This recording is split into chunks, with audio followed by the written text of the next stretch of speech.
Tantor Audio, a division of Recorded Books, presents Pregnant with Boss's Baby by Miley Maine. Narrated by Sophia Willingham and Brandon Utah. Chapter 1. Faith. I craned my head over the shoulder of the man in front of me, frustrated. I stood close to the front so that I didn't have to worry about this, and then this behemoth plants himself right there. I'm about to tap him on the shoulder and curtly ask him to move, but before I can, Randall Miller clears his throat and steps forward. "Thank you, everyone, for coming to the meeting," he says. His voice is reedy and grating. I'm abruptly reminded why I avoid any meetings with this man if I can. I have to deal with enough during the day as his PA. I don't have to put up with it afterward, too. "Now, there have been some rumors going around regarding the sale of Amity Greens," Miller says. He clears his throat as a stir goes through his crowd of employees. "I am unsure where the rumor originated, but I've called you all here today to tell you that it's true. At the end of this week, I will be stepping down as your CEO and a new owner will be arriving." This time, the stir is much louder. I don't even blink. As Miller's PA, I've been aware of this information for some time. Even if Miller didn't tell me himself, I'm smart enough to read the documents he had me copy and figure out what was going on. "Not just that," Miller continues, raising his voice to be heard over everyone else. "Today is the final meeting, during which I will sign over the company. The new owner will be absorbing Amity Greens into his own business. We've been taken over by the billion-dollar company Finest Pantry." This time, I gasp along with everyone else. That's a surprise, and I'm not sure how Miller managed to keep that one a secret. Finest Pantry is the biggest supermarket business in the country. The owner, who from all reports is quite young, took over a business that was already doing well 5 years ago and skyrocketed the newly named Finest Pantry into the big leagues. That company is one of the reasons Amity Greens has been doing so poorly. No one wants to come to our dinky shops when there's a massive supermarket up the road with everything they might need. I glance at Miller. Of course, there are plenty of other reasons why Amity Greens is currently in the red. Most of them start with our current CEO, who doesn't have an ounce of business sense anywhere in his body. The company has been a disaster waiting to happen for years. Still, the news that an existing company has taken us over is very concerning. As Miller's current PA, I wasn't concerned at all for my job before this news. It would be easy to continue on as the PA to the new owner. That is, if the new owner doesn't already have his own PA and horde of staff to call on. With such an expensive company, there's no way the new owner doesn't have his own PA or two, and that suddenly puts my job under the most threat. Well, this is definitely not what I expected to happen this morning. I look around. I'm not the only one worried about this. I'm not the only one who might be out of a job if the new owner decides that they want to rely more on their own employees. It makes sense. Who wants to weed out who is and isn't trustworthy in a brand new company when they have their own already vetted staff? There's no way that some of us won't be fired over this. Calm down," Miller calls over the rising voices. "Now I know this is a surprise, but don't think of this as a bad thing. Finest Pantry will pull Amity Greens up along it, and some of you will definitely be there to see it." Even Miller, it seems, doesn't think we'll all make the cut. He doesn't look particularly concerned by this either. Why should he be? After all, he's leaving. He has his money and doesn't have to think about all the work he's left behind for us. He was hardly a good CEO when he was here. The lack of interest he's displaying in our plight is annoying but unsurprising.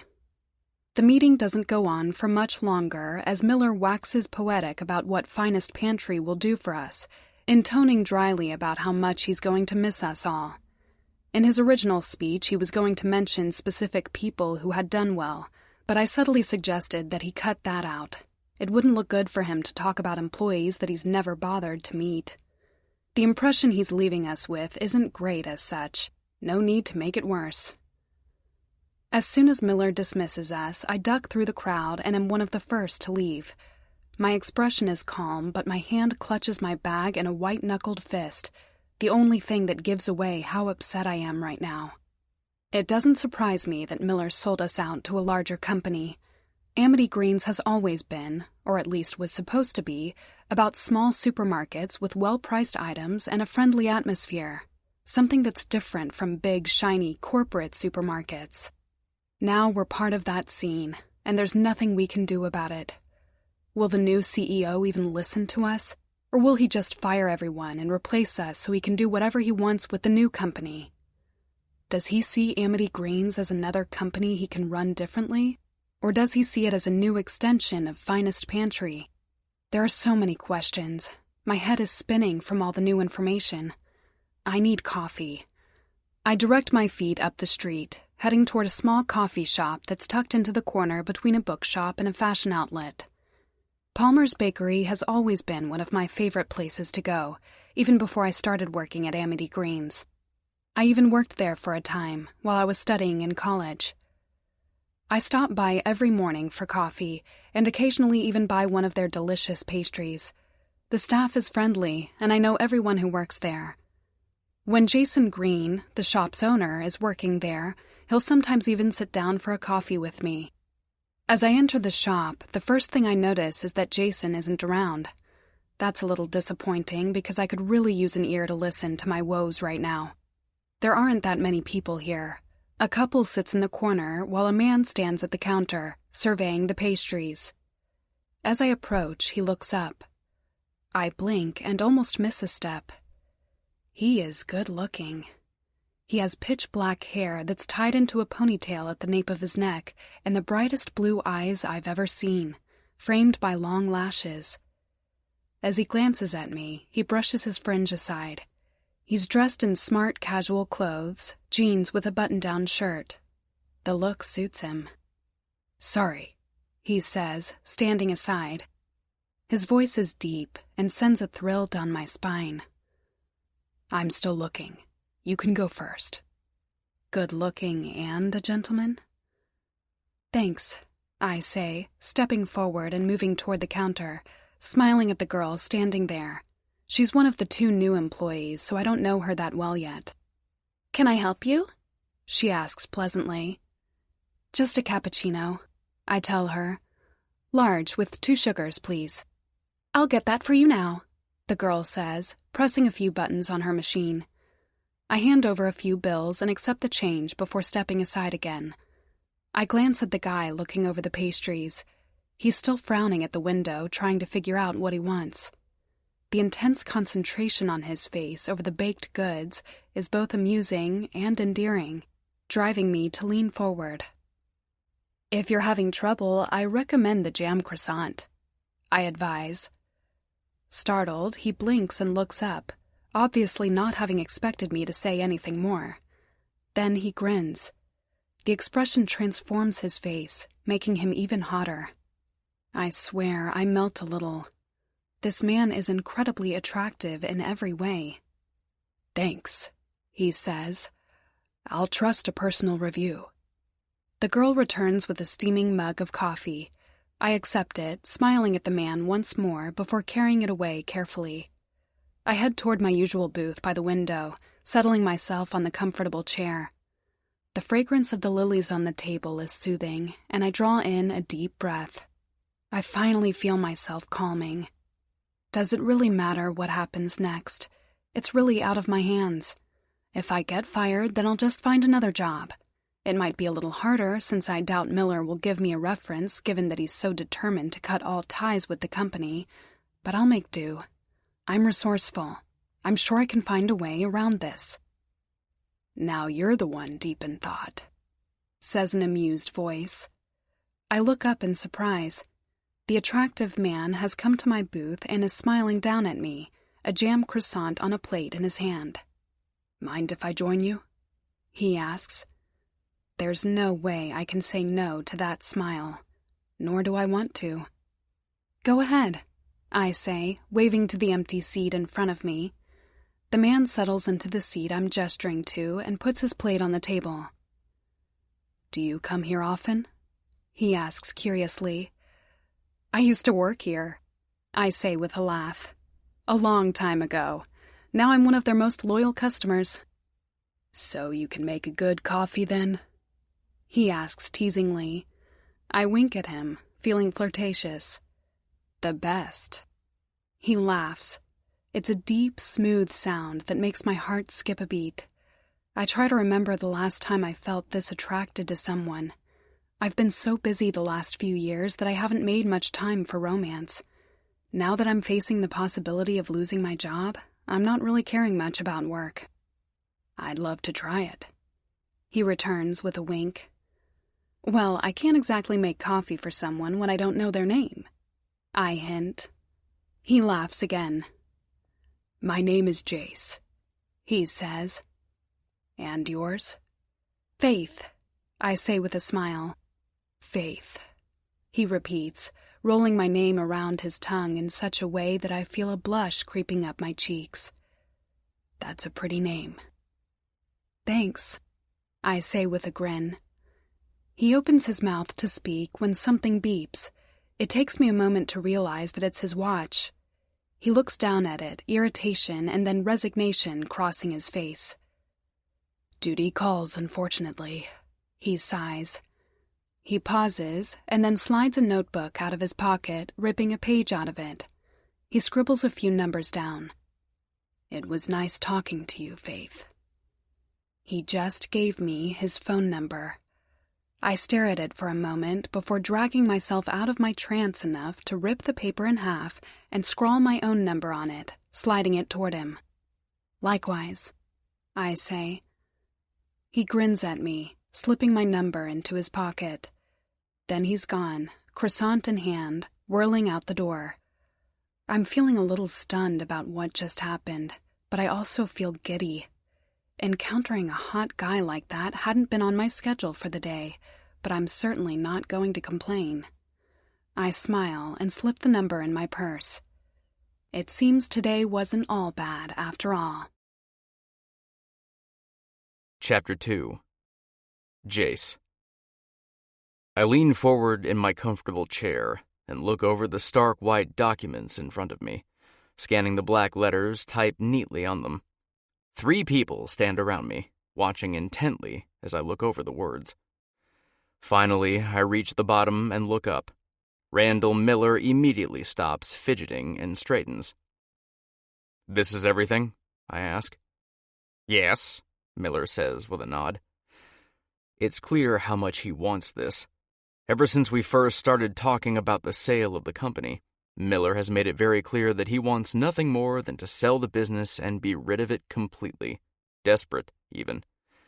It makes me feel bad for all the employees who had to put up with the CEO who couldn't care less about his own company. I look over the documents in front of me. Miller has presented me with everything from tax sheets over the last 3 years to the list of resources of the company. I did a walkthrough last week. The resources are old, and despite the obvious care the employees have put into maintaining their stations, it was depressing to see what they've had to put up with. It was enough to make me wonder if I could bring this man up on charges of neglect. This company was his creation, and the employees were under his protection, yet he abandoned them all because he couldn't deal with running a business. I look at the stack of employee folders. It's smaller than I had expected it to be. I'd been furious when Miller just shrugged and told me that he didn't replace employees that had left the company, uncaring about the extra burden that it left on others. If I'm going to be honest, I don't want Amity Greens. I did when we first started talking about it.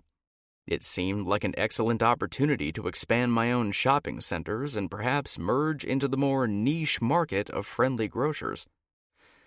The state of the company building, the small number of employees that I'll be receiving, and the absolutely appalling finances all told me that it wouldn't be a good idea to buy Amity Greens. Even my lawyers hesitated, knowing that taking over companies has always worked good for me, but also knowing that Amity Green needs a lot of work to be done. Still, I look at the employee stack again. I'm not so soft-hearted that I'd buy this company just to help those people out, but it's clear that they, at least, are trying. How much better will they do with a management team that actually cares and gives them goals to meet? I want to see that happen. So, I'll put a little money into the company, see which way the wind blows, and pull out if it looks like it's not working. Are we still agreed on the price? I ask. Here, Miller hesitates. I'm paying him far less than his original asking price. Thankfully, the man doesn't have a lick of wit, and it was easy to run rings around him until he accepted a price that I felt was more than fair considering the general state of things. It isn't what he originally wanted, but he should consider himself lucky that I didn't just walk away at the start when I realized just how far in the red Amity Greens actually is. Yes, Miller says after a moment, nodding. I glance up at the man standing beside me. Sebastian Hargraves looks back with a raised eyebrow. Sebastian has been my PA for 3 years, and sometimes I don't know how I would have gotten by without him. I know Sebastian's thoughts on this sale. He stopped short of telling me I was being an idiot, but the implication was definitely there. He thinks buying Amity Greens is foolish, and I can certainly understand why. It's going to take a lot of work and money. But I have the money to spend, as well as the time and drive to see another project through. I don't have to keep Amity Greens forever if it starts threatening to endanger me. I look up at the other man with me. Peter Lockwood is surveying the documents with a frown. He, too, advised me against this move, but I'm too stubborn to want to listen to anything other than my own big ideas. It's gotten me this far. I have a good feeling about this sale. I hope it doesn't blow up in my face. Good, I say. I pick up the pen, making the other 3 men in the office tense. Compared to them, I'm completely relaxed. This is something I want, and I'm only seconds away from getting it. With a flourish, I sign my name on the dotted line. At this moment, the deal has been sealed. Amity Greens now belongs to me. Nearly half an hour later, after seeing Peter and Miller downstairs, Sebastian enters my office while I'm looking over the paperwork. I didn't think you'd go through with it, he admits. It was a near thing, I say, but I'm in a good mood today. Why? Sebastian asks. I smile as Faith's face swims across my mind. Yesterday afternoon, I ran into a vision of absolute beauty at a tiny coffee shop. Her blonde hair is what caught my attention first. I've always been partial to blondes. It was cropped short in a pixie cut that framed her round face beautifully, and when she smiled, her brown eyes lit up in delight. As soon as I saw her, I knew I had to talk to her more. Unfortunately, that plan was ruined the moment my alarm went off, reminding me that I had a meeting with a client soon. If I could, I would have stayed far longer in that booth with Faith, finding out more about her and sharing parts of myself in turn. I don't know what it is about Faith, but the instant attraction I felt for her was both strong and incredibly disarming. Sir? Sebastian asks, breaking me from my thoughts. Sorry, I say, blinking hard. Now isn't the time to think about Faith. Did you ask something? I asked you why you were in a good mood, Sebastian says, exasperated. Oh, I laugh and smile at him. I'm not sure it will go any further, so let me just have this to myself for now. I see, Sebastian intones. I glance at him. Sometimes I don't understand Sebastian's sense of humor, which is usually dry and serious. I think he's being sarcastic, but it's hard to tell. Regardless, Sebastian has always been an incredible resource ever since he joined Finest Pantry. I would even go so far as to say that he's my best friend.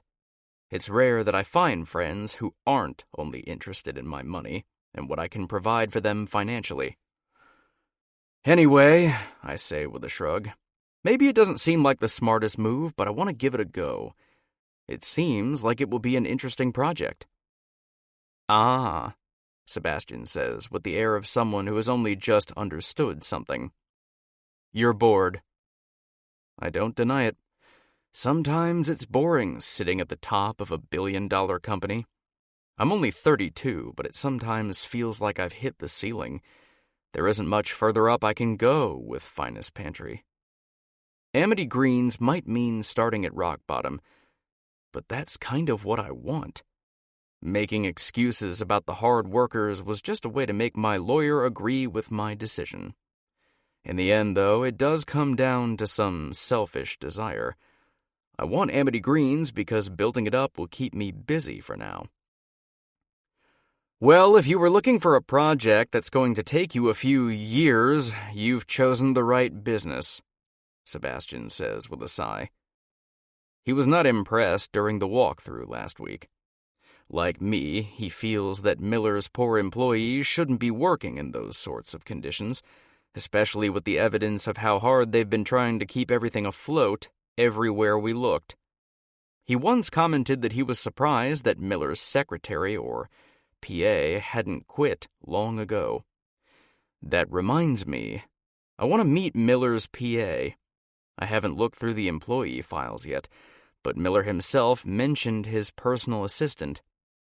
And I very much want to meet the woman who has stuck through him with all this.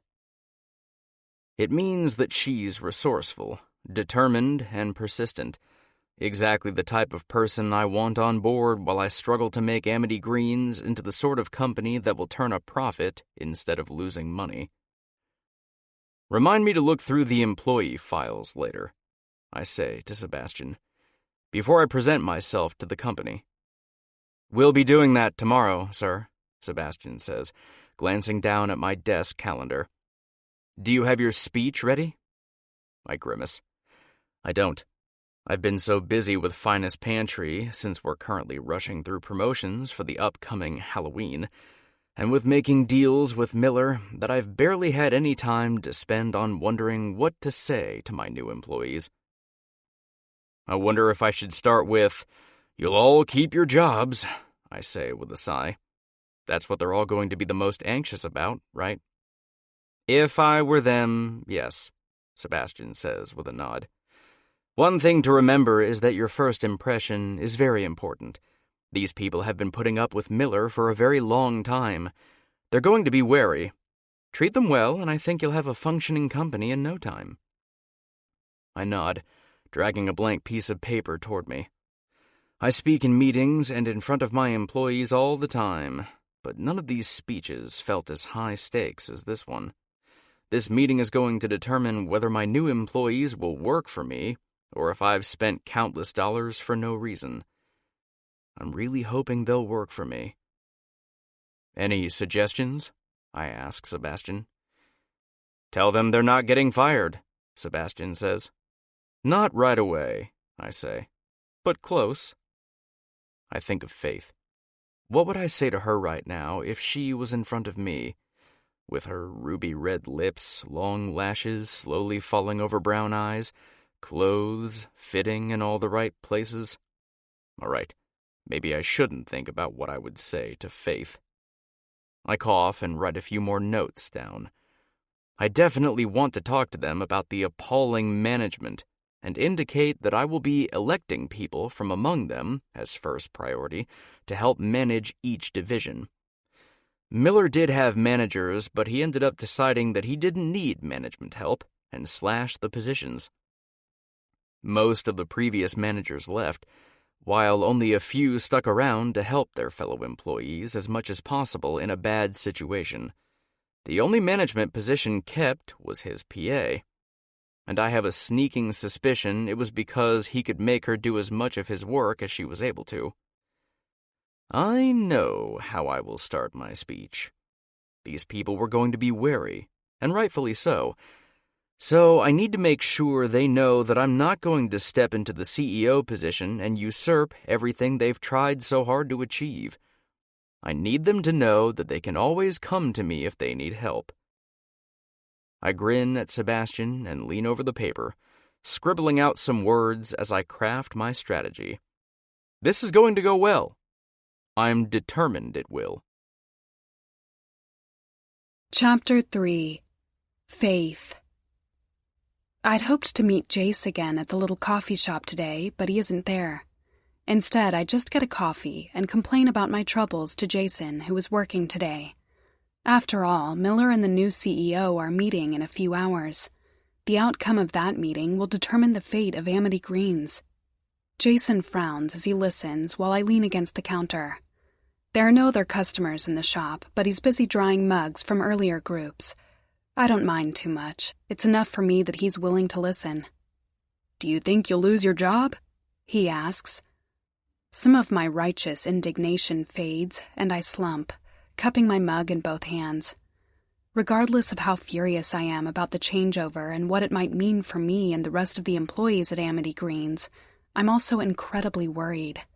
I've been at this company for years, and it will be harder to get another job without a regular CEO who could vouch for me.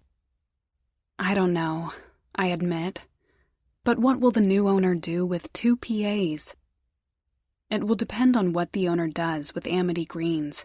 If he absorbs us and just makes it another arm of Finest Pantry, then there will be no point in keeping me or any of the management staff, as he'll have his own staff who knows how the company works. If, however, he decides to leave us as Amity Greens and just make the 2 companies bridged with each company running differently, he'll need an entirely new staff, meaning most people, management or otherwise, will keep their jobs. Except me. After all, there's only one CEO, and one CEO doesn't really need 2 personal assistants. He might keep me around for a little while to make the transition, but ultimately I'll likely lose my job. This puts me into a hard place. Now would be a good time to get my resume together and start applying for other jobs. But with Miller gone and unlikely to give a damn about what happens to any of us, I don't have a reference for Amity Greens, which won't look great. Therefore, my only option will be to do my best in the short time I have with the new CEO and hope he'll be interested in providing a reference for me when I leave. After that, I'll just have to put up with a short interlude without a job while I look for something else. Something I'm definitely not looking forward to. "You never know," Jason comments. "Chin up, Faith. If it gets bad, I'll give you a couple of shifts." "Thanks, Jason," I say with a warm smile. It doesn't help, though. Why did I spend all that time studying if I was just going to end up working again at a coffee shop? I feel drained when I get home. I tow my shoes off my feet and collapse on the couch, so tired that I can't bear to be on my feet for a moment longer. The shadows are lengthening through my window as the sun begins to set. I know I need to get up and cook myself some dinner, but I find that all of a sudden I can't be bothered to do much. Spending the day worrying about my job has taken a lot out of me, and I don't really feel up to even the simplest tasks right now. I wonder how my life could have gone downhill so quickly. Last week I had a secure job, even if it was under a boss I couldn't stand, and several prospects if I wished to change my career. Now I have a company that's falling apart around my ears, no reliable reference if I want to move, and no way of knowing if I'll even have a job by the end of the week. I think the only good thing that's happened to me this week is Jace. I smile slightly and close my eyes as I remember the man. So handsome and kind. I meant to message him, but I just haven't had the time to. Besides, with my life in such a complete wreck right now, I'm not certain if I should think about trying to pursue any sort of relationship at this point. With a groan, I haul myself up to my feet. Food and then bed, I decide.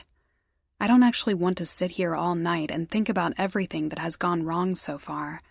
I'd rather just dream and hope everything looks better in the morning.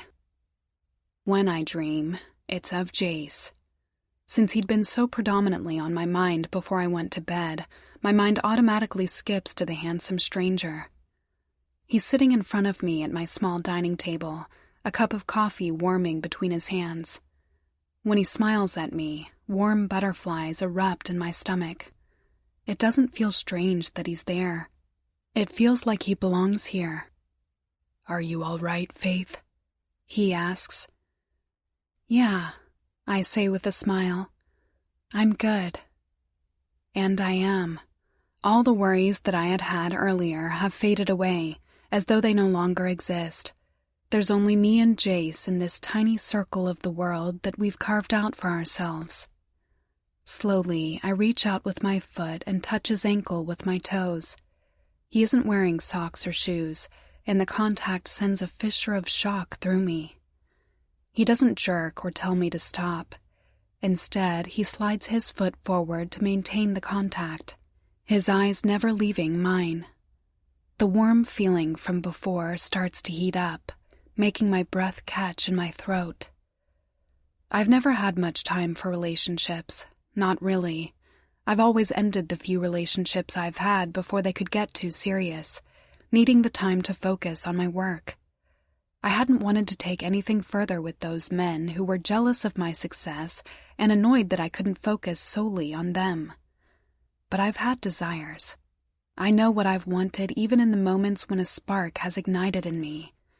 I could have easily pursued sexual relationships, and those that I had dated certainly made no secret that they wanted to. But I was always more interested in how serious their eyes were, as opposed to how quickly they wanted to fuck me. Now I feel that spark once more, and for the first time I don't want to push it away. Jace's knees bump against mine, his close proximity taking my breath away. I want him. I want to feel his hands all over me and know that he wants me back. Yet for the first time, I hesitate. Does Jace want me? You're overthinking things, Faith, Jace says. His voice is quiet and deep, the sound of it sending a shiver down my spine. I lean toward him, drawn in by an invisible line that I can't help but follow. Jace moves his foot forward, making my toes slide over his ankle. His skin is like a furnace, and I feel sweat beading on my forehead. What do you want, Faith? Jace asks. What do I want? There are several easy answers to that question. I want to know that I have a job. I want the new CEO to do some actual good with Amity Greens. I want to be able to pay my bills next month. But I know the answer that Jace is looking for. His eyes are heated, and he's holding his hands very still on the table, as though he's forcing himself to stop from reaching out to touch me. I lean forward, and he does too, so close that I can see flecks of green in his eyes. It's difficult to breathe through my suddenly constricted chest, and my body is urging me to do something about the intense attraction I'm currently feeling toward Jace. At this moment, the small contact I have with his leg doesn't feel like it's enough. I want more. I want to feel my skin pressed against his as we move together, his cock plunging deep within me until I've forgotten everything but him and his body. I may be a virgin, but I know enough as to what I want. And Jace, sitting quietly in front of me as he waits patiently for my answer, it is. You, I breathe. I want you. Now. I feel as bold as I am vulnerable right now, but I can't bring myself to regret it, especially as a slow smile appears on Jace's lips. He's looking at me like I hug the moon. I drink in his appreciation, knowing, without words, that he wants me because he knows everything about me. That's what drew me to him. He'll never put me down or act like I shouldn't be working too hard. He'll support me and be happy for me. Just the idea of it is as much of a turn-on as his touch. Me? Jace breathes. His lashes flutter over his cheeks. What a coincidence, because I want you to. Many men have said that. Not once, for any of them, have I felt the tingling sparks that dance across my skin at his words. I feel like I'm going to burst if he doesn't touch me soon. As if sensing my growing impatience, Jace reaches out and lays a hand on my arm. The light touch makes the hairs on my skin stand on end. With just that one touch, a strong current runs around us, impossible to resist. I want to touch you, Faith, Jace continues. I want you to be mine. There's no way I can stop myself now. I lean in and touch my lips to his. His lips are warm and move expertly against mine as he deepens the kiss, touching his tongue to mine before pulling back. Already his eyes are dark with want. You taste so good, he says. I want to taste more. He dives back in and kisses me again, but this time the kiss is fierce and full of passion as he slides his tongue into my mouth and dominates it immediately. I angle my head back to give him better access, more than willing to follow his lead as he pushes further and further into the kiss, his tongue roughly mapping out my mouth as he sucks my tongue into his. It's hot, and I'm already panting against him, overwhelmed with the fire swirling around us. Finally, Jace pulls back. His lips are red and moist with saliva, and I can't imagine that I look any better. His cheeks are flushed, and it gives me a jolt to realize that I just did that to him. I'm not the only one who is affected by what's happening between us now. The realization is heady and comforting. It isn't just me who feels it. The connection between us is so strong that it drives away all reasonable thought, leaving us just with need. Beautiful, Jace says. I can't wait to fuck you. I want that. I want it so badly that I can barely breathe, but the kitchen table isn't the place for that right now. Bedroom, I say, lacing my fingers with his. Let's go to the bedroom. As I look up at him, I know that I definitely won't regret bringing him into my room. If I could, I'd make him stay forever. Chapter 4. Faith. Butterflies flutter in my stomach, and I'm not sure if it's nerves or excitement. I try to remind myself that I have no reason to be nervous. I want Jace, and he wants me. I want to feel his body and get so deeply connected that there's no way to know where I begin and he ends. I want that so badly. I'm just not entirely sure how to get it. I've never gone beyond heavy kissing and petting. I've never wanted to. Yet now I'm slowly pulling a man to my bedroom, which I've defended from all intruders for so long, and not really sure what to do next. I know through all the books and movies what should happen next, and I also know what I want, but I have no experience in actually getting to that point. I'm just so embarrassed to ask. Jace looks at me with hooded eyes, like he thinks I'm sexy and sure of what I want to do, and I don't want that look to change even if he finds out I've never done this before. Thankfully, however, it seems I'm worrying for no reason. Jace's grip tightens slightly around my hand before I can move any further. He pulls me toward him, making me fall into his strong arms. He looks down at me, allowing me to feel his deep breaths as his chest moves. Are you nervous? He asks in a low voice. I think about lying, but his eyes pierce through me, and I can't even think about trying to trick him right now. He's so close that he can feel every hitch of my breath and the frantic beating of my heart. Yes, I admit. There's no reason to be, Jace says. He leans down and kisses me. It's soft and intimate, unlike the earlier ones that were fierce and full of passion. I didn't realize how much I wanted this softer kiss until it happens, and I melt in Jace's arms. It makes me feel loved and safe. You never need to be nervous with me, Jace continues. All of a sudden, I'm not hesitant anymore. I wrap my arms around Jace's neck, sliding my fingers through the hair I can feel there. I lean in, breathing in deeply to savor his musky, heated scent. What is there to be scared about? This is just about Jace and myself, and I know what I want right now. I can never afford to be nervous while I'm here in his arms. Jace's hands go lower, sneaking down my spine until they press against the small of my back, pulling my hips toward him until my groin meets his. I can feel his cock hardening between us, and his hips buck slightly toward me, seeking more pressure. "You feel so good," he murmurs into my ear, his breath caressing my skin. "Your skin is so soft, and your body is so responsive." His hands move again, whispering over my clothes to settle in a firm grip around my hips. I arch toward him, loving the way he touches me. "What do you want, Faith?"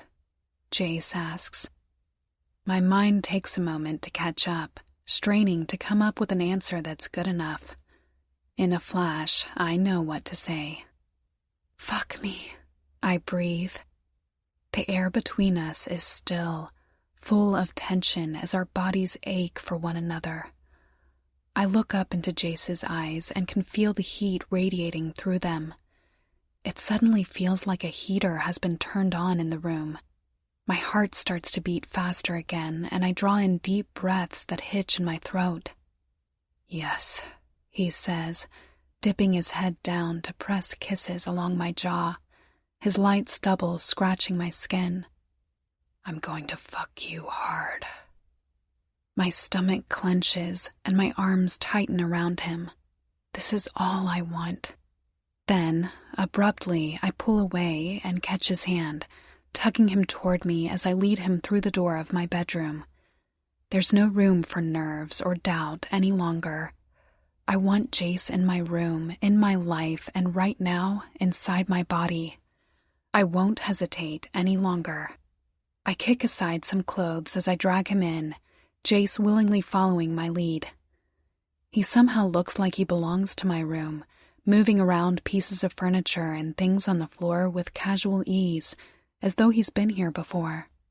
Part of me wants to stop and see what he thinks of my books and ornaments collection, but I'm too impatient. I've made my decision, and I want this to happen now. I want to feel the cock that I see straining in Jace's boxers pounding into me until I can't do anything other than ride it. My knees hit the bed, and I pause. The delay is all it takes for Jace to spring into action, stepping forward and taking charge as he pushes me down gently, making me overbalance so I fall back onto the mattress. He slides in between my legs, pushing my knees apart. I look up at him as he braces his hands on either side of my head, looming over me. This feels so right, yet there are too many clothes. All of a sudden, I'm almost choking on the heat, and my clothes feel restricting. I wriggle on the bed, trying to loosen my blouse. "Let me help you there," Jace says. His hands find my buttons, and he plucks them open, pulling my blouse free to reveal my white lacy bra beneath. I feel a breath of air on my bare stomach and shiver, goosebumps rising everywhere. I look up at Jace. How does he seem so unaffected and smooth? I can feel how much he wants this by the thick, hard cock in his pants, but he is far more composed than I am. "Perfect," Jace breathes, trailing his fingers over my stomach. I shiver again, my back arching up off the bed. "So perfect. I can't wait to feel the way your body clenches around me." "Then take those clothes off," I say in a low voice, "so we can see how it feels." He grins and tugs at my jeans, sliding down the zipper before peeling the clinging material off my legs, taking my panties with them. As he does so, I sit up and fumble with the clasp of my bra. My fingers slip on the metal before tugging it free and allowing the material to fall sideways and off the bed. I look up at Jace. I'm completely naked now, and I love the hungry, admiring look in his eyes. It makes me feel sexy and wanted. "You have too many clothes on," I tell him. "Don't be so impatient," he says with a wink. He strips his shirt over his head, revealing smooth abs and hardened muscles that I just want to run my hands over. His chest flexes as he moves, throwing the shirt to the side and pushing down his jeans. His cock strains against the green silk of his boxers, a damp patch on the material, and it jerks as he finally removes them, springing free and standing proudly tall and thick. I have a few seconds to look at his cock, eyeing its length and fullness, before Jay steps in toward me. I drop back down to the bed. "I've been looking forward to this," he says, his hands settling around my hips. "I can't wait to fuck you, finally." I look up, catching his eyes. "Fuck me now," I command. There's nothing more to be said. Jace grins and lines up against me, the tip of his cock rubbing teasingly against my entrance for a moment before he slips it in, waiting for a moment so I can adjust to the unfamiliar sensation. It feels so perfect and natural, making me throw my head back with a gasp as he inches into me, thrusting shallowly until he's fully seated within me. In the back of my mind, it occurs to me that it probably shouldn't be this easy my first time, but I can't bring myself to care, not really. Jace is inside me, and that's all that matters. I reach up and grip his shoulders, needing to anchor myself in some way. "Move," I groan. I don't need to tell him twice. Jace pulls out and then slams back into me. My world narrows down to the sound of slapping skin and the way his cock slides in and out of me, and inferno burning around me. I grip him tightly, needing to feel something before I'm lost, my stomach clenching and my body jerking with each thrust. I know I won't last long. My body is already tensing and... My eyes fly open, Jace's name forcing itself from my lips, my back arching off the bed as my heart beats 1,000,000 miles a minute. I pant, staring unseeingly up at the ceiling above me, taking a moment to try and process what is real and what just happened in my dream. Slowly, I begin to process everything into facts and imaginations. Fact: Jace is a highly attractive man that I wanted to get to know better. Dream: I just had sex for the first time with him. Fact: the dream in which Jace takes my virginity was so clear and emotional that my body is actually riding on the aftershocks of my orgasm. Fact: I would very much like it if the same thing could happen in real life. I groan and close my eyes. I can't remember the last time my body reacted so passionately to someone else and their touch. To make matters worse, it was a dream touch. I have no idea if Jace would be like that in reality. I don't even know if Jace would want me sexually. I can't believe I just had such a vividly explicit dream about a man who was pretty much a stranger to me. Yes, we exchanged numbers. Yes, he was handsome. Yes, he was willing to listen to my plight. But he's still a stranger, and I feel odd, like I've violated his trust or something ridiculous like that. After all, I can't exactly control my dreams. I wish I could. I shake my head and glance at the clock. It's 3 a.m. Far too early to be up right now, even if it is a work day. I need to put Jace out of my mind for now. I sigh quickly to myself and bury my face in the pillow. Obviously, I need to get out some more if I'm dreaming so explicitly about total strangers. But no matter how hard I try to put it out of my mind, the images dance clearly across my vision, driving me crazy with the memory of the scents, touches, and sounds of the two of us having sex. I had been uncertain to start with, but then all those nerves drained away because I was with Jace. Would that happen in real life? I can't help but wonder this as I roll over onto my back and stare up at the ceiling. I've never made it a secret to my prospective partners that I'm a virgin and that I'm not going to jump into bed at the first available opportunity. Yet I meet Jace for the first time and now I want to have sex with him? My mind is just going around in circles. It's still dark outside and I'm too tired to really think about this any further. I groan and curl up around my pillow. One thing is for sure. I'm not going to be able to look Jace in the eye the next time I see him. Chapter 5. Jace. The phone rings for the 4th time this morning, and I close my eyes briefly before snatching the receiver off the hook. Jace Sanders speaking, I say as evenly as I can. Mr. Sanders, my name is Carol Williams, a cool female voice says from the other end. I'm calling regarding the shift in management for Amity Greens. You and the rest of the world, I think, uncharitably. Ma'am, thank you for calling, but management has only just changed, I start. The change of management should have included a statement of intentions, Carol interrupts, a faint note of incredulity in her voice. It did, I say, reminding myself to be amiable. However, I have yet to speak to the employees of Amity Greens due to some unexpected delays in my work this morning. My tone is pointed. Carol is one of the unexpected delays in my morning work.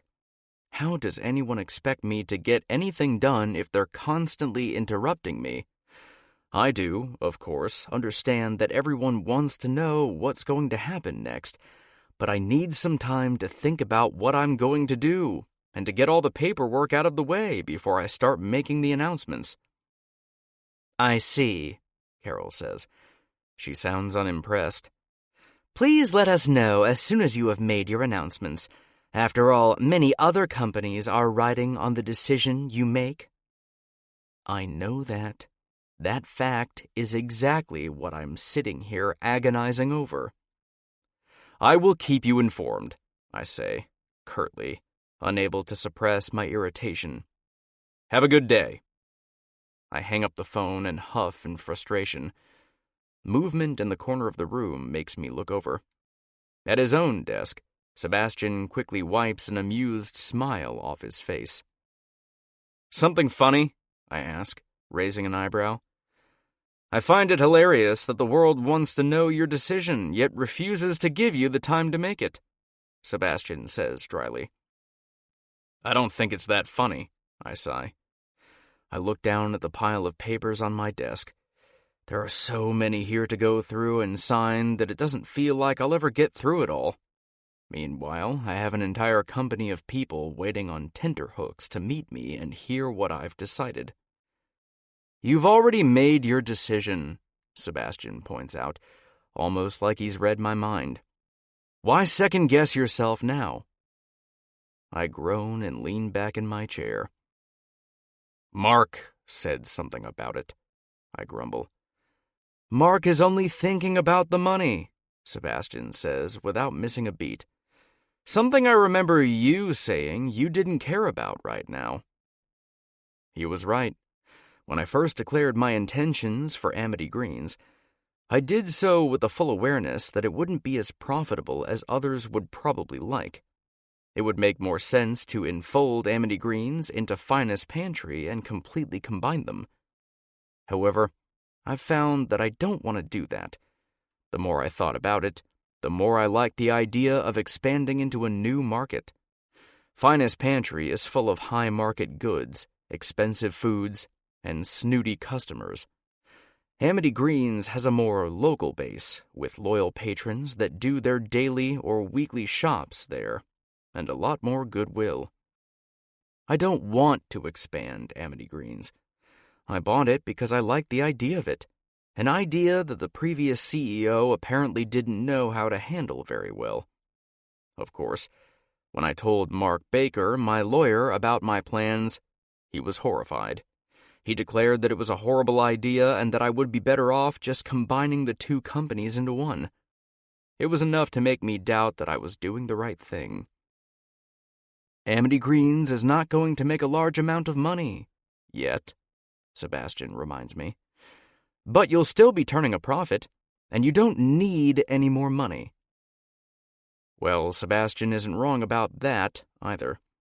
As one of the country's richest men, and as the owner of a very lucrative chain of grocery stores, I don't really have to worry about a steady cash flow. So, Sebastian asks, I let out a snort. There's no way I would get away with giving another answer now. I'll keep Amity Greens and Finest Pantry separate, I say with a nod. Sebastian nods at me. Hiring him a few years ago was one of the best things I ever did. My PA is efficient, capable, and knowledgeable. After so long working together, he's also become my closest friend. One of the few people in this world who doesn't just like me for my money. I don't think I would have gotten as far as I have without Sebastian. What do we do about the employees? Sebastian asks, nodding at a smaller pile near my laptop. I'll keep them on, for now, I say decisively. They know Amity Greens better than I do, and there aren't that many of them left. I'm impressed that they managed to keep the company afloat while their CEO was off trying to sell it from underneath them. Yeah, Sebastian says, picking up the small pile and flicking through the folders. I'll hire others to help them, I continue. But Amity Greens will function as a separate limb of Finest Pantry. I'll need all hands on deck if I'm going to run both companies simultaneously. I'll likely need you to run things here at times while I'm over there. That makes sense, Sebastian comments. You should probably consider hiring a PA for Amity Greens as well. That way you have me at Finest Pantry and someone else at Amity Greens. Someone capable who can look after the company while you're over here. What about Miller's PA? I ask, curiously. Even Miller talked well about her when we first met. I have her file here, Sebastian says, extracting a folder. She's worked there for 3 years now, and she's been involved in the running of most of the company during that time. She's highly capable, and the other employees have good things to say about her. Considering she didn't run off and tried her best to keep things going despite everything against her, I think it might be worth giving her a shot. Sounds good, I say with a nod, gesturing for the file. I open the folder once Sebastian gives it to me. Then I pause as I see the photo on the first page. I know that face. It has been very hard to get Faith's smile out of my head the last few days. I keep meaning to text her, but I simply haven't had the time. It's frustrating because I do want to meet up with her. She was smart, witty, and beautiful. And now she's under my employment. Faith Kelly, age 29. She started working for Miller 3 years ago, and the reports of her capability are glowing. From what her file says, she's amazing with computers, good with people, and her customer service skills were likely all that kept their few clients returning. She's the reason there's even still an Amity Greens franchise left for me to purchase. I feel odd. I knew when I met Faith that she was great, but seeing this is a whole different level. She's absolutely amazing. I need to get to know this woman better. Sir, Sebastian asks, jolting me from my thoughts. Is everything okay? Remember me telling you about Faith? I ask, slowly. Yes, Sebastian says, sounding confused. Then his eyes widened. No way. Yeah, I say, holding up the file. This is her.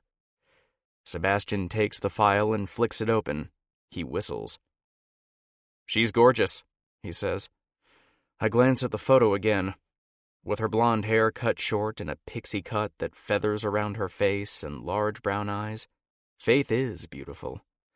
It actually excites me to think that I'm actually going to get to see this woman every day now that she's working for me. I'll have plenty of time to court her and start a relationship with her. Jace? I look up, caught by the unusual seriousness in Sebastian's voice. She's your employee now, Sebastian cautions. Please keep that in mind. I wouldn't do anything that could hurt her or me, I huff, insulted that he might think otherwise. No, but I'm reminding you of what people will think if you start to date her, especially after you've decided to retain her, Sebastian says. He rolls his eyes. At least think about her. People will say she only has her job because she's sleeping with you. Not if I have anything to say about it, I say confidently. Sebastian rolls his eyes at me, but I don't care about his pessimism. How can it be wrong to like someone and want to date them? I met Faith before she came under my employment. She might be my employee now, but that definitely shouldn't stop us from seeing one another. Though, I do understand what Sebastian is saying. Not to mention, he's likely a little confused, because I don't normally do this. While I haven't been celibate, I haven't really chased relationships either, simply because I've had so much else to consider. But the way Faith had looked at me, most women only see my money and become infatuated with my wealth. Faith had looked at me like an ordinary, attractive person, someone that she wanted to get to know a little better. Will she still look at me like that when she finds out who I am? Or will she find herself unable to see anything other than how rich I am, like the others? I don't know, and I'm a little nervous to find out. Find out, I will, and very soon, because I will be meeting her at Amity Greens in only half an hour. I glance at my watch. We have to go soon, I say to Sebastian. We can speak about this later. After, I don't add, I find out just what sort of person Faith is. I can almost feel the tension in the room that I'm hovering outside. I can hear hushed murmurs, and there's an element of suspicion and fear running through everyone. They're all scared about meeting me and about what I will say. They're afraid that they'll lose their jobs. It's understandable, but I know what these people have gone through. I read it all in the company reports that I received after I bought the business. I would have never fired a single one of them, even if I had ended up merging Amity Greens with Finest Pantry. As far as I'm concerned, these people are fine, dedicated employees that I'm grateful to now have on my payroll. Miller had no idea what he was giving up when he cast these people aside. Are you ready? Sebastian asks. It sounds like it's going to be hard to win these guys over. Understandably so, I point out. Miller wasn't the greatest CEO, and they don't know I won't be as bad. Though your reputation does speak for itself, Sebastian says wryly. I grin at him. He isn't wrong. I draw in a deep breath and straighten my shoulders. It's time to go in. I open the door and all sound dies as I enter, all faces turning toward me. I lift my head and walk forward. It's time to put to rest all the rumors and concerns. The employees step aside as I move through them, opening a path to the front of the room. There aren't that many of them in the room, but I can feel the weight of their eyes on me. When I turn, Faith is the first person I see. She's standing at the very front of the room, and her mouth is slightly open as she gazes at me in shock. My resolve strengthens. I know what I'm doing and what I want right now. And, like with everything else in my life, I will do everything in my power to achieve those goals. Chapter 6. Faith. Shit. While waiting for the new CEO to enter the room, the last person I expected to see is Jace, especially with the explicit dream I'd had last night still very fresh in my mind. I blink hard, half of me convinced that I'm still dreaming somehow. But no, it really is Jace moving through the room and turning to face everyone, his face stern and his shoulders straight. He looks both the same and different from how I saw him last, and it occurs to me that this is him as the new boss of Amity Greens. Instead of the casual clothing I last saw him in, he's now wearing a suit, his pants pressed to perfection and his tie knotted exactly straight. He's looking around at everyone, eyeing us with consideration, and it gives me a jolt because that expression isn't the smile I remember. I don't really want to believe it. I liked Jace. My dream had certainly told me that. I could envision running into him at the coffee shop again, or exchanging numbers with him, or even going on a date with him. Now all of that is shot to pieces. Jace is my boss, and there's no way I can pursue a relationship with him. "Hello," Jace says. His voice is strong and travels over all of us. If we had been talking, it would have made us quiet in an instant. "My name is Jace Sanders. Recently, I bought out Amity Greens from Randall Miller." His lips curl very slightly as he says the name of our old boss. It seems that Jace has the same opinion of Miller as the rest of us do. A tiny flicker of hope starts within me. If Jace is unimpressed with how poorly Miller ran the company, then surely he'll set out to do better. Though I'm still not sure what that will say about my job. I guess I'm about to find out. "First, I would like to announce the decisions I have made regarding Amity Greens," Jace says, the air so still I could have heard a pin drop. "Amity Greens is a very different chain of stores to Finest Pantry, and this is what drew me to this company to begin with. Upon finding out how poorly it was run, it seemed like my best option was to merge this company with mine." He gives us a small smile that relaxes his face. "However, I've decided to keep Amity Greens as is. The fact that Amity Greens still exists is a credit to the work all of you have put into it over the years, and that's impressive. As such, I would like to build Amity Greens as a separate franchise, one that is connected to Finest Pantry but that has its own clientele and produce." Whispers run through the small crowd. I stare at Jace, speechless. In my wildest dreams, I didn't expect this. I know how to crunch numbers. I know that this decision won't be as profitable for him as it would be to simply merge and get rid of Amity Greens altogether. From a monetary standpoint, this decision doesn't make any sense. Yet, this is the decision that has been made. Respect blooms within me. It seems Jace isn't just a pretty billionaire boy out to make a quick buck. A hand shoots up beside me. It's Allison Powers, our marketing manager, or rather the only marketing staff we have left. "Yes," Jace says, nodding to her, unsurprised at the sudden question. "What will that mean for us?" she asks, voice hard. She's protected her position and this company for 2 years. She wouldn't give them up without a fight. Jace grins. Suddenly, he isn't the rich boss that has bought out our company. His expression is friendly and open, and most of the employees stir upon seeing his relaxed face, calming as well despite themselves. "There aren't that many of you, but all of you are the entire reason this company has continued to run without losing much profit," he says. "I plan to promote all of you to managerial positions within Amity Greens, and you will work directly under me to make this company great. From there, I will be employing other people to work under you. You will have an entire staff to direct and teach." All of us? I stare. We're all staying? Then Jace looks directly at me. I straighten. "Faith Kelly," he says, and everyone goes quiet. They all knew that my position was the one in most danger, regardless of what Jace did with the company. "You were Miller's PA.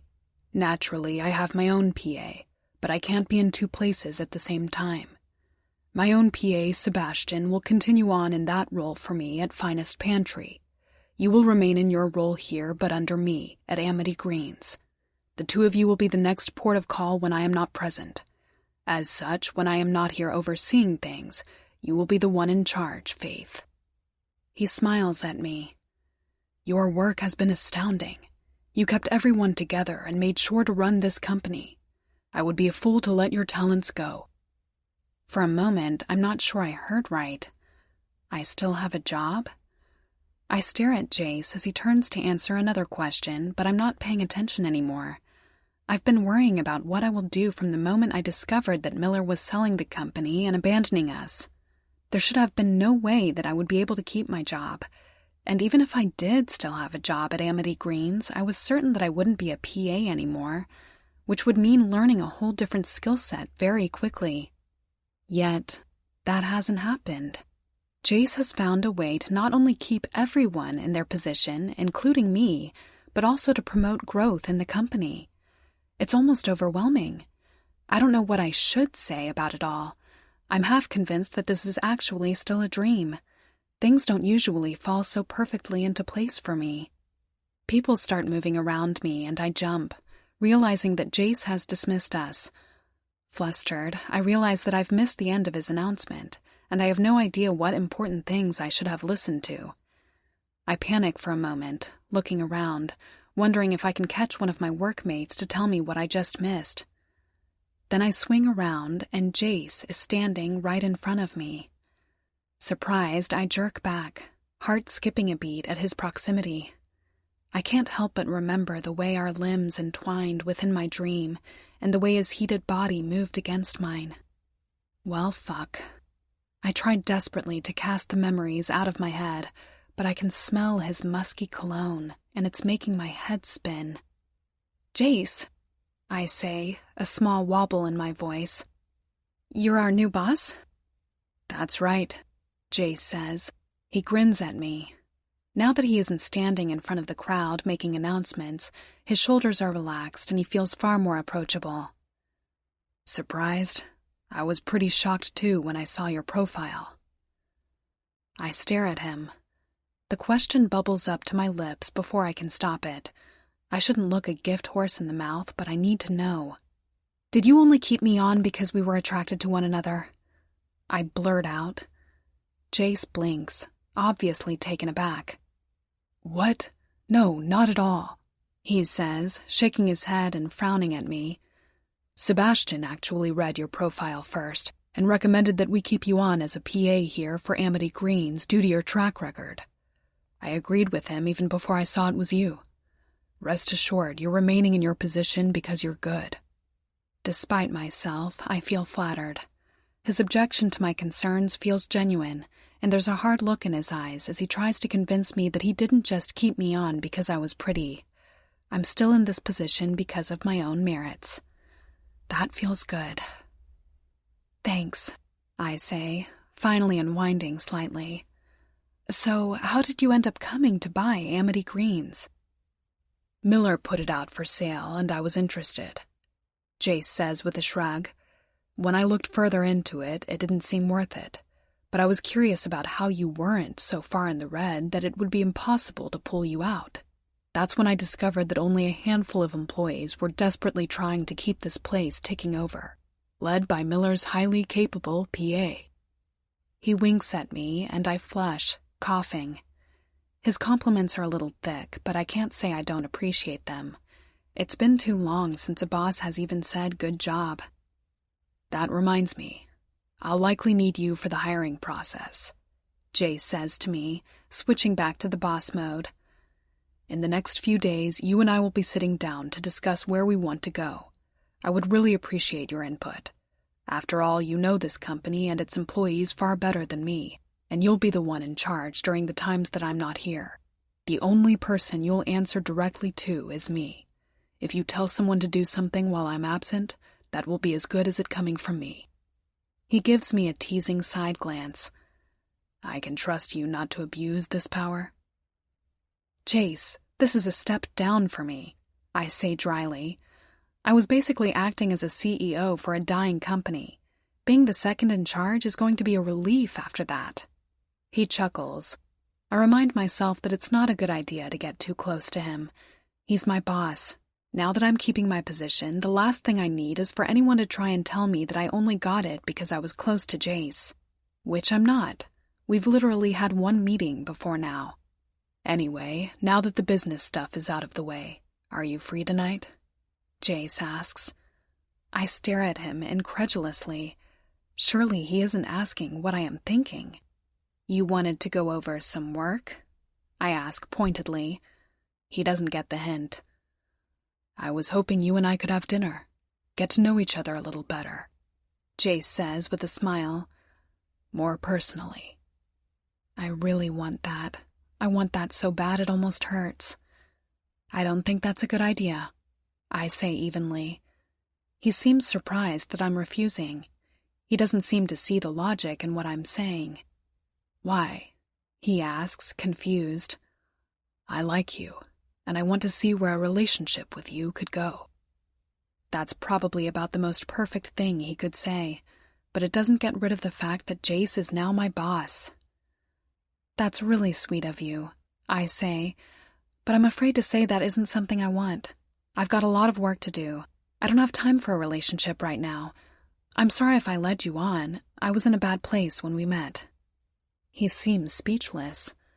I nod to him. Your ideas for the company sound wonderful, I continue. I look forward to working with you, Jace. I walk away. My stomach is clenching. All I want is to turn back and tell him that I want him too, but I can't. It wouldn't be right. Chapter 7. Jace. Of all the things I had expected when I saw Faith next, a refusal honestly wasn't one of them. Maybe I've been too spoiled by all the women who have simply fallen at my feet, wanting to get a taste of the money that I might spend on them if we were together.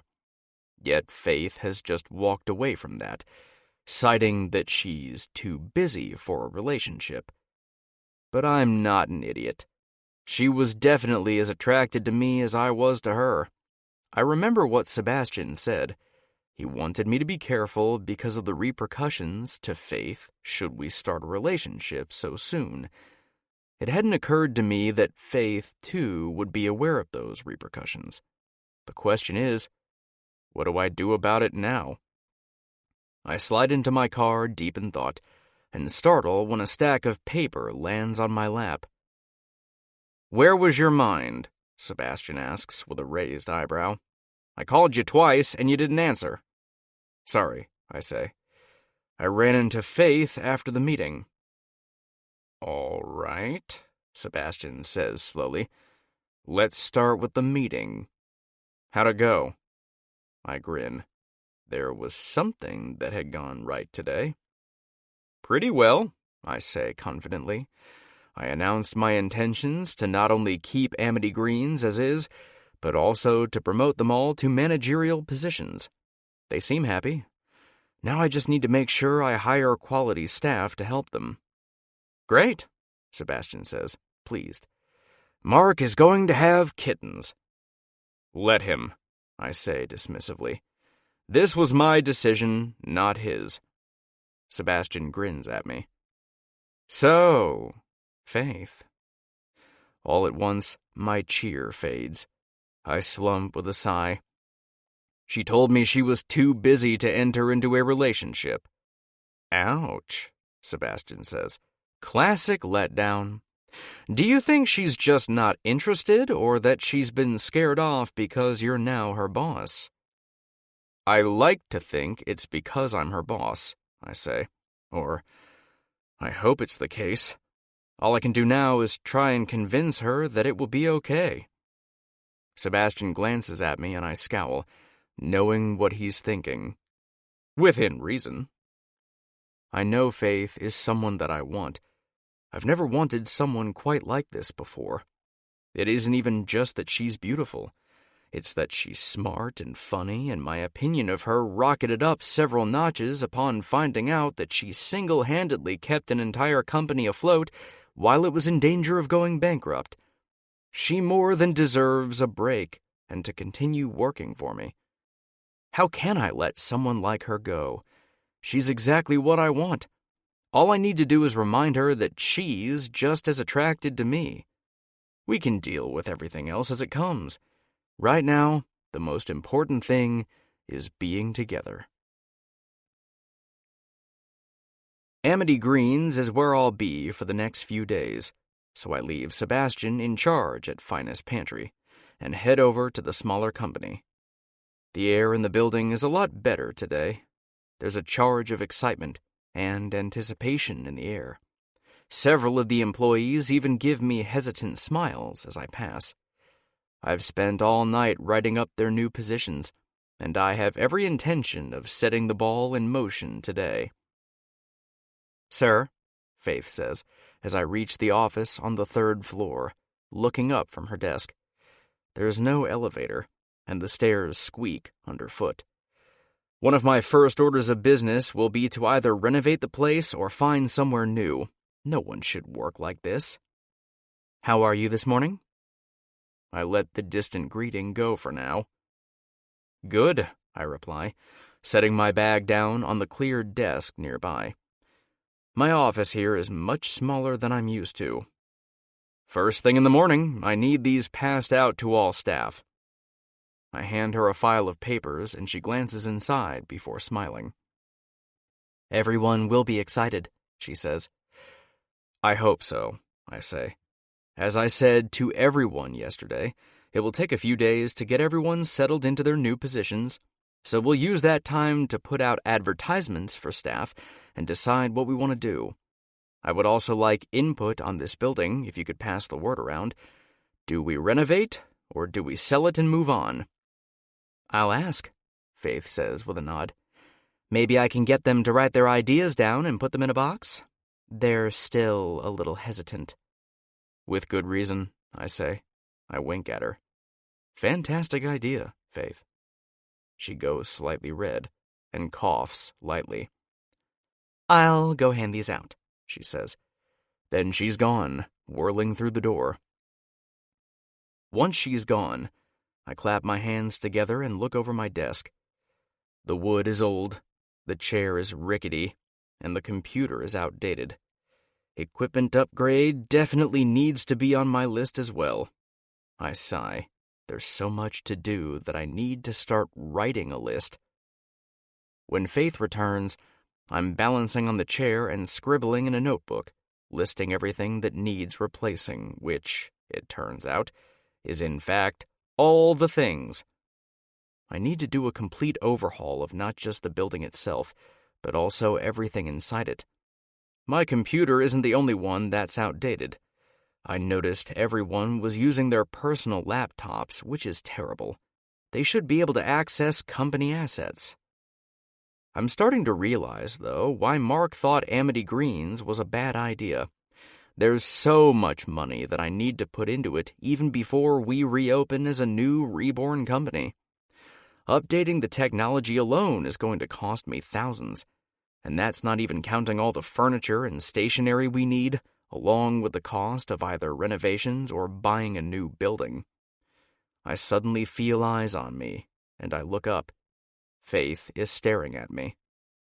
What? I ask, suddenly feeling self-conscious. Nothing, she says quickly. She grins sheepishly. It's just a little odd seeing you at that desk in your suit. I can imagine. Here I am in a suit that costs a few $1,000s, crouched at an old, dusty desk. It certainly puts into perspective what the employees here have had to deal with. I can put up with the old furniture for a few days. We'll be replacing everything over the next few days, I tell Faith. The furniture, the technology, everything needs to go. The kitchen and bathrooms were in an appalling state as well, but I'll leave deciding what to do with those until I know what to do with the building. Personally, I think selling this place and getting somewhere nicer would be better, Faith says. It will be like a fresh start, and I feel like most of the other employees will feel the same way about it. I nod, pleased. I'll start looking into it then, I say. If that's what everyone wants, I'll get it for them, even if I have to build it somewhere. Well, constructing a new building is not something that I really want to do. While I could do it, I feel like the best thing to do would be to move everyone out of here into a new place as soon as possible. Luckily, there are a few possibilities that Sebastian found for me yesterday. Great, Faith says, beaming. I smile at her. Thank you, I say. I have a feeling we're going to work very well together. I do have a lot of good ideas, she laughs. I know, I grin. You're smart and beautiful, which is a good combination. She blushes. Stop with the flirting. Does it make you uncomfortable? I ask her. I'm sorry if it does. You're gorgeous, Faith, and your mind is amazing. Even if we never have a relationship, I want you to know that that's how I feel." Faith shuffles her feet and doesn't answer. I slide my list toward her. "Can you see if anything is missing from that?" I ask. She glances at me and then sits in a chair in front of my desk, dragging the list to her. Her eyes scan the page and a look of intense concentration crosses her face. She bites her bottom lip as she reads, and I'm mesmerized, watching the way her teeth tug her bottom lip slightly, her tongue slipping out briefly to wet her lips and making them glisten. She's expressive, too. She nods when she sees something she likes, frowns when there's something she isn't sure of, and her mouth parts in a surprised "oh" when she sees an item on the list that she wasn't expecting. At one point, amusement crosses her features, and I'm certain she's reading the comment I made about burning all the old furniture on the off chance they have termites. Not exactly professional, I know, but it's worth it to see her smile. When she reaches the end of the list, she looks up. "That looks good to me," she says. "If I think of anything else, I'll let you know. The only other things I can think of are the bathrooms, kitchen, and other facilities, but..." "If we're buying another place, we don't have to worry about those yet," I say, finishing her sentence. "Yeah," she smiles. I'm caught by the look on her face, which lights up her expression. I feel a warmth in my stomach that travels through my whole body. "You're beautiful," I say. I can't help it. Everything about her is absolutely amazing. I could sit here and stare at her all day if I was able to. When Faith blushes this time, red spreads across her cheeks and towards her neck. There's frustration in her eyes, but her body leans in slightly, caught by my sincerity in words. I can see her attraction as surely as I feel my own. "Stop," she says, and there's a note of tiredness in her voice. "Please." "I'm sorry," I say. It's genuine. I don't like the idea that I'm causing her stress. I've thought you were beautiful from the moment we met. All of you. "You really don't make this easy, do you?" Faith asks, with a frustrated sigh. "Look, yes, I am attracted to you as well, okay? But a relationship between us can't happen. You have to understand that." I see my opportunity and leap for it. "Why?" I say, my tone challenging. I shake my head. "Give me one chance to prove that we can be good together, despite everything else. Let me take you out for dinner just once. If you hate it and still think we can't be together, I won't bother you about this again." I see her thinking it over. It's a good deal. One dinner with me, and then she doesn't have to deal with me trying to start a relationship with her again. If she can get through one night without admitting that we could be together, then she's out. I don't plan to allow that to happen. "One dinner?" she asks, double-checking. "Unless we want more," I agree. She bites her bottom lip. It's an endearing habit that I can't get enough of. I have a feeling all her quirks are going to drive me crazy before long. "When?" she asks finally.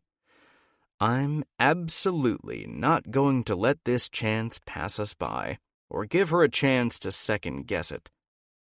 "Tonight," I say.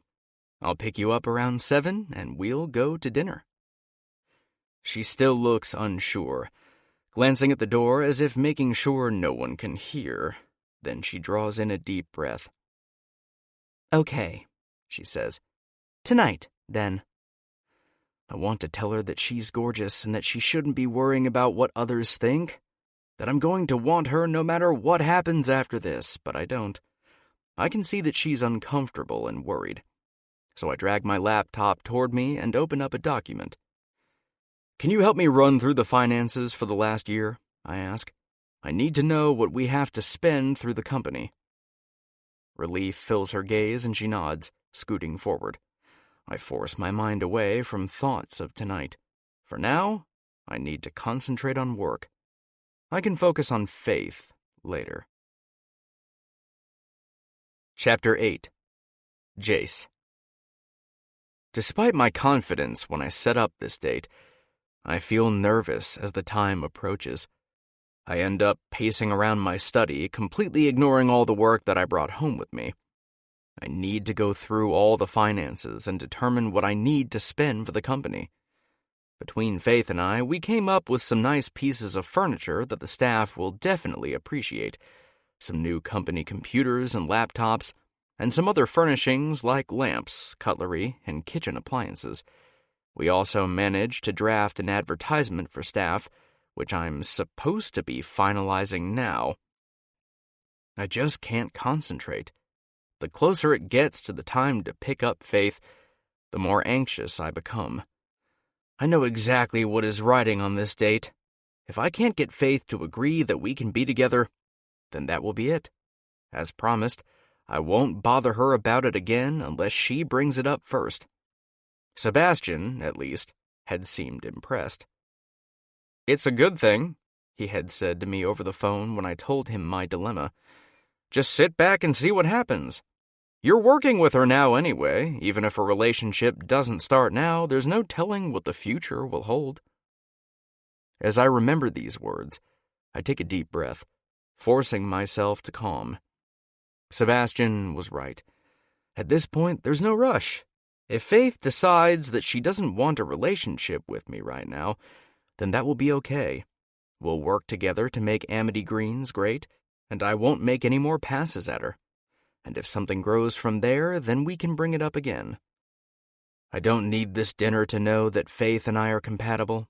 I've known it since I first saw her, and everything I've learned about her since has just cemented my opinion that she embodies everything I want in a partner. And it's because of this that I will wait for her to decide she's happy with me as well, no matter how frustrating it is. I glance at the clock again.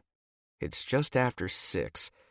Soon I'll need to start getting ready and then leave to pick up Faith, but until then, work, I decide. I'll focus on work and settle my nerves. By the time I walk up to Faith's door, I've managed to settle my heart rate into a normal beat. I'd thought about turning up with some flowers, but then I thought that it might be a little too much. Faith already knows that I want her, and that I want to see where a relationship between us will go. If I try any overtly romantic gestures, she may take it as me pressuring her, and I'll end up taking several large steps backward with her, instead of forward. Tonight, I had decided earlier, I need to be casual and friendly. It will just be two people who met at work deciding to go out to see if there's any spark between them. I want Faith to remember how easy it is for us to interact with one another. Then maybe I'll stand a chance with her. I straighten my shirt for the 1,000th time, once again thinking, with irony, how odd it is for me to be the one to have to chase someone. Normally, I don't have to put nearly as much work to catch someone's interest. But that just means that Faith is worth the effort. Deciding that I look as nice as I'm going to get for now, I rap loudly on the door and straighten my shoulders, trying to portray confidence and charm. I'm unable to stop the smile that spreads over my face as Faith opens the door. Just seeing her makes me feel happier. "You're early," she comments. I glance at my watch. "Only by 15 minutes, I say with a shrug. "I hope you don't mind." "It's fine," she says with a grin, stepping aside to let me in. "I was just about to finish anyway." I glance at her. Her hair is straight in its pixie cut, and her makeup is sedate. She's clinched a robe tightly around her, and as I watch, she swirls around and disappears back into the bedroom. I clear my suddenly dry throat, forcing away all thoughts of following her. That would definitely be the wrong move. Of that, I can be sure. It doesn't take long for Faith to return. likely convinced by the jeans and button-down I'm wearing. She's wearing a pretty blouse and a knee-length, flowing skirt. Neither of us is completely dressed up, but we look good just the same. "So, I guess we're not going to some super expensive restaurant?" Faith asks, as she picks up a pair of sandals with a small heel. I glance at her, taking note of the small relief on her face. "I thought something more laid back would be nicer," I say. "I like going to smaller places. They're friendlier. Is that okay?" "Definitely," Faith says. I hope that my decision not to go to a very expensive restaurant works in my favor. I'm really banking on Faith being different from all the other girls I've dated in the past. It seems we're clear, though. Faith beams at me, the ease and intrigue in her eyes hard to miss. I've made the right decision and jumped over the first hurdle. I've shown her that, despite my enormous fortune, I'm just as human as she is. I park my car out front, I say as we head to the elevator, fishing my keys out of my pocket. "No chauffeur?" Faith teases. "No, I prefer to travel under my own steam," I reply. Faith glances at me and smiles. The look in her eyes is warm. It makes me feel good, like I'm doing and saying the right things. I've never had to go out of my way to woo a woman before, but I have no intention of making any missteps with Faith. The drive to the restaurant I've chosen is quiet. Faith looks out the window, and suddenly, I don't know what to talk about. I don't want to bring up work and remind her that I'm actually her boss, but I don't know her well enough to gauge what I can and can't talk about yet. I glance at her as I drive. Her expression, as she watches the landscape speed by, is serene. At least she doesn't look unhappy.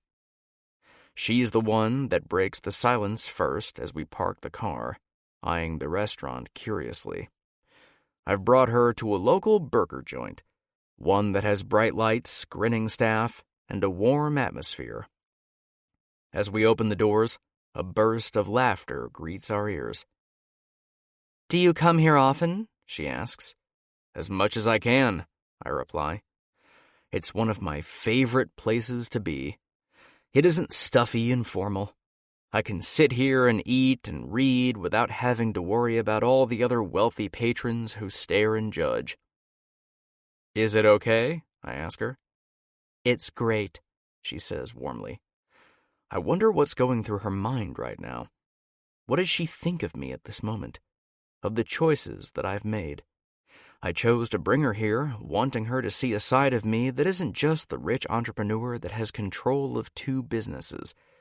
I want her to see me as an ordinary man that she could, hopefully, grow to want. I lead her to a table in the back, waving to some of the servers who grin at me in recognition. There are menus on the table, and Faith picks one up and glances through it. "It all looks delicious," she says. "I'm getting hungry just looking at this." "Same," I say with a laugh. "Do you like burgers?" "Love them," she grins. "It's just too expensive to eat out all the time." I don't say that it's what I do. I'm a decent cook, but work often keeps me pretty busy. I frequent this restaurant for this reason, as well as the coffee shop where I first met Faith. "Can I take your order?" a server asks with a smile as she approaches. After we put in our orders for food and drinks, Faith's smile drops, and she turns to me with a serious expression. "All right, let's put it all on the table," she says, folding her hands. "There's no point beating around the bush about this. I know you like me, and I like you too. But you're my boss. Do you know what would happen if word got around that I was dating you? People would wonder how I kept my job." She sighs, brow creasing. "Everyone is still scared they're going to get fired soon, no matter what you said. We haven't exactly had an owner that was known for keeping his word before now." "So I gathered," I say with a grimace. "It's not illegal, but a relationship with you is trouble," Faith says, frowning. People will start saying that you're favoring me and wonder if I'm getting special benefits. I don't want to deal with that. If that's your only concern, we can keep it a secret, I offer. We don't have to tell the world if we start dating. It isn't anyone else's business than ours, after all. And how long until a magazine picks it up? Faith counters. She looks frustrated, and I can understand her feelings. There doesn't seem to be a good way around this at all. I can keep secrets from the media, I say firmly. Look, we just need to be careful. That's all. Faith hesitates.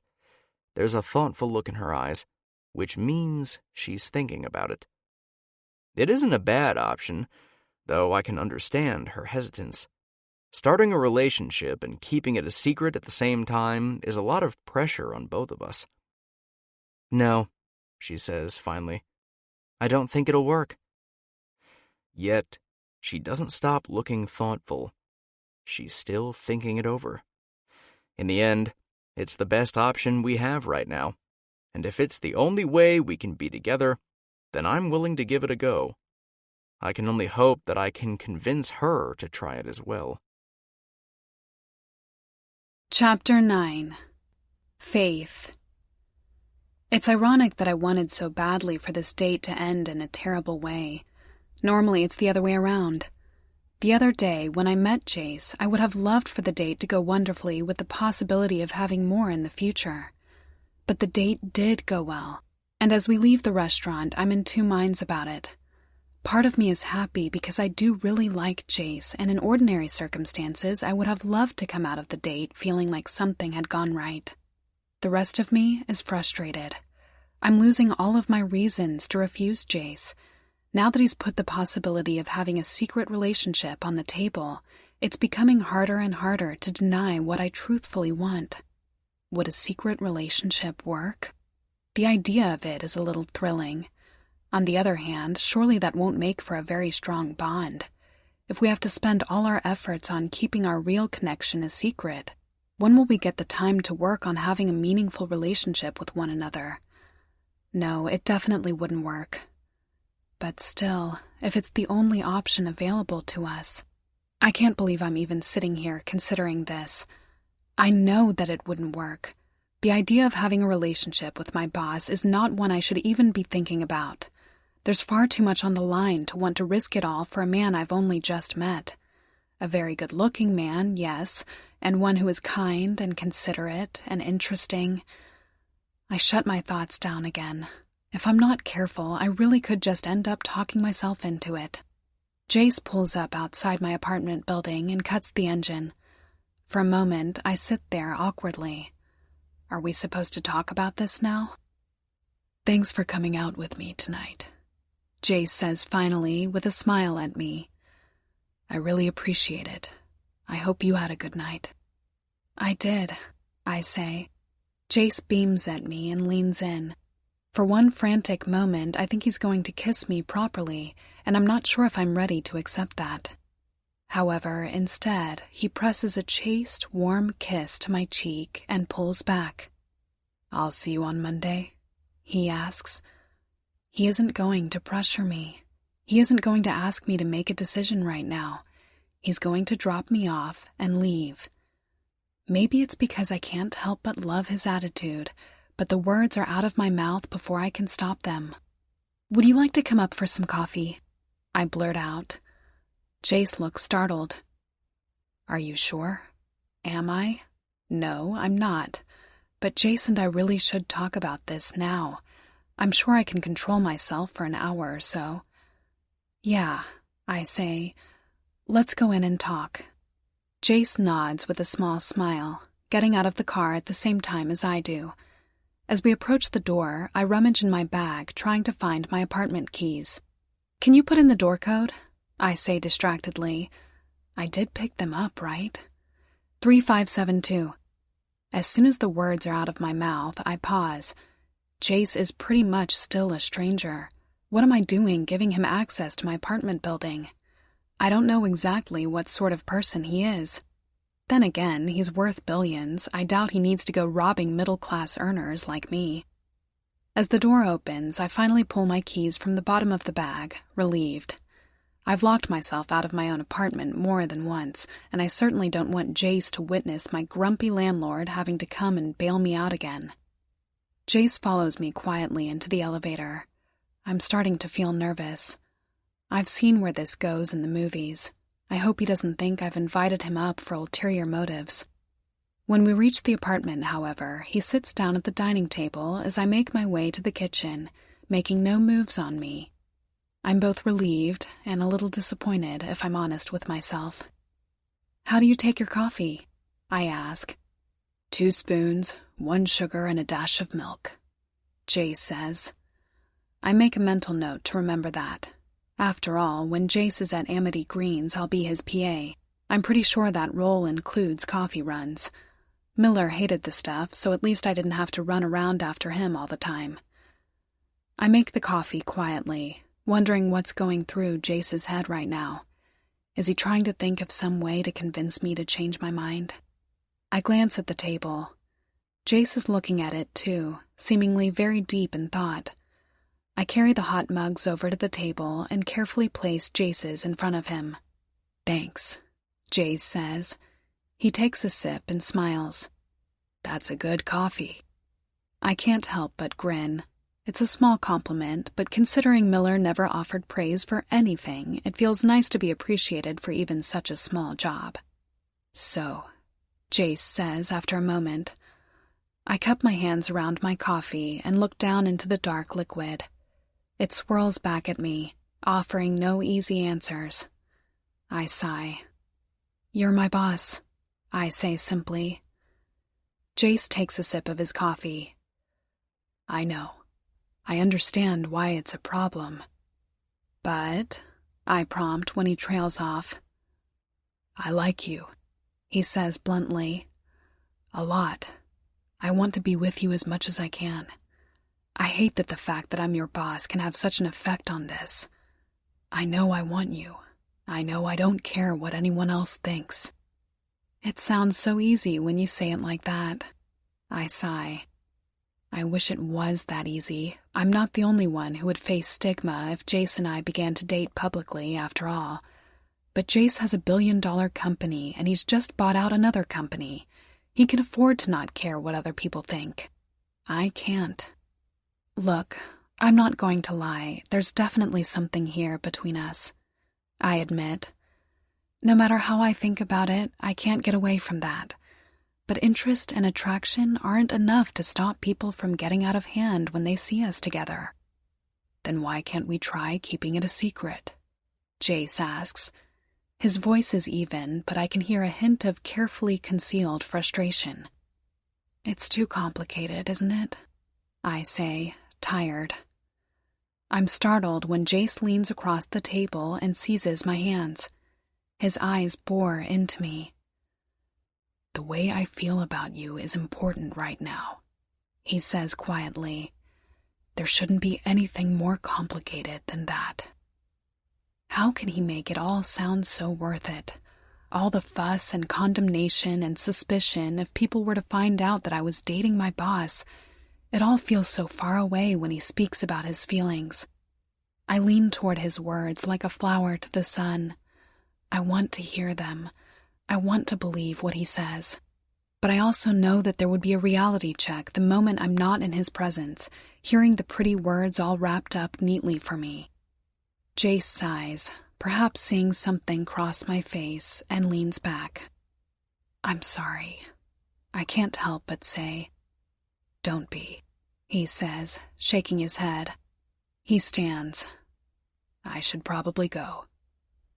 I stand too, biting my lip. This is so unfair. "Also," Jace looks back, "just in case you get it into your head that this might put your job in jeopardy, don't even think about it.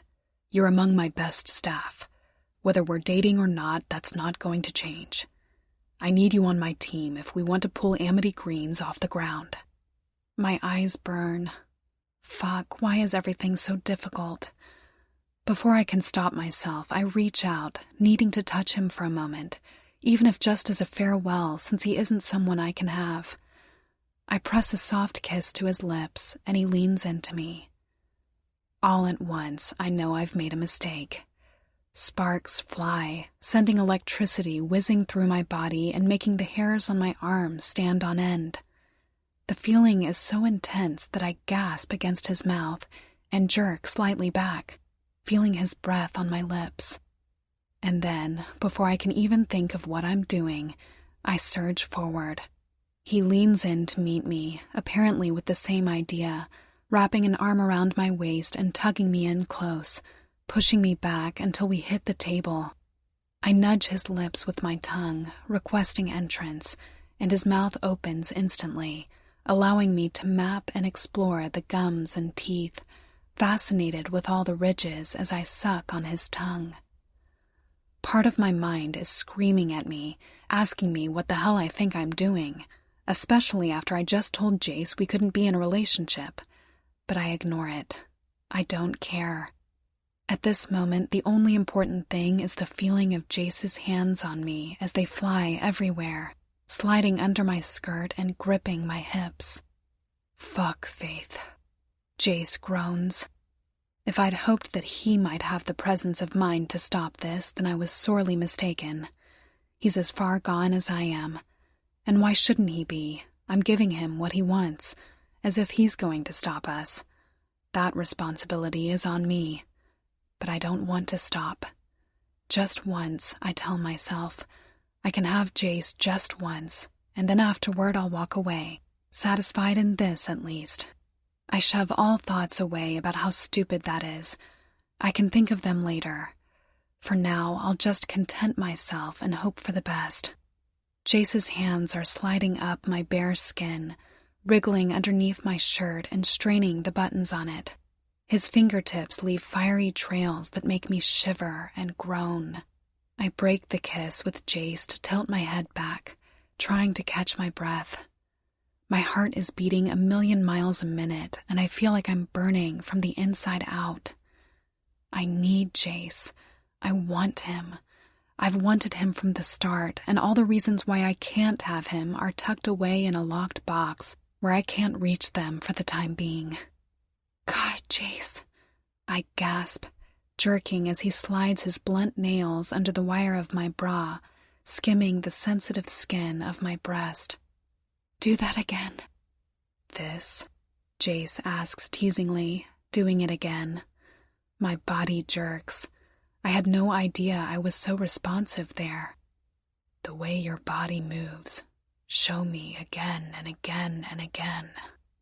I groan, my eyes slipping closed almost without permission. My entire body feels like jelly, and if Jace's arms were not around me, I feel like I would fall boneless to the ground. My knees tremble with the strain of supporting my weight, while my body is being helplessly ravaged with pleasure. I want him to stop so I can catch my breath and think. At the same time, I never want this to stop. I want to feel more of him, feel the way his fingers skim over my arms, legs, and neck. I need. What do you want? Jace murmurs into my ear. It's hard to articulate.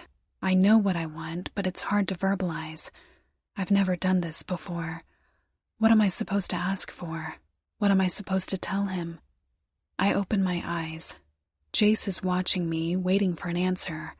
His expression gives the appearance of calm, but his eyes are burning with want. I don't know, I say, the answer coming out as a half sob. I want you. I want this. I want... Jace's fingers pause, and then his touch becomes soothing rather than hard.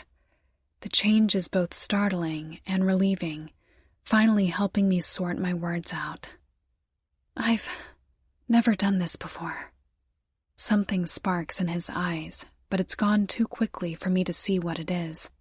I don't know what his reaction will be. Will he be horrified that a 29-year-old woman is still a virgin? It really isn't his business, and if he is chased away by that, then I know for certain that he is not the one for me. But... Then Jace pulls me in close. His hands press comfortingly against the small of my back. Then I'll have to be careful. he murmurs, and my heart leaps. I want you. Do you want this? Honestly? I have to think about it for a moment. I know that this will bring complications that I may not be prepared for, especially since I was certain right up until 10 minutes ago that I wanted to walk away and let Jace and I just have a professional relationship. But, shit, I can't resist him. I just can't. I want him. It's going to be messy and complicated, and I have no idea what's going to happen next. Yet, yes, I whisper, God help me. Yes, I do. Chapter 10. Jace. As soon as I hear those words, I move. I'm desperate to touch her, to feel her silken skin beneath my palms. I kiss her fiercely, lightly biting her lip. She staggers forward into me, wriggling at the sensations. Her movements make my cock harden until it's almost painfully stiff, and I buck forward helplessly. There is no control here for either of us. Right from the moment her lips first touched mine, we were both lost. Part of me thinks I should stop this. It's obvious that she wants to walk away from this for the moment, and I respect that. But she's also the one that started this. The mixed messages are a little confusing, but at the same time, I don't really care. She's here. I'm allowed to kiss and touch her, so there's no way I'm going to stop until she says otherwise. It doesn't seem like she's about to tell me to stop either. It seems that Faith has abandoned all thoughts of preventing us from going further. Her actions make it clear that she wants this. Slow down, I remind myself. When Faith said that she was still a virgin, I was stunned for a moment. It wasn't what I expected. Inexplicably, the knowledge made a wave of lust go through me. If she's a virgin, it means that she's waited this long to have sex with someone she really wanted. She's chosen that special someone to be me. And if I can hold on to her, I'll be the only one she'll ever have sex with. That thought makes my desire rise to almost burning levels. The thought that I'm the one who gets to be with Faith, out of all the men who have no doubt wanted her over the years, makes lust shudder through me, and my breath catches as my grip on her tightens. But if this is her first, I don't want it to be in the kitchen. I want to make her feel good, to be comfortable. I take a few deep breaths and close my eyes, centering myself. We need to go to your bedroom, I say, my voice hoarse.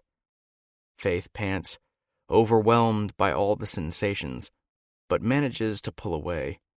Her eyelids flicker before she seems to get her thoughts in order. Yeah, she agrees breathlessly after a moment. This way. She stumbles back drunkenly, wavering on her feet, but obviously headed for a closed door. When I know for certain that we're heading in that direction, I take over, gripping her hand and tugging her into my arms, leaning in to nip her jawline lightly with my teeth as I walk backward. When my back hits the door, I fumble behind myself for the knob and push it open so that we nearly tumble over the threshold. It would be safer, I know, to let go of her and move to the bed individually, but I can't bring myself to stop touching Faith for even a moment. Fuck, I breathe against her neck. You're amazing. My knees hit the back of the bed, and I swivel us around so that I can lower Faith down onto the mattress. Not expecting the sudden movement, she gasps as her eyes fly open. Her fingers dig into my shoulders for a moment before she relaxes. Shit, she says with a breathy laugh. Sorry. Don't be, I say. I kiss down her neck, breathing in the light, floral scent of her perfume. Jasmine, I think? Whatever it is, it's my new favorite scent. Faith jerks beneath me as I kiss and touch her, my fingers skimming over the buttons of her shirt before I start undoing them one by one. If I was worried she might start to get uncomfortable when her clothes began being removed, I was mistaken. She drags her arms through her shirt as soon as she's able to and sits up slightly so she can fumble with the clasp of her bra. "You're so eager," I purr as I leave her to it and start pulling her skirt. "I want you," she gasps. "Now." She falls back and raises her hips while flinging her bra away. I drag her skirt down over her hips and legs, and when it falls to the floor, I pull her moist panties off as well. When she's completely bare, I take a step back, making her whine. Maybe if these feelings weren't quite so strong, I would take my time and tease her just a little more, but I'm eager to show her how good sex can be for both of us. I don't think, with all the overwhelming sensations at once, she's going to last much longer. As it is, I almost feel like I'm about to burst in my eagerness to have her. I force myself to slow down. Rushing this will only hurt Faith, and I swore I wouldn't do that to her. I take a deep, measuring breath and wait for my racing heart to stop thumping so loudly in my chest.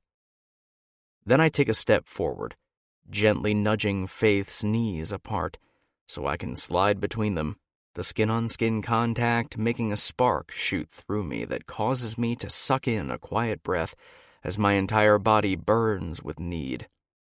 "Fuck, I need you so bad," I rasp. I won't hurt her.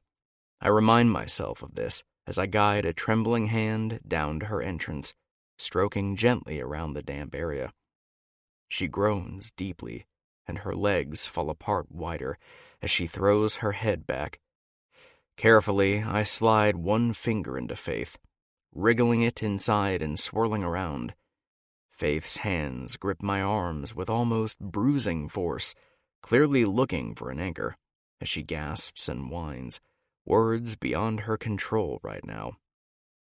"I'm going to make sure you're nice and prepared for me," I say in a low voice, carefully slipping a second finger into her and scissoring them slightly. Faith tenses slightly at this breach and breathes in deeply. "How are you feeling?" I ask, watching her. "Odd. It's..." My finger brushes against something in her and she gasps, her entire body jerking. "Ah." I grin. I've found her sweet spot, which will make things a little easier for her. I thrust my fingers shallowly into her, pressing that spot each time, her eyes fluttering closed. I pull my fingers clear completely, stepping in closer to Faith. My cock is hard and leaking, more than ready to be within her. I lean over her and slide the palms of my hands over hers, lacing our fingers together. Her breathing has sped up a little, but her body is relaxed and waiting right now. "Ready?" I ask. Yeah, she moans. I slide the tip of my cock into Faith slowly and move it around a little as she unconsciously tenses at the unfamiliar intrusion. I wait until she's ready before I push in some more, just a little at a time. The process is agonizingly slow, and my cock throbs painfully, but I force myself to wait. Faith is worth it. Finally, I'm fully seated inside her. She pants beneath me, face flushed, and her fingers tight around mine. I wait until she wriggles a little. "I'm going to move now," I say. It isn't fast or rough. It's slow, deep, and long, each thrust taken with the utmost care as Faith's body gets used to the unfamiliar sensations. Faith groans at every twist and stroke. It's much more intimate than a simple fucking and quick thrusts to get off as quickly as possible. This is different. It's special, in a lot of different ways. I want to make it a night that Faith will always remember with fondness. It doesn't take long for Faith's orgasm to build, and she falls over the edge first with a wordless cry shuddering from her lips, her entire body clamping down hard on my cock. I thrust twice more before I lose it, too, black crossing my vision as pleasure cascades down around me. When it starts clearing, I pull out of Faith and land on the bed beside her. After a moment, I turn around. Trying to catch my breath, I lay flat on my back and stare up at the ceiling, wondering what to do now. I'm no stranger to the fact that what just happened shouldn't have happened at all. Faith didn't want a relationship with me. It's too complicated. As disappointing as that was, I was prepared to walk away for now and perhaps try again when we had worked together for a little longer. But when she kissed me, there was absolutely no way that I could resist her. I glance over at her. She's also staring upward, her chest heaving. Her expression is calm, and I have no idea what she's thinking about right now. Is she upset that this happened between us after she said she didn't want a relationship? Is she angry that neither of us could control ourselves for 1 hour while we were alone together in her apartment? Are you okay? I ask her. She glances at me and then turns her head fully toward me. Yeah, she says. She shifts and winces. I was as careful as I could be, especially since she hadn't done this before, but there was always going to be some residual pain. Pain? I ask with a grimace. I hadn't wanted to hurt her at all. A little, she admits. But it's okay. She stretches carefully and then rolls over onto her side so that she's facing me. Her entire body is relaxed, almost like she's molding herself to the mattress. She yawns widely. I'm so tired, she says through a second yawn. Mm-hmm. I slide down so that I'm lying beside her on my side as well. She grins at me, her entire face lighting up, and something in me sighs with relief. Part of me had thought that she would be furious after all this. We were both consenting adults, but our loss of control could have easily caused a problem between us. Maybe Faith is just too tired and sated right now to think about it. But I'm okay with that at the moment. I'm exhausted and relaxed. I don't want to have to deal with anger or stress. In the end, we didn't do anything wrong. We wanted each other, and we acted on it. It's really that simple. Except, I know that eventually it won't be that simple. All the reasons why we can't date will come back to Faith soon, and then things will probably be even more awkward. There's no way either of us can just walk away from this now, not after we've gotten a taste of each other's skin. At least, I know I don't want to. If Faith walks away from me now, she'll leave me with a terrible, unfulfilled yearning that I won't know how to abate. I want to beg her to give us at least this one chance to see whether we can work together, but I'm not quite sure what words to say. She's already decided that we can't do it once. I don't know if it's too much to hope that she might change her mind just because we slept together. But I know I have to try. There's something about Faith that I'm helpless to pull away from. Maybe it might be easier to just stay away and hope for the best, but I don't want to. I want her. I look at her. She's watching me. Nothing in her expression giving away what she wants right now. I want to give us a chance, I say quietly. I look her directly in the eyes. I want to see where this goes. I know it will be hard and stressful, but we owe it to ourselves to at least try. Faith closes her eyes. A secret relationship may end up breaking us apart, she says. My heart jumps. That isn't a no. Not if we don't let it, I counter. We just have to talk to each other and voice our concerns. If the pressure gets too much, we can end it. Not if I can help it, I silently promise. Once I have Faith in my arms, I'll do everything possible to keep her there. Faith sighs gustily, but gives me a tiny smile. How do you make it all sound so easy? She asks with a wry smile. It's not that simple. Why isn't it? I ask. This is so much like the conversation we had at dinner, repeating the same thing over and over again. At dinner, I knew I was losing before she even opened her mouth to tell me she didn't think it would work. Now, though, it doesn't feel that way. I can almost feel her reluctantly thinking about what I'm saying. I don't know, she says after a moment. Still not a complete refusal. Do you want to be with me? I ask. She grimaces slightly. Yes, she says. And you want to be with me? Yes, I do, I say with a nod. So why don't we start with that and deal with the rest as it comes along? We can't see the future. Panicking about something that might not even happen is pointless. Right now, the only real thing here is the feelings we have for each other.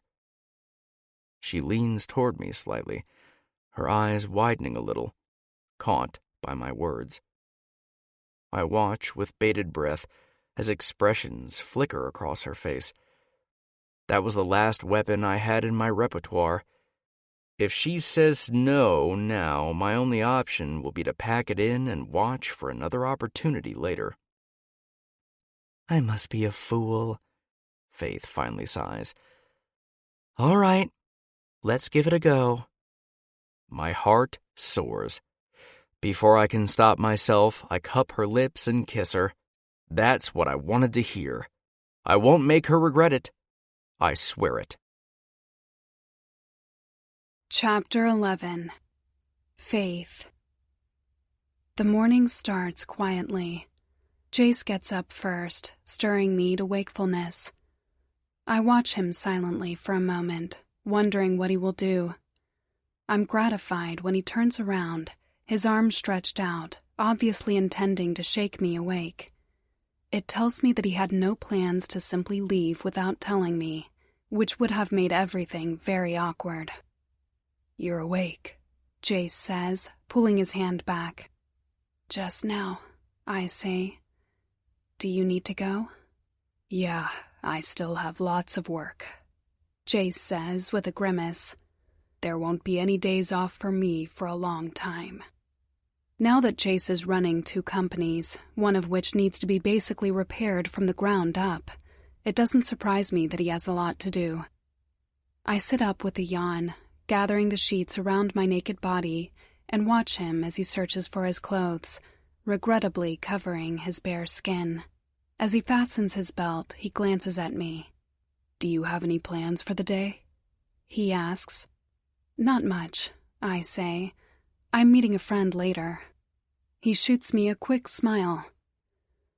That sounds nice, he comments. He sits on the bed to pull on his shoes and then stands again with a jaw-cracking yawn. I better head off. All right, I say. I'm not sure what to say or do right now. Yes, Jace and I agreed to give a secret relationship a try, both of us very aware of the attraction that exists between us.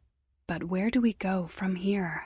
Do I treat Jace like my boyfriend or like my boss right now? It's hard to think, too, with the way my body is aching, reminding me strongly of our activities the night before.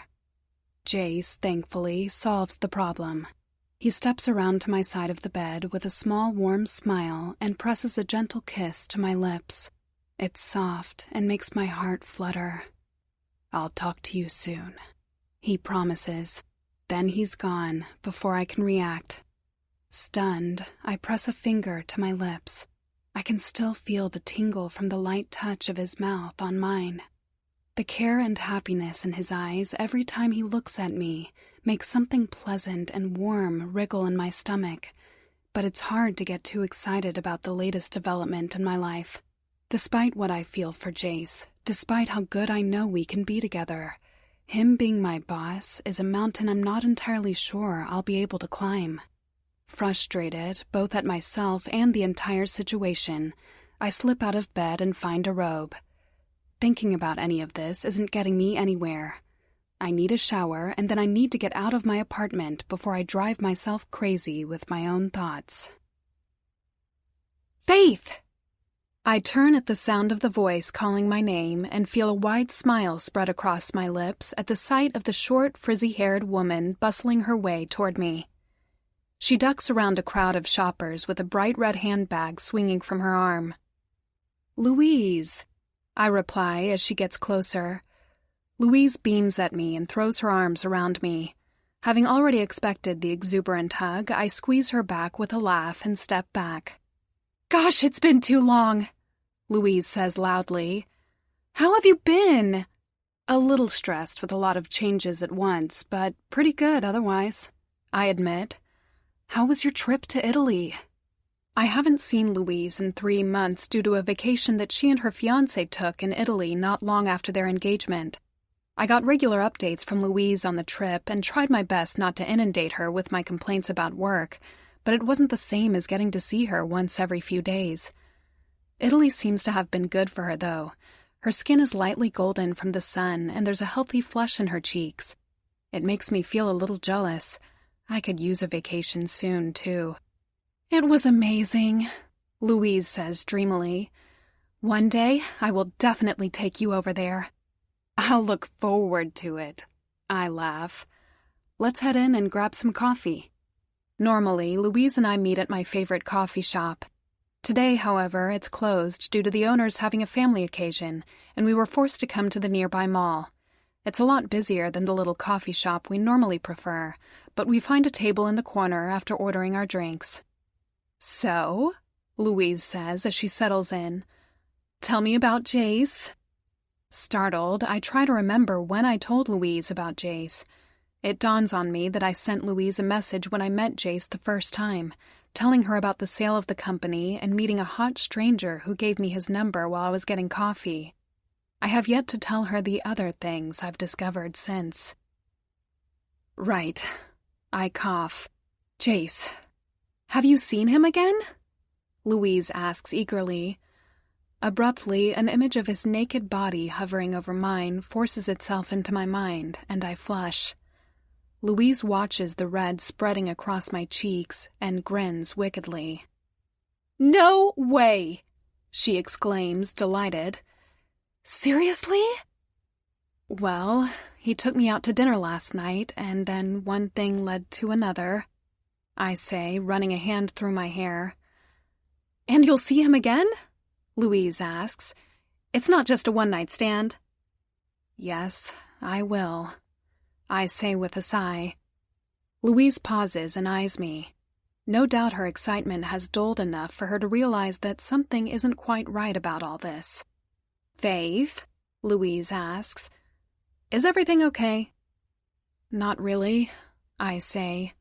I shouldn't be so gloomy. Jace and I are giving our relationship a go. Louise is back from vacation and I still have my job.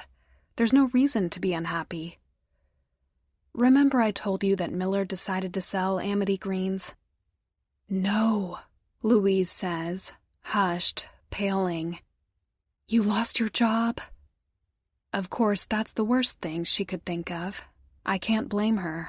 I thought I was going to lose my job too. Actually, I got a small promotion, I tell her. When the new owner is away at his other company, I'll be the one in charge of Amity Greens. Okay, Louise says, looking thoroughly confused. What's the problem, then? The problem is that Jace is the new owner, I reply. My new boss. I watch as she stares at me, still puzzled. Then slowly, comprehension dawns. Shock hits her first, followed by understanding. Well, she says bluntly, that's shit. Tell me about it. I groan. To make matters worse, Jace really wants a relationship with me despite that. He took me to dinner last night to try and show me that we could still manage it. He thinks a secret relationship is the way to go. Hold up, Louise says abruptly. I pause and stare at her, unsure why she's looking at me so incredulously. She opens her mouth to say something, but before she can, a server approaches with our drinks. We accept them with murmured thanks, and Louise waits until she's gone before fixing a hard look on me. "Are you telling me you slept with him after you found out he was your boss?" she asks. I flinch. It sounds so much worse when she says it. "It sort of just happened," I say lamely. "Right," Louise says, rolling her eyes. "So what are you so upset about? He obviously doesn't care, and you obviously want him. What's the problem?" "The problem is what people will think about it," I say with a huff. "Look, I was Miller's PA, right? Yet somehow I've managed to keep my job and moreover got kinda promoted as well. Ideally, Jace doesn't need 2 personal assistants, but he's kept me on anyway. When I asked him, he said it was because I was good that he kept me, not because he thought I was attractive, but I'm still not sure how much of that to believe." I shake my head. I'm getting off topic. "If it comes out that I'm dating Jace, everyone will wonder if the only reason I kept my job and got promoted was because I fucked him," I say bluntly. "I don't want that sort of stigma. I'm good at what I do. I don't want people wondering if I'm just an idiot who got lucky." "It seems to me that you're caring too much about what other people think," Louise says with a shrug. "As far as I'm concerned, if you like Jace, then go for it, and fuck everyone else. They don't know your life. If they want to spread nasty rumors, let them. You know the truth." "But it could end up affecting my future," I sigh. "What if I decide to leave Amity Greens and other companies hear the rumors, coloring their opinion of me?" "Faith, you didn't leave Amity Greens when it was sinking so fast in the red that you almost didn't get paid some weeks," Louise says with a deadpan. "I don't think there's anything that can make you leave that company now." She isn't wrong. I stuck with Amity Greens through all the shit Miller threw at us, determined to keep the company running. I glance at Louise. I know she's burning to ask me why I put up with so much for a failing company, but I still don't have an answer for her. Yet seeing how hard my other colleagues, who wouldn't have had the same opportunities as I would if they were forced to leave their jobs, struggling so hard, there's no way I could have abandoned them. If I had left, Amity Greens would have fallen, and all my work friends, who had little prospects and no other job to jump to, would have suffered. As I think about those friends, though, it occurs to me abruptly that they wouldn't ascribe to any nasty rumors about me. They, more than anyone, knew how hard I worked and what I sacrificed for this company. They know that I've more than earned my position, just as they've earned theirs. So do random naysayers really matter in the end? Why should I care about the opinions of stupid strangers? Louise isn't wrong. I do want Jace. He's nice, clever, and good-looking, and he wants me in return. I do want to see where a relationship with him goes. In fact, he's the type of man that I can see myself together with for a long time. "You're right," I say after a long moment. "About it all. I just can't help but worry about it. It isn't just my reputation on the line either." "Yeah, I get that," Louise says, taking a sip of her coffee. "But Jace has decided to put it all on the line anyway because he wants to be with you. Don't you owe it to him to do the same if you really do want him? It isn't fair to him to half-ass it because you want to dither about being unsure if you want to risk your reputation." Louise's words are harsh, but they're just what I need to hear right now, I realize. If I want to have a relationship with Jace, then what am I hesitating for? Yes, he's my boss. But before he was my boss, he was just a man that I liked and could see myself being with him for life. Right then and there, I make a decision. I'll leave the status quo as it is right now. We'll keep our relationship a secret while we both try to figure out what we want and whether or not this is going to work, away from the prying eyes of the media and everyone around us. Then, if it turns out this is really what I want, we can discuss moving forward. Chapter 12. Jace. 3 days later, I'm still happier than ever. It isn't perfect, I know. Faith doesn't want to fully commit to a relationship right now, especially while we're keeping it a secret. She wants us to get to know each other better before we consider taking that step. I like that idea as well. Later, when I thought it through more deeply, I realized what a good idea it was to be sure about one another first. Me, because I don't know whether Faith will end up being like the other gold diggers who have tried to catch my attention in the past, and Faith, because she wants to know if a relationship with me will be worth the harassment that will come her way if it goes public. As such, our relationship, right now, is casual. Quick kisses when we can get away with it during times where there are no prying eyes, messages every now and then to check in, and an understanding between us that is just as strong as the bond of attraction that first connected us. It's definitely not all that I want. I want to date Faith publicly and tell the entire world that I found an extraordinary, brilliant woman to care for. I want to bring her flowers, take her to nice restaurants, and kiss her whenever I want. But I can't do that right now. It isn't enough. But it's okay for now while we work things out. After all, for a while there, I didn't think I would even get this much. Her worry over what other people will think is both understandable and incredibly frustrating. Yet, there's no way around it at this stage, not until the day our feelings for one another are stronger than the fear, or we break up with no one else the wiser. I know what outcome I'm rooting for. My office door opens and I look up as Faith steps inside, carrying a small stack of papers. She dumps it all on her desk in the corner. "Anything interesting?" I ask, eyeing the papers warily. "They'll all find their way to me eventually." "Just this one," Faith says, taking a few sheets off the top. "I think it has to do with the new building you've been looking into." I sit up straight and take the papers. I'd started negotiations for this building before I fully took over Amity Greens, well aware that this company needed a new, larger area to work within. "It's the result of the inspection I had done on the place," I explain, when Faith looks at me curiously. "Looks like it's mostly in good condition." "Yeah?" Faith asks, rounding the desk to look over my shoulder. I catch a whiff of her floral perfume and force myself to be still. "Any major problems?" "It looks like there's a leak in the roof and some water damage," I say, looking through the document. "One of the walls is also structurally unsound due to a shoddy repair job, and the water system needs to be replaced.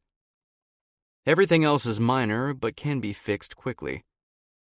"Those 3 things are pretty big fixes, though," Faith says with a frown. "Is it worth it?" "I think so," I say with a nod. "I now have ammo to go back to the owners and make a counteroffer because of the damages that I'm going to have to fix. If the owners accept the offer, then we can begin proceedings to the settlement." "What if they don't agree?" Faith asks. "Then one of 2 things happen," I reply with a grin.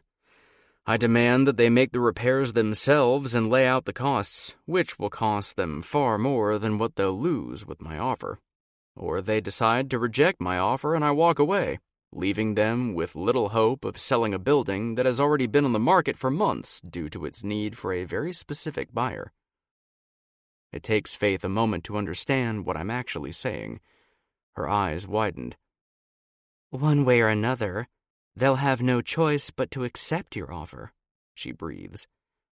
"It will just take a bit longer." "Exactly," I say with a nod. "That's just how business is played. I didn't get to where I am now by backing down because of blustering fools."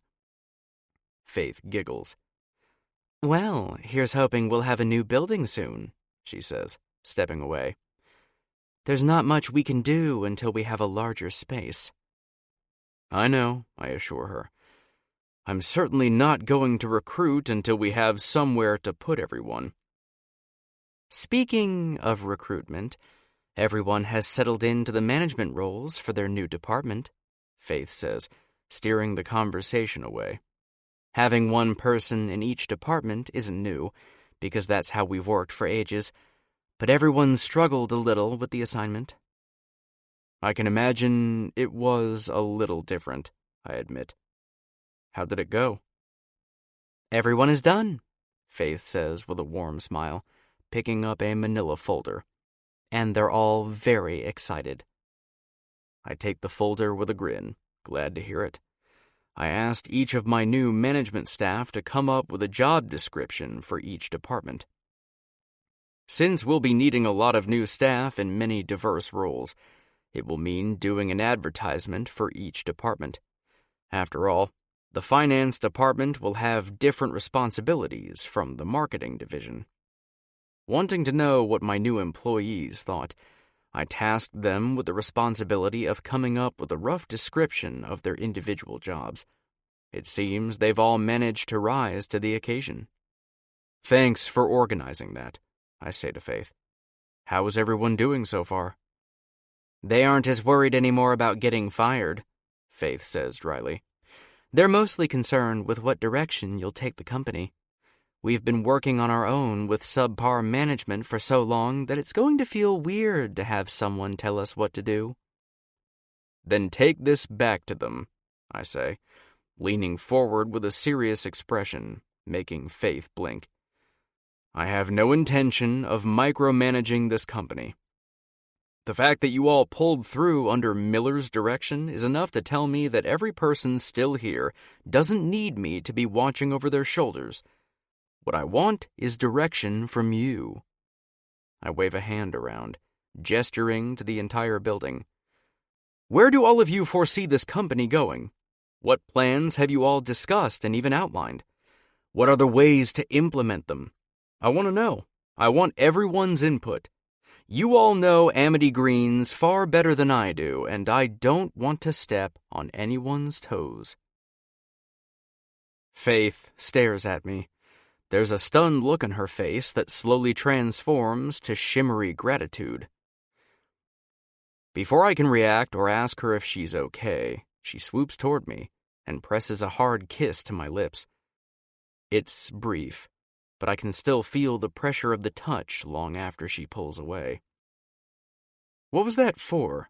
I ask, puzzled.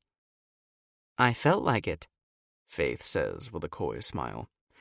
I'll leave these descriptions here and go tell the others what you said. I'll try and get everyone to write up some notes that we can go through later and make into a succinct business plan. Great, I say, pleased. Thanks, Faith. Thank you, Faith returns. Then she's gone, disappearing through the door. I can't help the silly smile that slowly spreads across my face. If that's Faith's reaction when I say something like that, then I'll make sure to continue paying extreme consideration to the old employee's feelings. Not, I remind myself, that I was intending on doing anything less, even without Faith added to the mix. I pick up Faith's folder and flick through it. Each employee has jotted down some notes about what they think of their job. What catches my attention, however, are the first pages. Someone has meticulously written up a summary of each description for easy perusal. Faith. It had to be Faith. She's so used to managing everyone that she likely just did it on autopilot. It definitely makes my life a lot easier at this moment, but I'll have to sit and talk to her about it. As much as she probably wants to help the others, and I suspect helping them is the only reason she's still with Amity Greens, she needs to allow them to stand on their own 2 feet if they're to succeed at the management roles I've given them. I'll also talk to the rest of the employees about not relying on Faith so much. It's going to be scary for all of them, I know. A lot is change for them in a short space of time, and that's going to be very hard to handle. But I've been watching these people for some time now. The employees at this company and their work ethic are entirely the reason why I decided to buy Amity Greens to start with. With a little bit of hard work, I know we can all achieve our best. However, I can't say that I'm really looking forward to telling Faith that she can't mother hen the other employees anymore. I sigh. The circumstances in which Faith became obsessively protective over her work friends were definitely not great. It would undoubtedly be hard for her to adjust to her new role without that, but I know she can do it. I've only known Faith for less than a week now. It doesn't seem that long, not really, but I can't imagine life without Faith in it anymore. She's intelligent, beautiful, loving, and just amazing. With enough time, she's the woman I know I could fall in love with, the one I'll want to be with forever. It feels too soon to say that, and I'm certainly not going to vocalize that thought to Faith when she's still sticking to a casual relationship, but I know it's true.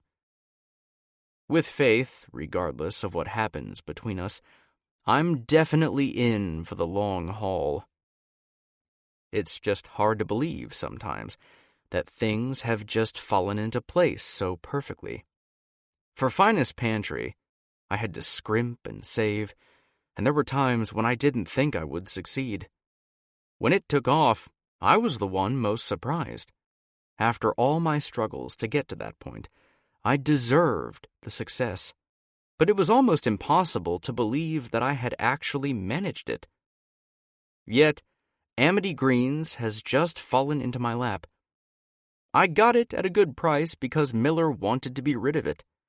I've gotten amazing employees out of the deal, and a tiny supermarket with a host of loyal shoppers which will jettison my own earnings into an entirely new field of supermarkets if I can manage this right. On top of that, I've met the most amazing woman in the world, and she wants to be with me, too. I lean back in my chair. Everything just feels too good to be true. If I'm honest with myself, but does that really matter? I definitely shouldn't look a gift horse in the mouth. I have my successes and I have Faith, and that's all that I should be focusing on right now. The world, it seems, is finally rewarding me for how hard it was to amass my fortune and start my business in the beginning, back when no one believed in me and I was so close to being homeless. I should just sit back, relax, and enjoy life for once. Because right now, everything is just perfect. Chapter 13. Jace. When I see Faith next, wandering toward the coffee machine with her cup, an idea occurs to me. One of the things Faith stressed about was not getting enough time to have an actual relationship if we were always just focused entirely on keeping the secret, right? So if this was going to work, I need to prove that we can still make a relationship work, and work well, under the current circumstances. That, I decide as I get up and stride toward her, is going to be my main concern at this point. "Hey," I say, catching her attention. "Hi," she says with a smile. "Did you want a coffee?" "Definitely," I laugh. "Do you want to go to dinner tonight?" Faith blinks, startled at the sudden invitation. "Sure," she says, then shakes her head. "Sorry, yeah, I'd love to. What brought that on?" "I just want to spend time with you," I say. Faith stares at me for a moment, and then she beams, her beautiful smile spreading across her face. "Sounds good," she says. I smile as well and turn away. It's good to know that everything is going right. At 6:30, I show up at Faith's door. I barely knock twice before she opens it, smiling at me. I told her just to dress comfortably tonight, and she's followed my instructions by wearing some jeans and a pullover pink blouse. The look suits her. I can't help but run my eyes over her body for a moment, appreciating the way the clothes hugged her curves. "Ready to go?" I ask her, dragging my eyes up. "Yeah," she says, grabbing her bag. "Where are we going?" "It's a surprise," I say with a wink. After inviting Faith on the date, it left me with the problem of actually figuring out where to take her. She had enjoyed the burger place I took her to, so I don't want to ruin the fun, casual air surrounding us by taking her somewhere fancy. Then I hit on the perfect idea. As we drive, I glance continuously at Faith, not wanting to miss her reaction. We don't have to go far, and I'm treated to the way her eyes open impossibly wide as we reach a set of tall, intricate gates that we drive straight through. As we head down the long driveway, heading for a large, magnificent mansion sitting behind a fountain, Faith turns to me.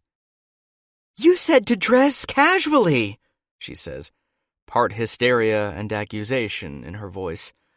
"I'm not dressed for a place like this." "You are," I say as I park in front of the door. "This is my home." Faith snaps her mouth closed, shocked. I smile at her. While I know that my home is probably a little overwhelming to her right now, and possibly even a stark reminder of the fact that I am also a billionaire who owns 2 companies, I know that this is the best option. I want Faith to see where I live, and I want to give her a casual, intimate experience. What better date to have than a home-cooked meal at my place? "Why did you bring me to your place?" Faith asks, with a confused expression as she gets out of the car. "I wanted to show you where I live," I say. "And I wanted to cook for you." Faith trails after me as we enter the house, looking everywhere with wonder. It's massive, I can see that. That said, I decorated it modestly, having never been a fan of the overdone exteriors that I've seen in other mansions, but the size alone is likely a shock to her. "Do you want dinner or a tour?" I ask. Dinner," Faith says, looking overwhelmed. I guide her to the kitchen. I had moved my large dining table and set up a much smaller table for the 2 of us, decorated simply with a blue tablecloth and floral centerpiece. On the stove, vegetables, gravy, and pork simmer, waiting for me to return. Faith sniffs appreciatively, finally losing some of her shock. "That smells good," she says. "For some reason, it surprises me that you can cook."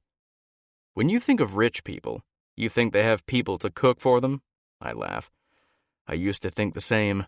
I get people to help me with housework and gardening, but I cook for myself. I enjoy cooking. "I don't," Faith says ruefully, as I lead her to the table. "I'm a horrible cook." I laugh. "Don't worry. In that case, I'll just cook for both of us," I say warmly. I pull the chair out for her and then head to the kitchen. It doesn't take me long to arrange the plates, and I bring them over with a bottle of wine tucked under my arm. I fully intend for this to be an amazing night. I want to show Faith that my riches don't matter. I can still give her a warm, intimate experience and give her the boyfriend that she wants. From the way her expression relaxes and she grins at me, I think she's gotten the message. "This is really nice," Faith says, picking up a forkful of food and biting into it. Her eyes widen as she quickly swallows it down. "This is amazing." "Yeah?" I ask, pleased. It isn't often that I cook for others. "That's good to hear." "As if you don't know how good it is," Faith says with a laugh. "I do," I admit, but it's always good to hear it from others, too. Faith laughs again, digging her fork back into the food. As I watch her, I feel warm and happy. If I could have this all the time, I would. Having Faith around, in my life and in my home, makes everything else I've done feel worth it just for the chance of meeting her. I'll do anything possible to keep this peace that I feel right now. As the night gets late, and Faith begins to giggle more often due to the several glasses of wine we've shared, we retreat to the living room. Faith gushes over my massive television, which is set on brackets in the wall, and sinks into my comfortable lounge couch with a moan. "I could just stay here forever," she sighs. I shut my mouth before I say the first words that come to mind, which are, "Why don't you?" in the spirit of keeping our relationship casual for the time being. Saying something like that would only make things tense. I mean it, though. The thought of her staying here in my house forever is incredibly desirable. I sit down beside her. My arm brushes against her. Yes, I could see myself being with her forever. The thought should be more startling than it actually is, but I'm relaxed from the wine and tipsy on the pleasure of being in Faith's company. She turns to look at me with a smile, and there's no more that I can resist her now. I lean in and kiss her. She responds immediately, almost as though she was waiting for me to make the first move this time. Her lips move against mine, and her arms wind around the back of my neck as she pulls her body closer to mine, ankles tangling with mine. I bury my hands in her short hair, rubbing the strands through my fingertips as the kiss deepens, our tongues battling and our bodies thrumming with pleasure. Before it goes too far, though, I pull back, my heart beating wildly and breath catching. I can't forget that it wasn't that long ago that Faith had sex for the first time, nor can I forget how sore she was in the aftermath, despite how careful I had been. "Are you okay?" I ask. Faith smiles and leans into me, her chest pressing against mine. "Perfect," she purrs. "Don't stop on me now, Jace. I want to feel you again." Her words set me on fire. I kiss her again, this time fiercely, and she writhes beneath me, making my cock harden at her touch and movements. She pulls back from my lips and slowly kisses down to my jawline, one of her hands drifting down my chest in a gentle trail that makes me shiver. Her fingertips dance across my clothed skin until she reaches between my legs and gently cups my cock. I gasp sharply, and she looks up with a mischievous grin, leaning up to move her mouth near my ear. "I might have been a virgin, but I'm not completely inexperienced," she murmurs. The embers that had flared to life within me suddenly blazed into a raging inferno. Faith's hand strokes me lightly, and my hips buck, needing more pressure. She uses her other hand on my shoulder as a leverage to pull herself up, her grip on my cock becoming tighter. "Fuck yes, keep going," I groan.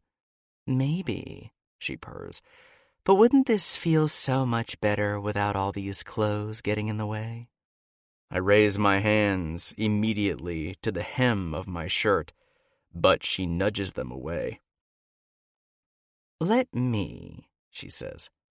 She removes her hand from my cock and my body relaxes slightly, despite the now throbbing heat in my pants. I pant as her hands drift to the hem and she drags it up, scraping her nails over my bare stomach as she does so. Her fingers slide up my sides as she drags my shirt up and over my head, tossing it to my shoulder.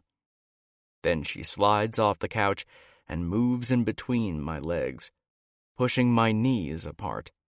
I watch her, my breath catching in my throat, as she reaches out and unzips my jeans, tugging the hem down slightly as I lift my hips.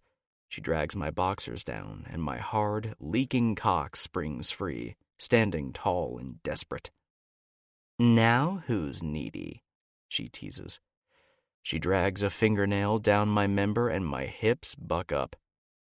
"Fuck," I gasp. "Not yet," she says. She licks her lips and leans forward. For a moment, I'm not sure what she is going to do next. Then she opens her mouth and wraps her lips around the tip of my cock. I stop breathing for a beat, the overwhelming sensation of her mouth on me making my heart thump. She hums around it, sending vibrations traveling all the way down as she slowly takes more of it into her mouth, sliding her tongue around as she does. Then she sucks and my whole world goes white. "Fuck, that feels good," I groan, my head falling backward, my hands burying themselves in her hair for an anchor. She makes another sound, and I groan at the sensation as she sucks again, lapping and licking all around my cock like it's a piece of candy. I'm boneless and helpless to do anything. But I know I don't want it to end this way. Like before, I want to show Faith everything pleasurable about sex, and I definitely want to make sure I can touch her in return tonight. I feel my cock pulsing, and I know I need to stop this before I burst. I summon every bit of self-control I have to put my hands on Faith's shoulders and gently push her back. She looks up and smiles, her lips red and moist. I'm almost prepared to orgasm just at the sight. "No more," I say hoarsely. "I want to be in you." I pull her up, standing as well, and drop her down onto the couch, bracing myself over her as I kick my jeans and boxers off. "Good," Faith says, looking up at me, her eyes intense. "Fuck me now." There's no way I can resist. Chapter 14. Faith. I've had boyfriends in the past, of course. Boyfriends that I did many things with, despite never crossing that final line. I know how to pleasure a man and get pleasure in return. But sucking Jace's cock was an experience all on its own. Having it in my mouth, knowing that it would soon be plunging into me, made something within me wriggle wildly, driving the whole thing to untold heights of anticipation and lust. I want Jace more than ever, and as I sit on the couch, his arms braced on either side of my head, all I want is for him to touch me even more. I want him to fuck me. Last time was amazing beyond any expectation that I ever had. The feeling of being that connected to another person, or rather to Jace, made my desire soar so far up that it was hard to breathe. For days afterward, I could still feel the way he moved in and out of me, and part of me had longed for it once more. Unfortunately, it took a few days to recover. I was more sore than I expected, and in the days after, I started to think more about it. At the time, everything was crashing over me, and I could do little other than go along for the ride. But now I have set my expectation, and I was determined to show that to Jace when I got the chance. That chance has come tonight. We're both tipsy on wine, having warm feelings for one another. I'm sitting in his home on a comfortable couch after he cooked an amazing dinner for me, and I honestly don't want to leave anytime soon. I can't help but feel that this is where I belong. But for now, I'm not interested in serious thoughts like that. I just want to feel Jace and know that he's with me. I can still taste his cock on my tongue, and I lick my swollen lips as I look up at him. "Are you just going to stand there?" I ask. "Or are you going to fuck me?" Jace grins, his eyes dark with a deep lust that makes me shiver in need. "First, you need to get these clothes off," he says. He reaches for the hem of my shirt and drags it over my head, mussing my hair. His movements are much more jerky and rough compared to mine, and I can't help but appreciate it.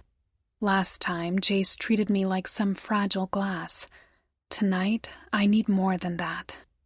After the blouse is gone, I undo my pants and shimmy out of them, kicking them somewhere in the vicinity of a nearby armchair. I'm left in only my panties and bra, but Jace stops me before I reach for them. "Let me," he says in a low voice. I watch with bated breath as he leans forward to place his hands on the lace hem of my panties. He slides the tip of his finger under the elastic band. He isn't touching me much, but it's suddenly so very intimate. My body tenses as his fingers crawl deeper under the material. I lean back into the couch cushions, my legs spreading to give him better access, and Jace looms over me, expression intent as he looks me over. It makes me feel vulnerable, but at the same time, the desire in his eyes makes me feel sexy and wanted. "What do you want, Jace?" I ask, the words falling out of my mouth before I can stop them, unable to help repeating the question he asked me the first time we had sex. Jace's eyes meet mine. "You," he says simply. Then he moves, pulling my panties down and throwing them aside so he can step between my legs. He reaches behind me, making my back arch, and deftly unclips my bra, tearing that away as well. Then his hand is on my breast, kneading the soft skin and pinching the nipples to hardness, making me writhe under his touch and gasp as each part of me thrums with pleasure. "Stop teasing," I moan. "Why?" Jace asks. "This is how you teased me." I'm starting to regret that now.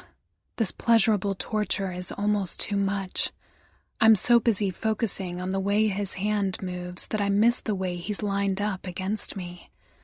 I feel the tip of his leaking cock rub against me, and then suddenly it's sinking slowly into me, making me gasp sharply. Fuck, this is what I was waiting for. I can feel his hot, throbbing cock within me, pulsing against my inner walls. My hips buck toward him, begging him to move in further, and he obeys without question, sinking further into me until he's fully immersed. I want him to take me, to plunge into me hard and fast enough that I can feel him. I still need to get used to this. Maybe later we can, after we've done this a few more times, when I'm less likely to get hurt.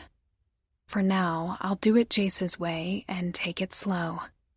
Then Jace starts to move, and all thoughts of frustration over the slow pace flee in favor of my mind focusing completely and totally on his cock moving in me. The ridges of his cock drag against me, allowing me to feel every bump and inch of him. Fuck. Shit. More. Keep going. I pant as he thrusts in again. You feel so good around my cock, Jace groans as he begins to pull back out. My hands are on his shoulder, gripping tightly, and I'm half sitting against the lounge as Jace leans over me. We're both sweating, a blazing heat swirling around us that makes it hard to breathe. Needing something more to occupy me, I latch my mouth around his bare shoulder, nipping at the skin and soothing it over with my tongue. Jace jerks and groans, and I moan as his cock seems to go even deeper inside me, my eyes rolling back. Again! Do it again! I moan. Jace's next thrust is harder, as though he can't control himself anymore, and it sets the pace as he picks up a little speed. I hold on and writhe beneath him, trying clumsily to meet each of his thrusts so that I can feel him so deeply that I'm not sure I'll ever be able to get him out.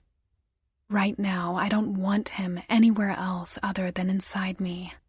Yet I can already feel my orgasm creeping up on me, sliding over me like small crests of the tide right before a large wave comes crashing down. I hold on as much as I can, wanting to prolong this for as long as possible, wanting to ride this pleasure forever. Without warning, it crashes over me, and my vision blacks out as my body jerks and shakes with a cry. I feel Jace still moving, chasing his orgasm as my body clenches around him. Then he shouts out, trembling as he plunges deep into me, cock shuddering. When it's over, he pulls out of me. I collapse sideways onto the couch and Jace crashes down beside me, making me glad that the couch is so large. His arm is trapped beneath me, but he doesn't seem to care about extricating it right now. I'm not going to move it either, because the contact gives me some anchor to the real world, stopping me from floating far away with the pleasure still rushing through my body. After a moment, however, everything calms. I can feel his skin on mine, as well as the way my heart races in my chest and my breath stutters in my lungs. I keep my eyes closed, trying to calm myself. When I finally manage to do so, I relax and open my eyes, looking up at the ceiling and appreciating just how comfortable I am right now. I'm more than happy just to curl up here on the couch, content and sated. My body aches, but not as badly as last time, and it's just a reminder of the moments when I wasn't sure where I ended and Jace began. I want to just curl up on this couch with him and stay here forever. Yet I also know that my body won't thank me for doing that. I feel Jace moving beside me, and I blink up at him as he runs a hand through his already mussed hair. "Bed?" he asks with a yawn. Another wave of tiredness crashes through me. "Bed," I agree. I'd love to see the rest of his house, but I don't think I'll be paying much attention to the decor as we stumble our way to the bedroom. Perhaps tomorrow, after we've both rested and recovered. It doesn't matter. After all, we have all the time in the world. Jace helps me up, and I lean against his shoulder for a moment, relishing the contact with his warm skin. Being near him makes me feel safe and happy. I close my eyes briefly with a smile. We're going to be okay, I decide.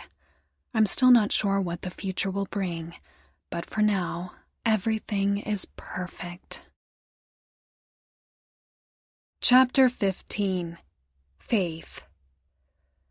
I whistle softly to myself as I walk up the stairs to the office, barely even caring about the creaky railing as I normally do. I'm on top of the world, and the dilapidated building around me certainly isn't going to take that away. I just can't stop smiling. My body aches, of course, but the sensation is also a pleasant reminder of Jace and how careful he was again last night. Every time I think of the date, his house, and the way he kissed me, I beam stupidly at the wall. I can't help it. I'm so incredibly happy. Still whistling as I enter the office, I turn to make a beeline for my desk. My last note, however, falls flat as I pause in surprise at seeing another woman sitting in front of my desk. She looks up as I enter. The woman is incredibly beautiful, I note first. Her straight blonde hair has been coiled into an intricate twist at the nape of her neck, while her clothes look like they're worth more than my entire salary. Her bright red lipstick immediately draws my attention, as do the diamonds sparkling on her ears and on her fingers. The woman screams money, making it odd to see her in our dingy little office. I know logically that Jace is a billionaire, but he's never had that appearance like this woman does. "Hello," I say, glancing from the woman to Jace, who sits at his desk. "Hello," the woman says. Her voice is haughty, and when she stands, her nose lifts ever so slightly. "You must be Faith Kelly. Jace informed me that you would be here soon. You're his PA?" "That's right," I say, with another glance at Jace. He's watching the two of us. "Sorry, I don't think I know who you are." "Unsurprisingly," the woman says, uncaring. "My name is Karina Rochelle." I might not always be up to date with news and gossip, but even I know that name after seeing it splashed across tabloids for months around the middle of last year. I turn a shocked gaze on Jace. What the hell is one of his ex-girlfriends doing here? "Sorry, Faith, I would have let you know, but things happened very quickly this morning," Jace says with a small grimace. "As you might have guessed, Karina and I were together for some time." 2 years, if the media is to be believed. Jace was supposedly seen asking a jeweler about rings toward the end. I feel numb, especially standing next to this woman who is so much more beautiful than I am. I immediately feel foolish in my business skirt and with my short hair. "Yes, I think I heard about it," I hear myself say, as though from very far away. I'm not sure what I should say. Has Jace told Karina that we're together? I can't imagine he would have, if only for the simple reason that I asked for it to remain a secret. Funny how I'm suddenly regretting that decision greatly. "I know it probably seems strange, but don't listen to the magazines," Jace is saying. Karina and I parted mutually. We didn't feel like we had anything in common anymore, so we broke up and remained friends. Distant friends, Karina says with a laugh. I'm not certain whether or not it's just the jealousy talking, but her laughter sounds like the tinkle of bells ringing. We mostly discuss things over email these days. Which is how Karina ended up here, Jace explains, picking up the story effortlessly. Their dialogue flows smoothly, the result of a long acquaintance. She told me she'd fallen on some hard times, and I asked for more details. One thing led to another, and, well, she's working here now. I'm not sure if I just heard that right. Here? I ask blankly. In the company, Jace reiterates. Not the office. Karina has some receptionist experience, so I've decided to hire her since Amity Greens doesn't have an official receptionist yet. Karina will field the phone calls and take notes, which will free the rest of us up to work on the company policies. I see, I say. Except I don't understand it. Jace is a billionaire. Surely he knows many, many people. Why the fuck couldn't he get Karina a job with any of them rather than hiring his ex-girlfriend to work at our company? I force myself to stay calm. I'm reading far too much into this. Karina and Jace broke up over a year ago, and it doesn't sound like Jace is trying to use this as an opportunity to get back together. I also doubt, or at least I hope, that Jace is the kind of man to discuss a relationship with me one day and then try to get back together with his ex the next day. Though it's moments like these that remind me of just how little I know about Jace. As far as I knew, Jace and Karina went through a bitter breakup that was settled out of the eyes of the media, prompting more and more ridiculous ideas about what was happening. When it was all over, Jace refused to offer any statements beyond confirmation of their separation, and Karina had gone underground to avoid reporters until the storm had died down. I thought I knew how the story went between them, though in retrospect, thinking of all the stories that were mostly rumors more than anything, I probably shouldn't have been so certain. I straighten my shoulders. Regardless of what Karina used to be to Jace, I can't let petty jealousy get in the way. For all that she looks like a pretty makeup doll, I don't doubt Jace when he says that she's fallen on some hard times, and he's obviously introduced Karina to me in the hopes that I will take her under my wing and show her around. I'm sorry to hear about your circumstances, I say to Karina with a small smile. I hope you enjoy working with us here. If you have any questions at all, please don't hesitate to ask. We're all here to help. Karina's face softened a little. That's very kind of you, she says. When do you start? I ask, glancing at Jace to include him in that question as well. We were just discussing it. Jace jumps in. We're thinking in 2 days. That will give Karina time to settle into her new apartment and us time to get her a space cleared. Sounds good, I say, thinking. There's an unused office near the entrance. We could clear that out and give it to you, Karina, so that you have your own space. That sounds lovely, Karina says, her shoulders relaxing. I glance at the dolled-up woman and wonder whether she's ever had a job like this before. Before I can stop it, my mouth moves again. The place is pretty filthy, though we'll do our best to clean up, I say to her. It's probably a good idea not to wear such fine clothes when you start. Karina stares at me, shocked. Almost immediately, I regret saying it. I wasn't trying to be mean, just practical, but I have the feeling that I've made a terrible mistake. Then Jace bursts out laughing. I told you she'd say the same thing, he crows. Yes, well, Karina sniffs. I'll dress appropriately. I'm relieved. That could have gone far worse. Karina, do you want to head down to the break room? Jace asks with a smile. We can finalize everything down there. I've just got some information to give to Faith first. Very well, Karina says, making for the stairs.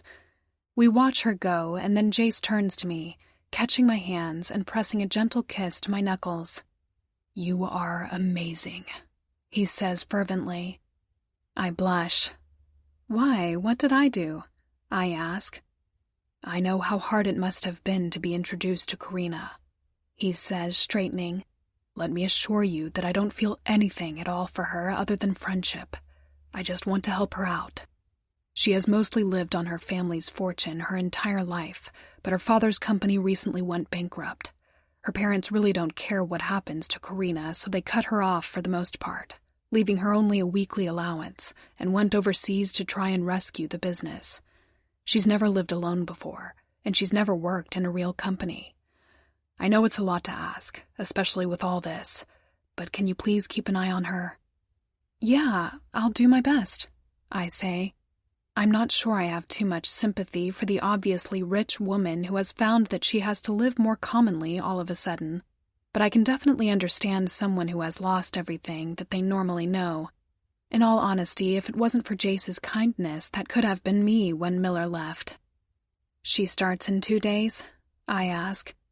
If you send her to me as soon as she comes in, I'll take her around the company and introduce her to everyone to help her get settled in. Jace steps toward me. There's an intense look in his eyes that makes me feel butterflies fluttering in my stomach as he leans into my personal space. I breathe in the scent of his cologne and my body angles toward him almost without permission. Unbidden, images of having sex with him last night come to my mind, and my heart starts beating faster. Nothing is going to happen right now, of course, not while we're still at work, but that doesn't stop my body yearning. I can't believe sometimes just how badly I've come to want Jace. I want his smile, his laughter, his words, his body. I can't get enough of him. You, Faith, are an angel, Jace says quietly. He leans in and kisses me. It's just a soft press of his lips against mine to start with, and then his tongue flicks out and requests entrance. When I open my mouth, his tongue lazily maps out my gums and teeth, tasting and exploring before pulling away with one last nibble on my bottom lip. I know I can count on you, he says. Thank you, Faith. If at any point it gets too hard, just let me know. I don't want you to be in a situation where you feel uncomfortable. I smile warmly at him. I very much appreciate that. We both know that he's asking for an awful lot by requesting that I look after his ex-girlfriend, and I would be well within my rights to refuse just on principle alone. But Jace has looked after me and made sure that I have a job. He's kind and loving. I definitely want to do something for him, even if it's something as uncomfortable as showing his ex-girlfriend around the company so she can work here. Thanks, I say warmly.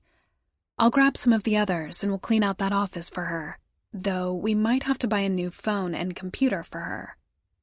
I'll get Sebastian to help me with it tonight, Jace says with a nod. Those are things we can just take with us to the new building anyway. Now I better run if I want to get this contract with Karina drawn up. He kisses me quickly and then disappears, running down the stairs. I can't help but smile as I watch him go. I don't know what's going to happen next, but as long as Jace and I are fine with everything and with each other, I don't think it will matter too much. We'll definitely get through everything together. Chapter 16. Jace. Karina shadows me for the rest of the day, always looking unsure, bewildered, and unimpressed with what she's seeing. I suppose I can't blame her.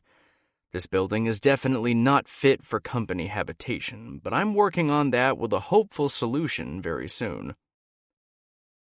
Are you heading home? Faith asks as she clips her bag closed. Soon, I assure her. Faith pauses, glancing between Karina and me. The reluctance to leave the two of us alone is obvious on her face, and I suppose I don't blame her for it. But then she nods and picks up her bag. I can't help but feel honored. This is a show of trust from her. I'll see you in the morning, she says to me. Then she glances at Karina. I'll look forward to working with you, Karina. Likewise, Karina says. I watch her go, wishing that I was going with her. But I have obligations right now, and one of them happens to be to a friend who is having a hard time. Are you okay? I ask Karina. Not really, Karina scoffs. She scowls. Sorry, Jace. I really appreciate you getting me a job, but why here? Why not at your main company?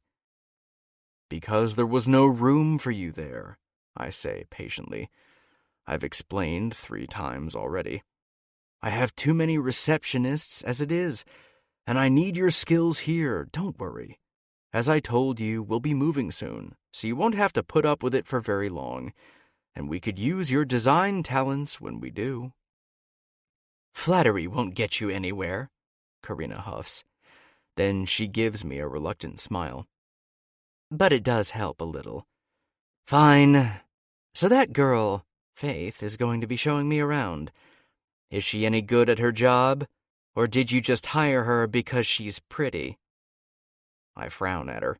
I know Karina is upset, both at her situation and at the world, but her tongue is always sharpest in these moments. I don't care if she turns her derision on me. I do, however, care if she's going to go after Faith. I kept her on as a PA for Amity Greens because she's good at what she does, I say with a sharp note in my voice. She single-handedly kept this company afloat while Miller was doing his level best to send it into bankruptcy. Karina looks away. Sorry. I sigh. I shouldn't have snapped. Just think before you open your mouth, okay? I say to her. These people have worked damn hard over the years. They all deserve to be here. I'll remember that, Karina assures me. I am grateful that I'll get to work with such a team of professionals. They're all so nice, from what I can see. I smile. I knew the passionate, cheerful demeanor of my new employees would appeal to Karina, which is why I employed her here. All the employees at her father's company were cold and robotic, and, in some cases, literal metal robots. So hearing laughter and jokes in the workplace was likely somewhat of a shock for her.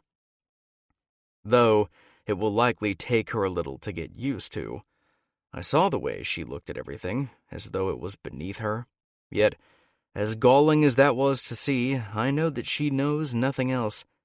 For Karina, everything was always handed to her on a silver platter, and she was wanted for nothing. Even now, despite her complaints, I know her weekly allowance is more than many of my employees here. She has more than enough to live comfortably. Yet, she's stressed that the next move her parents make is to cut her off entirely, so I can understand her reasoning. By getting a job and accumulating some more funds, she's at least being responsible with what she has left. To be honest, I think this will be good for her. She and I were cut from different cloths. While we're both worth billions of dollars, I had to struggle for every penny, while Karina was given anything she wanted. It was one of the main reasons she and I eventually parted ways. We were just too different. But Karina was once dear to me, and I to her. While we haven't really seen each other since the breakup, we did keep in contact, and I know that I want to help her out as much as I can. I personally think she's panicking for no reason. Her parents are awful, yes, but I don't think they'll leave it like this forever. She'll have access to her accounts again before long. Still, I'll help her and hope that she enjoys herself here despite how different everything is.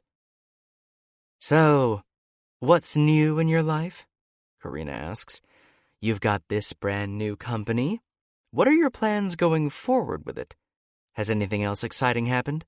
I need to hear good things right now. I want to make Karina feel better, but I'm also not the one to pass up an opportunity to talk about the things that make me happy. The company is amazing, I say, beaming at her.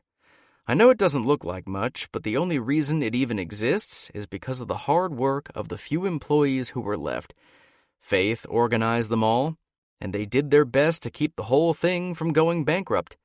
They only had one store open toward the end, but they threw everything they had into keeping that running. It's still thriving. That sounds fascinating, Karina says. I want to do as much as I can for them, which is why I bought this company in the first place, I admit. They've worked so hard. They definitely deserve to get something back for their efforts. I smile wryly. I still don't even know why they did their best to keep this failing company running. Stubbornness and pride, perhaps? Karina suggested. I think of all my new employees, remembering their cared-for yet shabby clothes, their meager lunches, and the way they counted pennies if they needed to take a taxi anyway. I smile slightly. No, probably desperation, I say. I shake my head. Anyway, I'm looking into getting a better building than this one, as I said before. I've made the owners a counteroffer with some major repairs, so I'm just waiting for them to get back to me on it. But I think, one way or another, we'll get it. Then we'll be able to move in a few weeks after everything is settled. Weeks? Karina asks, aghast. I thought we would be moving straight away. I wish, I said dryly. I started the offer process immediately I bought Amity Greens, but settlement always takes a little longer. Don't worry, I can probably get it hurried along to only take a week or two, I grimace, depending on how long it takes the owners to respond to my offer anyway. Karina doesn't look overly impressed. No doubt it wasn't the good news she wanted to hear. While buying Amity Greens and getting it back into top-notch condition is a good thing for me, the agonizingly slow process probably doesn't look great to her. I do have something else exciting to tell, though. Something that I'm just bursting to tell someone. It's hard keeping my relationship with Faith a secret when I just want to hold her and tell everyone that she's agreed to be mine. I hesitate for a moment, though. Faith wanted this to remain a secret, but she's probably told her friends, right? I only have 2 genuine friends, Sebastian, who was stuck with me through thick and thin, and Karina. It's probably a sad look at my social life that my ex-girlfriend is one of the only friends I have, but that's the way it is. I don't think Faith will be upset at me sharing the news with my only friends. Well, moving away from the company, I do have some personal news, I say with a wide smile, making Karina blink at me. What did you think of Faith when you met her? She seemed nice, Karina says slowly. She was friendly and welcoming. Why? Faith and I have started dating, I say. I watch several emotions flitter across Karina's face, but I don't quite catch any of them. There's a little shock there, which is clearer than anything else. Dating? Karina repeats. My smile falters slightly. I honestly thought Karina would be happy for me. I haven't had a relationship since we broke up. While she's had 2 boyfriends since and complained to me about both of them, she's always pestering me to get out there a little more and start a relationship with someone. Maybe she's just surprised at the moment. Yeah, I say. We actually met before either of us realized that we would be working together, and we exchanged numbers. Then we met again here. It's been a bit of a process. It's also a secret. We want to be comfortable and know exactly what we want before we tell others. Karina frowns. Why are you telling me, then? Friends are a different matter, I say with a laugh. She still doesn't look happy. I don't really understand why. Admittedly, it's been months since she's told me to try and find someone else, though I blame that on her own situation, which has been problematic for some time. I think she'll get used to it, though. Once she gets over the initial surprise that I'm dating one of my employees, everything will be fine. I hope she'll even get along well with Faith. I know Faith will take care of Karina, and Karina could definitely learn a few things from my PA, though that might be just a little too much to hope for. Despite how friendly Karina and I are, she is still my ex-girlfriend, and I'm asking my current girlfriend to make nice with her. I should probably just be happy that they're being nice to one another. How did the 2 of you meet? Karina asks. Getting coffee, actually, I say, thinking fondly of that moment. She was so beautiful. I had to get to know her. When she found out I was her boss, she wasn't really sure. She's really worried about what everyone else thinks. But I think we're okay, now. The relationship is still a secret, but I don't think it'll stay casual for long. I already feel so deeply for Faith. It's almost scary how quickly my feelings have developed for her. There's no doubt in my mind that I can and will fall in love with Faith before long. I know that she's the one I will spend the rest of my life with, just like I know the sun will rise in the morning. I'm happy to wait patiently for her to catch up, but I know there will be no one else for me. She's amazing, I say softly, not even sure if I'm still talking to Karina. I want to give her everything this world has to offer. That's wonderful, Karina says. I smile at her. She still doesn't sound happy, but that's okay. For her, this is very sudden. Just be careful, Karina adds. You haven't known this woman for very long. There could be parts of her personality that aren't as pleasant as you're imagining. It's hard to consider that, but I do understand. I'm well aware of the need to be cautious until we get to know each other better. I'll be careful, I assure Karina. But my gut tells me that I don't need to be careful around Faith. I know that this is real. Chapter 17. Faith. Faith? I jump and look up, blinking. Somehow I'm not expecting to see Karina standing in front of my desk. On impulse, I look toward Jace's desk, which is stupid since I know he's at Finest Pantry today. He's been away, and I've been trying to get things organized here. I'm going to be truthful. I honestly forgot Karina was starting today. I spent the last couple of days talking myself out of jealousy. After all, she and Jace broke up for a reason, and I'm with Jace now. With Karina standing in front of me, though, it's hard not to feel envious and inadequate. Her clothes are better suited to the workplace today with her neat pencil skirt and silk blouse, but it's still clear that she comes from money no matter how understated her dress and makeup is.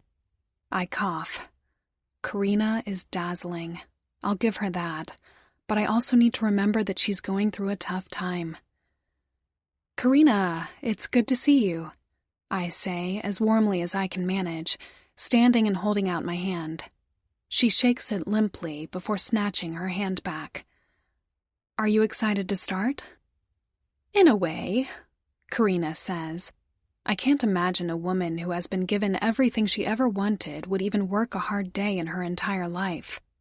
Jace had said that she had some receptionist skills, but I have a feeling that she would have mostly been working at her father's company, where she could take all the breaks she wanted and barely have to work at all. I shake the uncharitable thought away. I don't know Karina. It's fair for me to assume that she isn't a hard worker. How about I take you down to your temporary office? I suggest. We've cleaned it out as much as we could for you. Which is a bit of an understatement. When I told the other employees about Karina coming to work for us, no one was particularly happy to have a spoiled princess working nearby. In an effort to make her feel comfortable and therefore hopefully do her job properly, we tackled the office with gusto to make it as nice as we could. I personally think we did a very good job. That sounds good, Karina says. Thank you. We head downstairs. I can hear the other employees working nearby, but we don't meet anyone on our way to the office.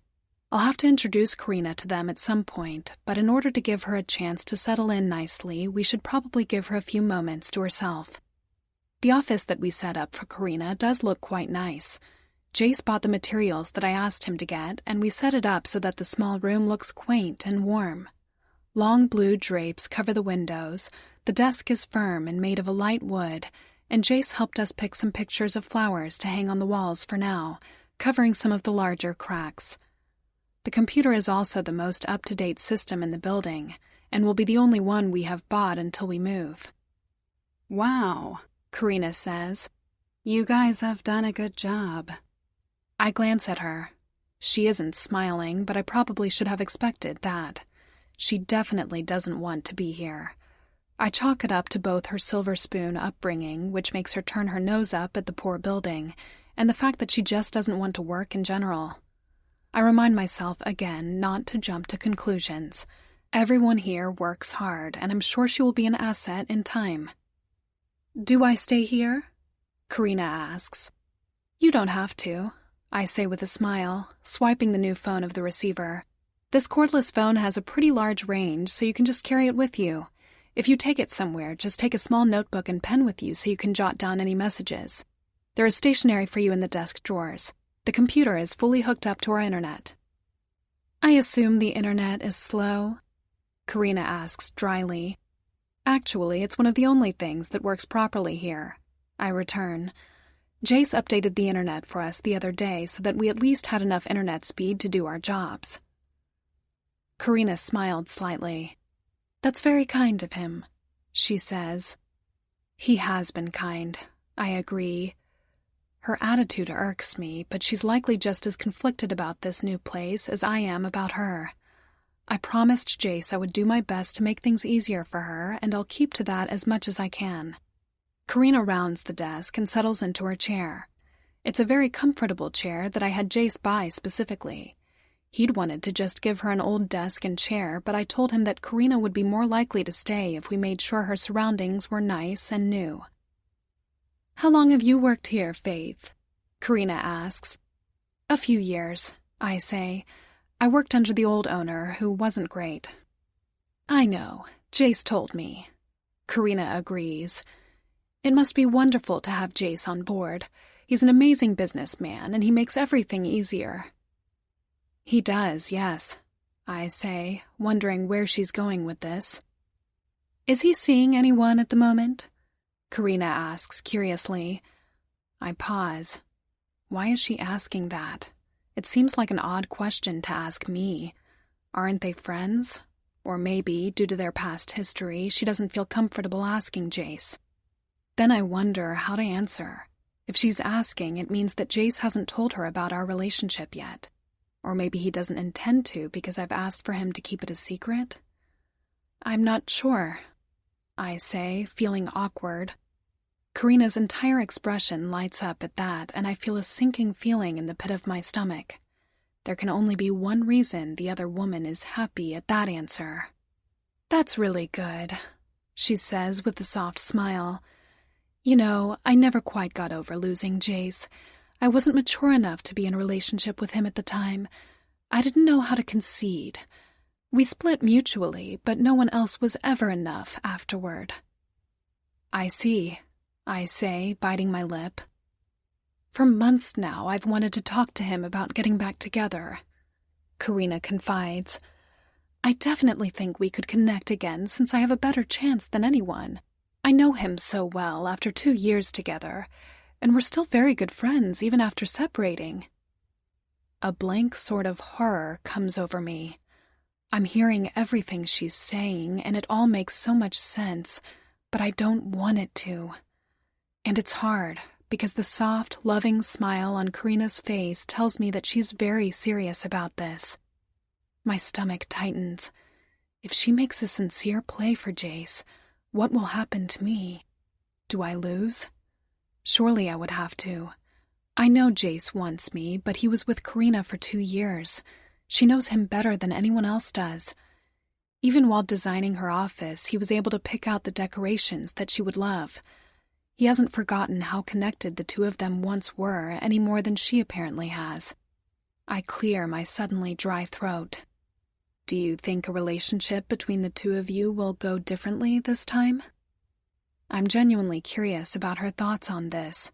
Their relationship has already failed once, so what makes her think it could work a second time? I've definitely grown, Karina says with a small smile. With everything that's happened recently, I understand a little more about what Jace was trying to tell me. Money isn't everything, and even just the comforts and happiness of the people around you can make you feel rich. Okay, I didn't want to hear that. There's a fear starting to develop inside me, burning like a flickering candle in my heart. If Jace heard this, what would he do? How would he react? I don't think I'll win. It would be me, a casual secret relationship, against Karina, who he had a serious public relationship with. How can I stand against that? It's really wonderful to see Jace again, Karina continues. I just want her to stop, but I keep listening to her in the sort of horrified fascination that comes with watching a train wreck. It's been so long since we last met, but he hasn't changed at all. He's still the same man I fell in love with. And there it is, the one word that I can't fight against. Love. I don't love Jace, not yet, and Jace doesn't love me either. But he once loved Karina, and I don't think it will take him long to remember that. Is everything okay? Karina asks, her face creasing in concern. I wonder what my expression must look like for her to ask that. I can feel my eyes burning, but I refuse to cry. I'm jumping to conclusions again, of course. I don't know for certain that Jace will want Karina back. Maybe he'll remember all the reasons they broke up in the first place. Maybe he'll place more stock in our fledgling bond than in a relationship that has already died once. But the possibility that he'll want Karina instead is definitely there, and it feels stronger than the possibility that he'll want to stay with me. I'm fine. I lie. Sorry, I must have gotten something in my eye. I smile at Karina. It feels painful. I want to shout at her. Tell her that she can't have Jace because I'm with him. But she hasn't done anything wrong to deserve me shouting at her like that, and I do still want to keep our relationship a secret for now. I don't know Karina well enough to know what she would do if she found out.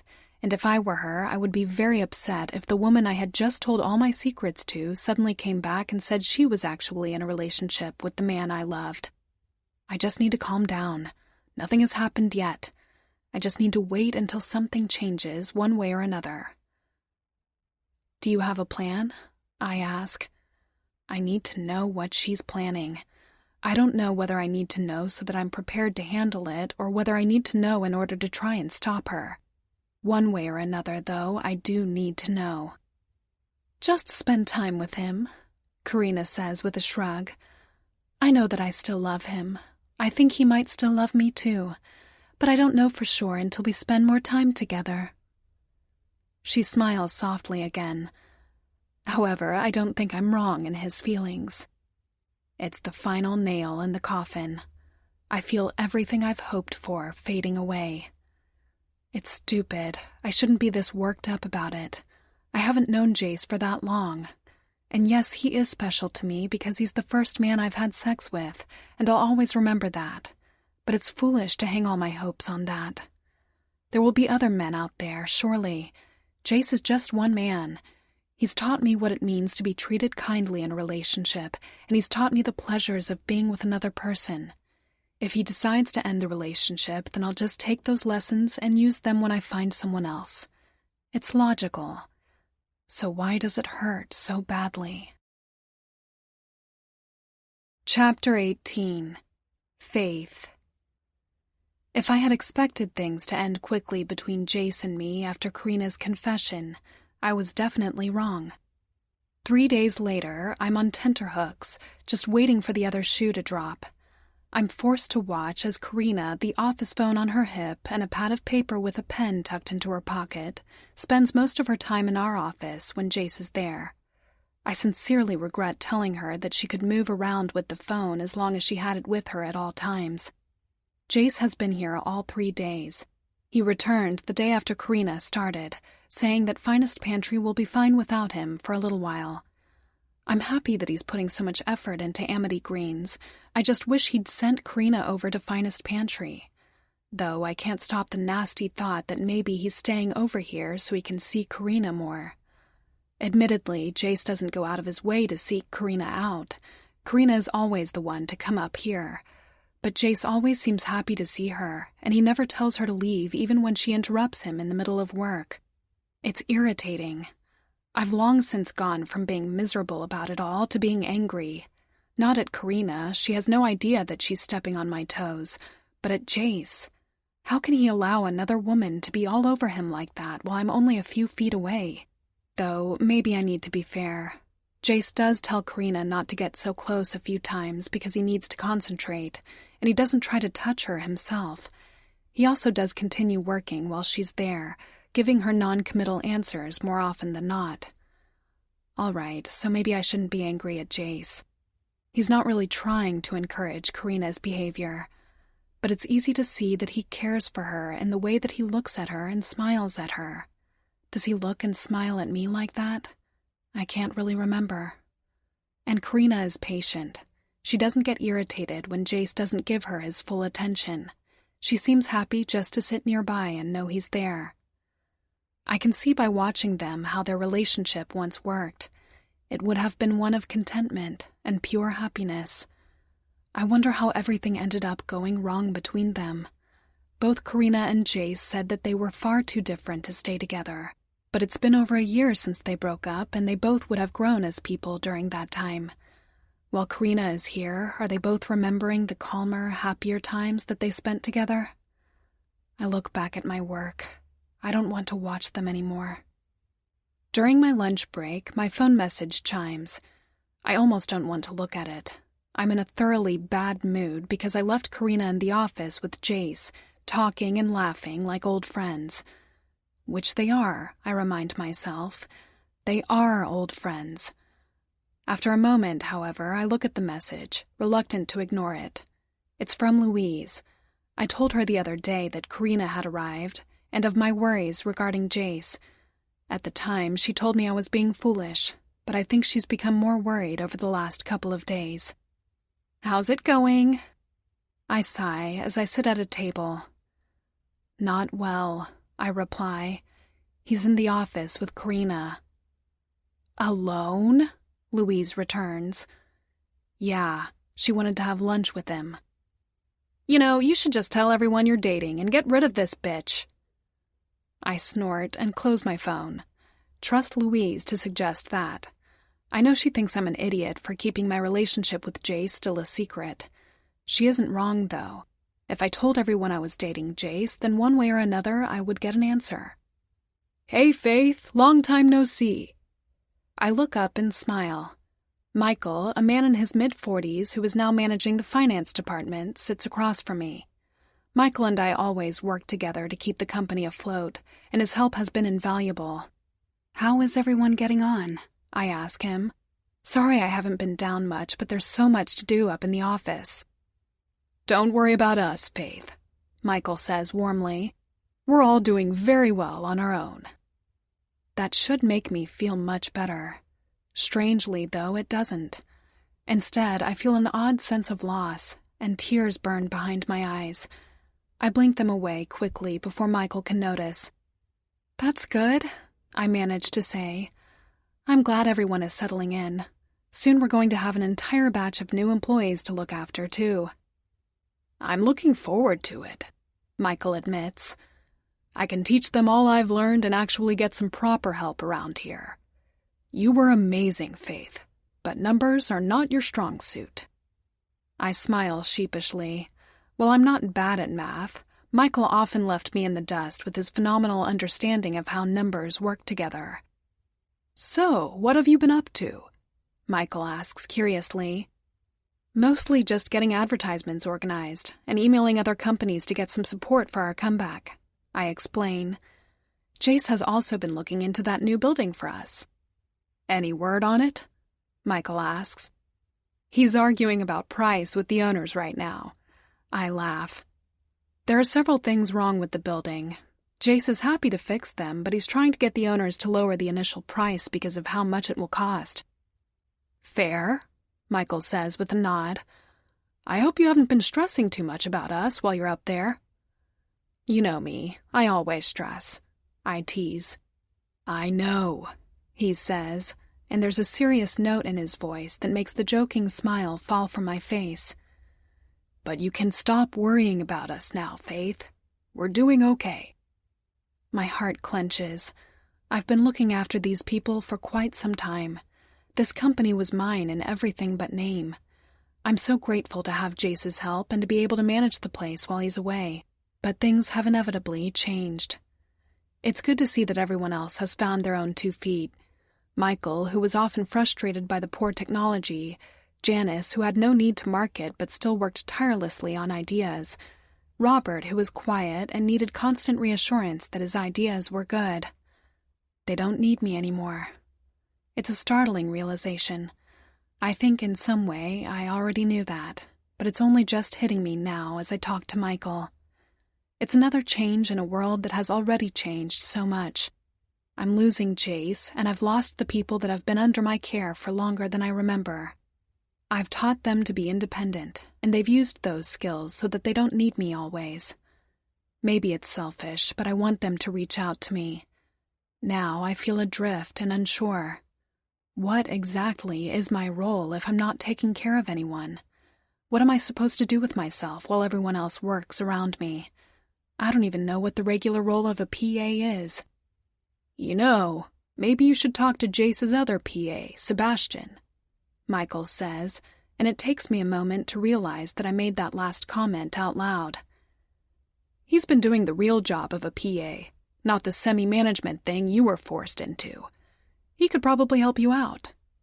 It isn't a bad suggestion. Sebastian would be able to lead me in the right direction so that I can do the things I'm meant to do and leave the actual running of the company where it belongs, with the owner.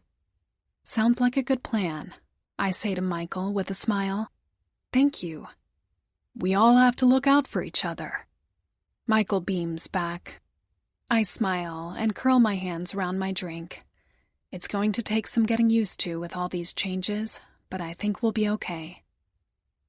I'm in a better mood when I return upstairs, and my mood is even better when I see that Karina is gone, likely back to her own office. Jace looks up as I enter and grins. We have the building, he says triumphantly.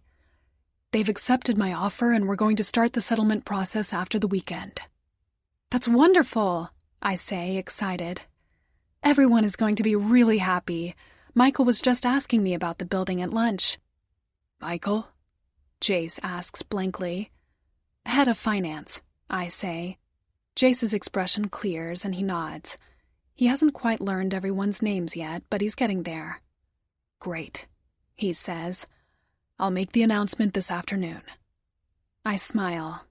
It's nice, despite everything else, to see things with Amity Greens moving forward.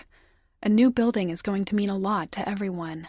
It will mean that we're actually making an effort to fix things. Are you interested in seeing a play at the theater tonight? Jace asks suddenly. I blink, taken aback.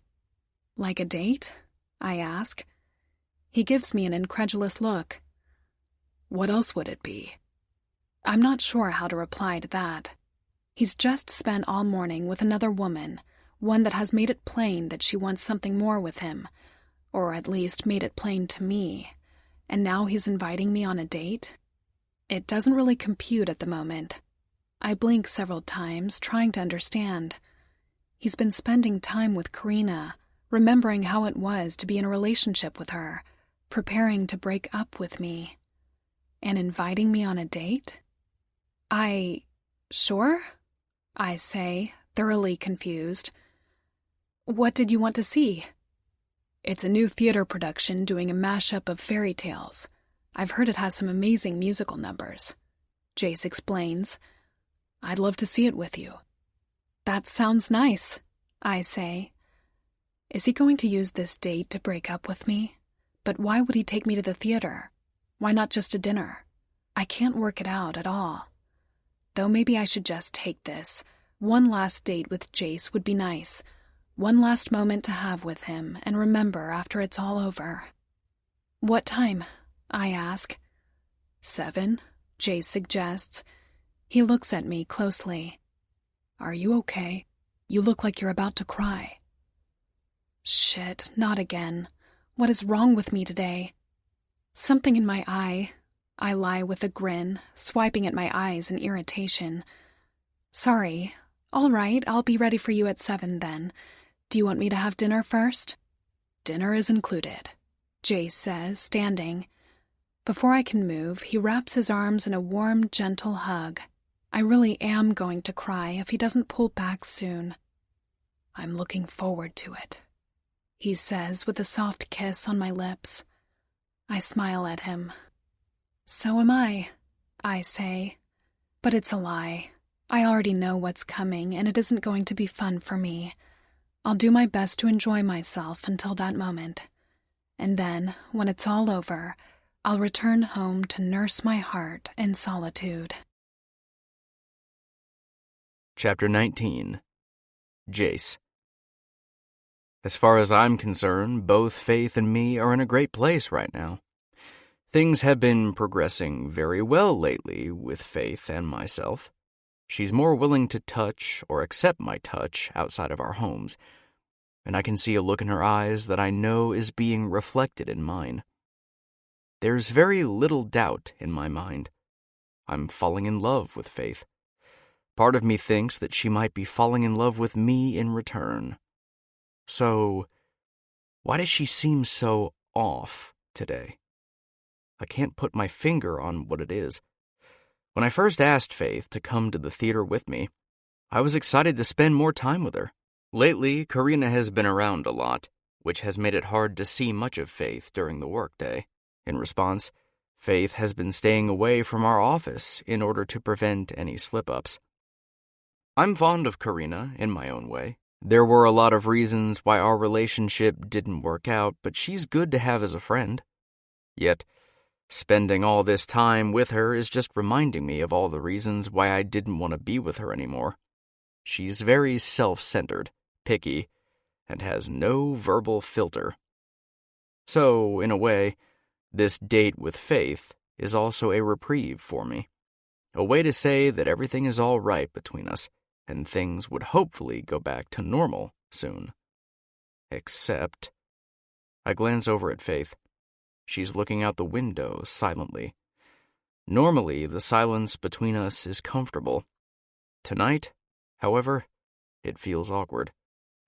I can't stop remembering her surprise when I asked her on this date tonight. She seemed genuinely shocked, but why? Was she surprised that I would ask her in the office, when Karina could arrive at any moment? "Are you looking forward to the play?" I ask her. Faith looks over at me and gives me a small smile. Her expression is oddly distant. "Yeah," she says simply. A week ago, she might have given me a soft smile and teasingly said, "I'm looking forward to some nice time with you." I wrestle with myself for a moment. Something is obviously wrong with her, but do I have the right to press her right now? No, I don't think I do. The terms of our current relationship are very clear. Faith only wants casual, and I'll follow that for now. While I feel that our relationship has deepened, I don't know how she feels. If I push her now, I could end up losing her, and that's something I don't want to happen. "Great," I say, more for lack of anything else to say. I glance at her again, but she's gone back to staring out the window. I turn my attention back to the road. Hopefully, she'll relax a little and maybe, later, tell me what's on her mind. The play is as good as I heard it would be, but I get little enjoyment out of it. Faith's mood hasn't improved at all, and she remains tense and edgy throughout the entire production. My feelings shift from mild concern to outright alarm. I can't work out what's wrong, and Faith isn't saying anything at all. "Dinner?" I ask, as we leave the theater, breaking the stiff silence between us. "Yeah, sounds good," Faith says, and she seems to deflate slightly before my eyes. I make a split-second decision. "Do you want to grab some takeout and head back to my place?" I ask, and she turns startled eyes on me. "We can make some coffee and watch TV." Faith blinks several times. That strange confusion, the same puzzlement that had crossed her face when I asked her on the date, is in her eyes again. "Okay," she says hesitantly, but I'm gratified to see that her shoulders have relaxed a little. We end up buying some burgers and fries from a large joint near my house before heading back. I sneak glances at Faith periodically. Her expression instead of dour, is now thoughtful, and I hope that's an improvement. "What do you want to watch?" Faith asks as we walk through the front door. "We can just flick through the channels until we land on something," I say. I lean in and kiss her softly, something I've been aching to do all night. Anything is good as long as we're together. Faith flushes slightly at my words and smiles at me.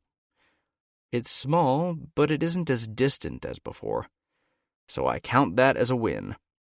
It means that, in some way, being with me is helping her forget what was upsetting her so badly. I still want to know what's going on, but now isn't the right time to ask. Not when her eyes are softening and a tiny, genuine smile is playing on her lips. And when I reach out to twine our fingers together, she grips my hand firmly in return. I'll ask later when she's in a good mood, and I don't feel so much like I'm trespassing. For now, we'll sit and watch television while we eat our burgers. For a night that hasn't started the best, I'm very hopeful we can make something good out of it. I don't end up watching most of the movie that we find while flicking through all the channels on TV. We end up settling on a movie set in some sort of fantasy world, but I can't pay much attention to it. All my focus, instead, is on how close Faith is sitting, the way her floral perfume tickles my senses and makes my every nerve vibrate with the need to be even closer.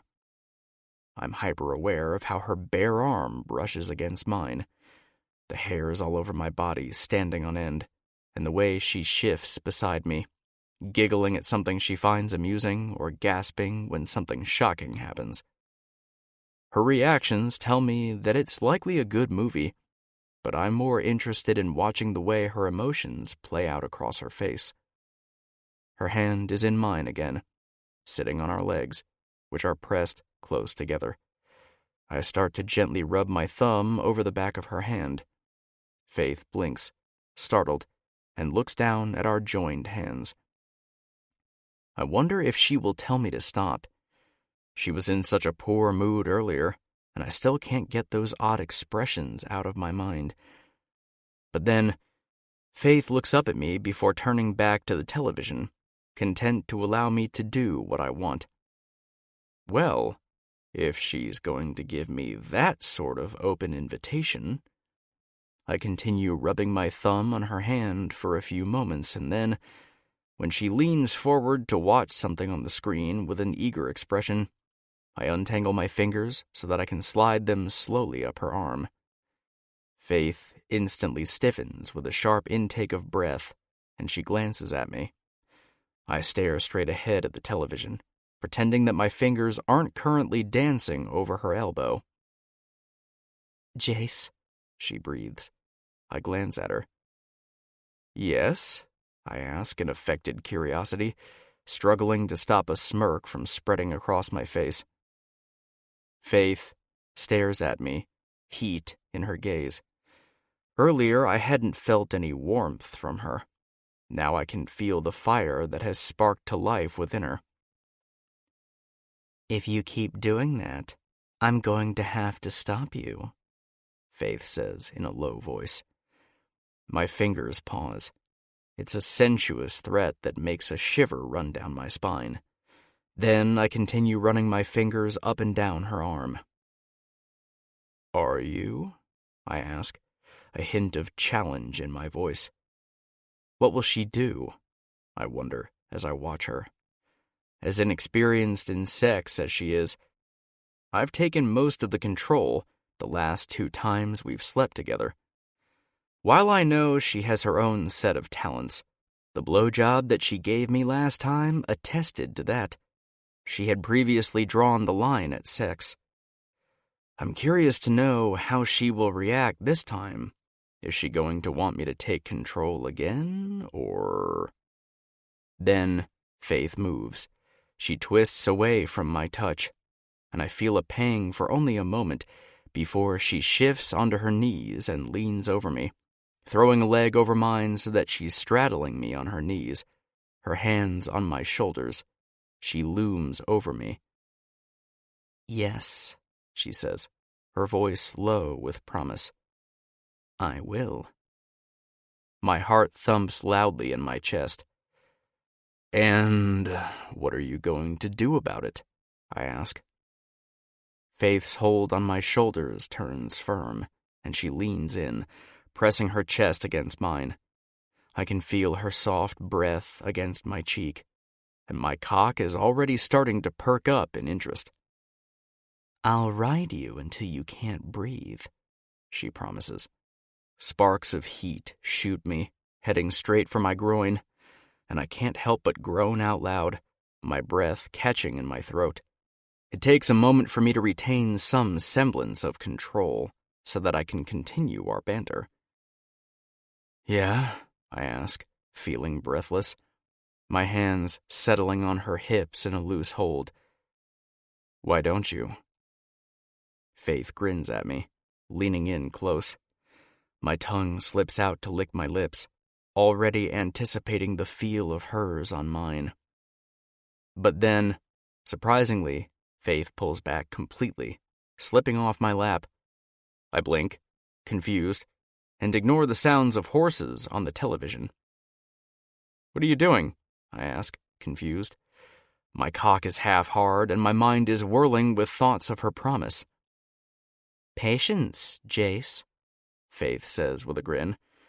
"First, I thought I might put on a little show." For a second, I don't understand. And then Faith grips the bottom of her shirt and slowly lifts it, bit by bit, to reveal her toned stomach and slim hips. My mouth goes dry. She's giving me a strip show. "Fuck, Faith," I exhale. "Not yet," she says with a wink. Part of my mind is screaming at me that something still isn't quite right. This isn't normal behavior for Faith, and it feels a little like she's hiding behind the desire we're both feeling. That part doesn't feel like we should be doing this until we've sorted out what exactly is wrong. But that part is quickly swept away. Faith is here. She's made it clear that she wants me, so why does anything else matter right now? She's here with me, and she'll be here later, too. We can talk about it tomorrow, when we're both clear-headed and not spinning with want and need. Faith slowly pulls her shirt over her head, leaving her in jeans and her bra, a lacy black number that is stark against her pale skin. I ache to reach out and touch, but she's standing too far away for me to do so. I look up at her. She's reaching behind herself to unclip her bra. I can see the same naked desire in her eyes. Yes, I convince myself. Everything is fine for the moment. The two of us can talk about it tomorrow. Chapter 20. Faith.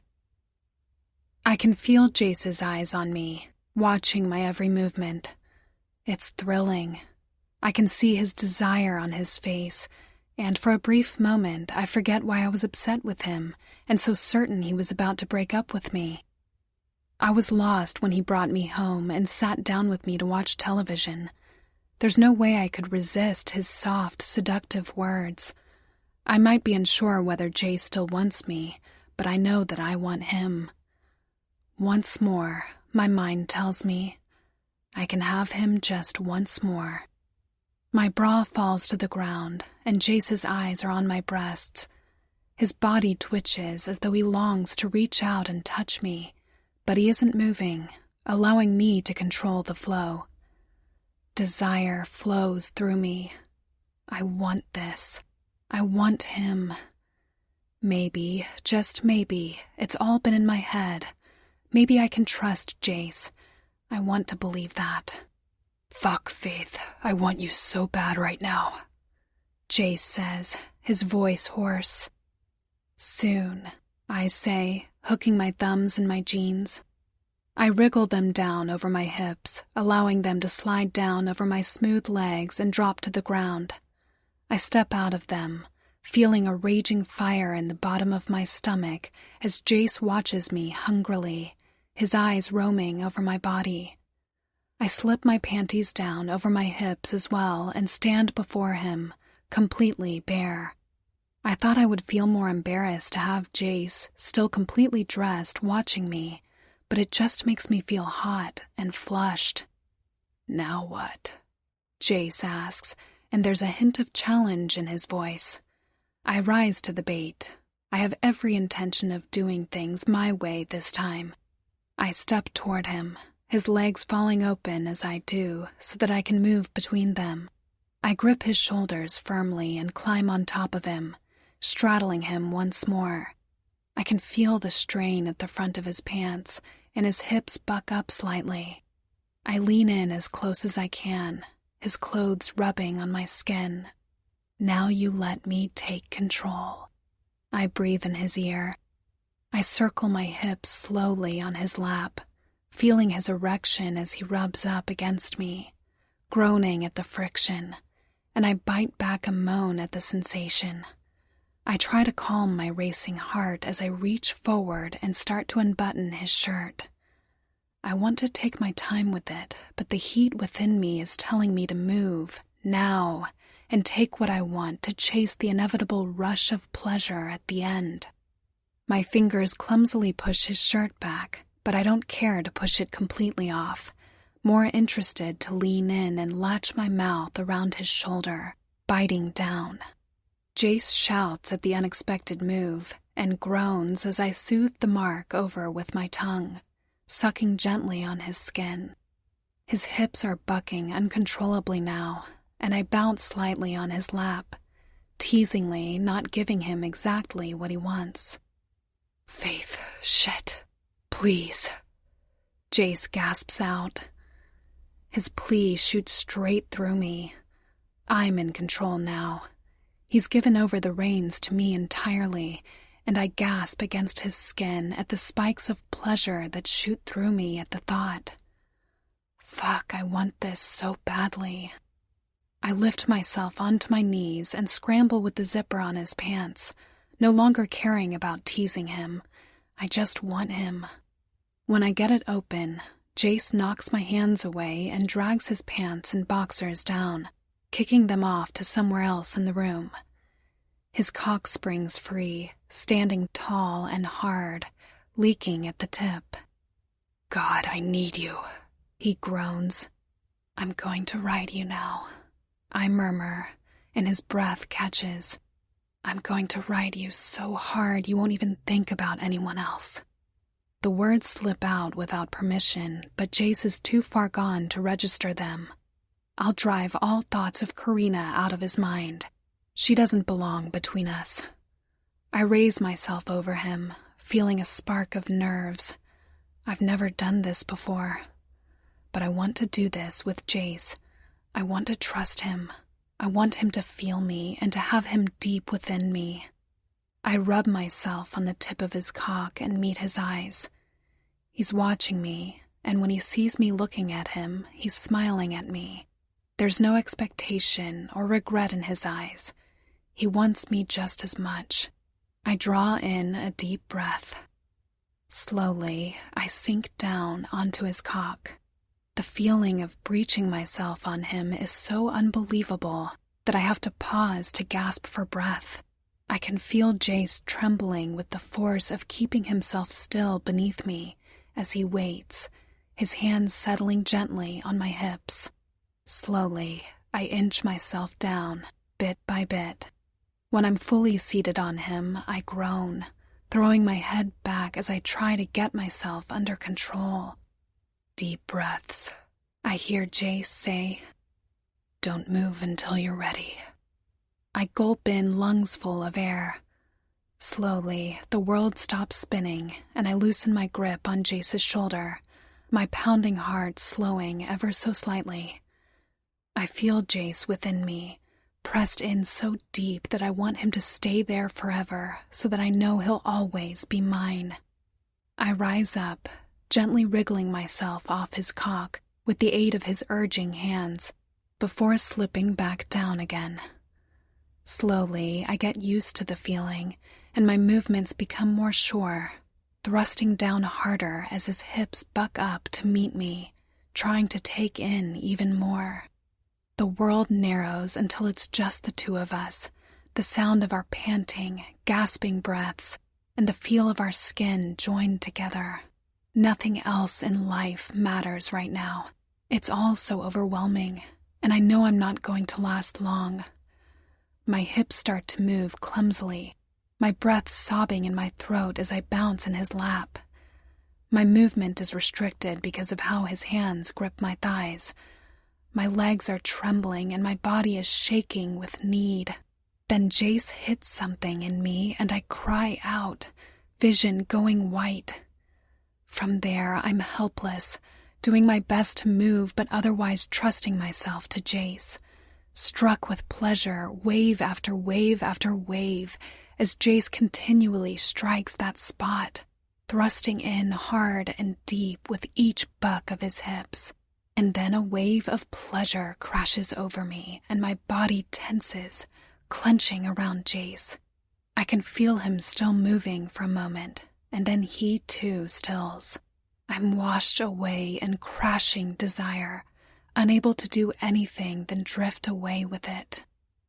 When I return to reality, I'm slumped over Jace, breathing hard. I can feel his heart pounding in his chest. I clutch onto him, feeling like I need an anchor to keep me stable right now. I feel him chuckle. "That was amazing," he says. His fingers are playing gently with strands of my hair. "I'm ready for bed. You?" I don't want to move, but I push myself up with a tired smile. "Bed sounds great," I say. "Sleep," I decide.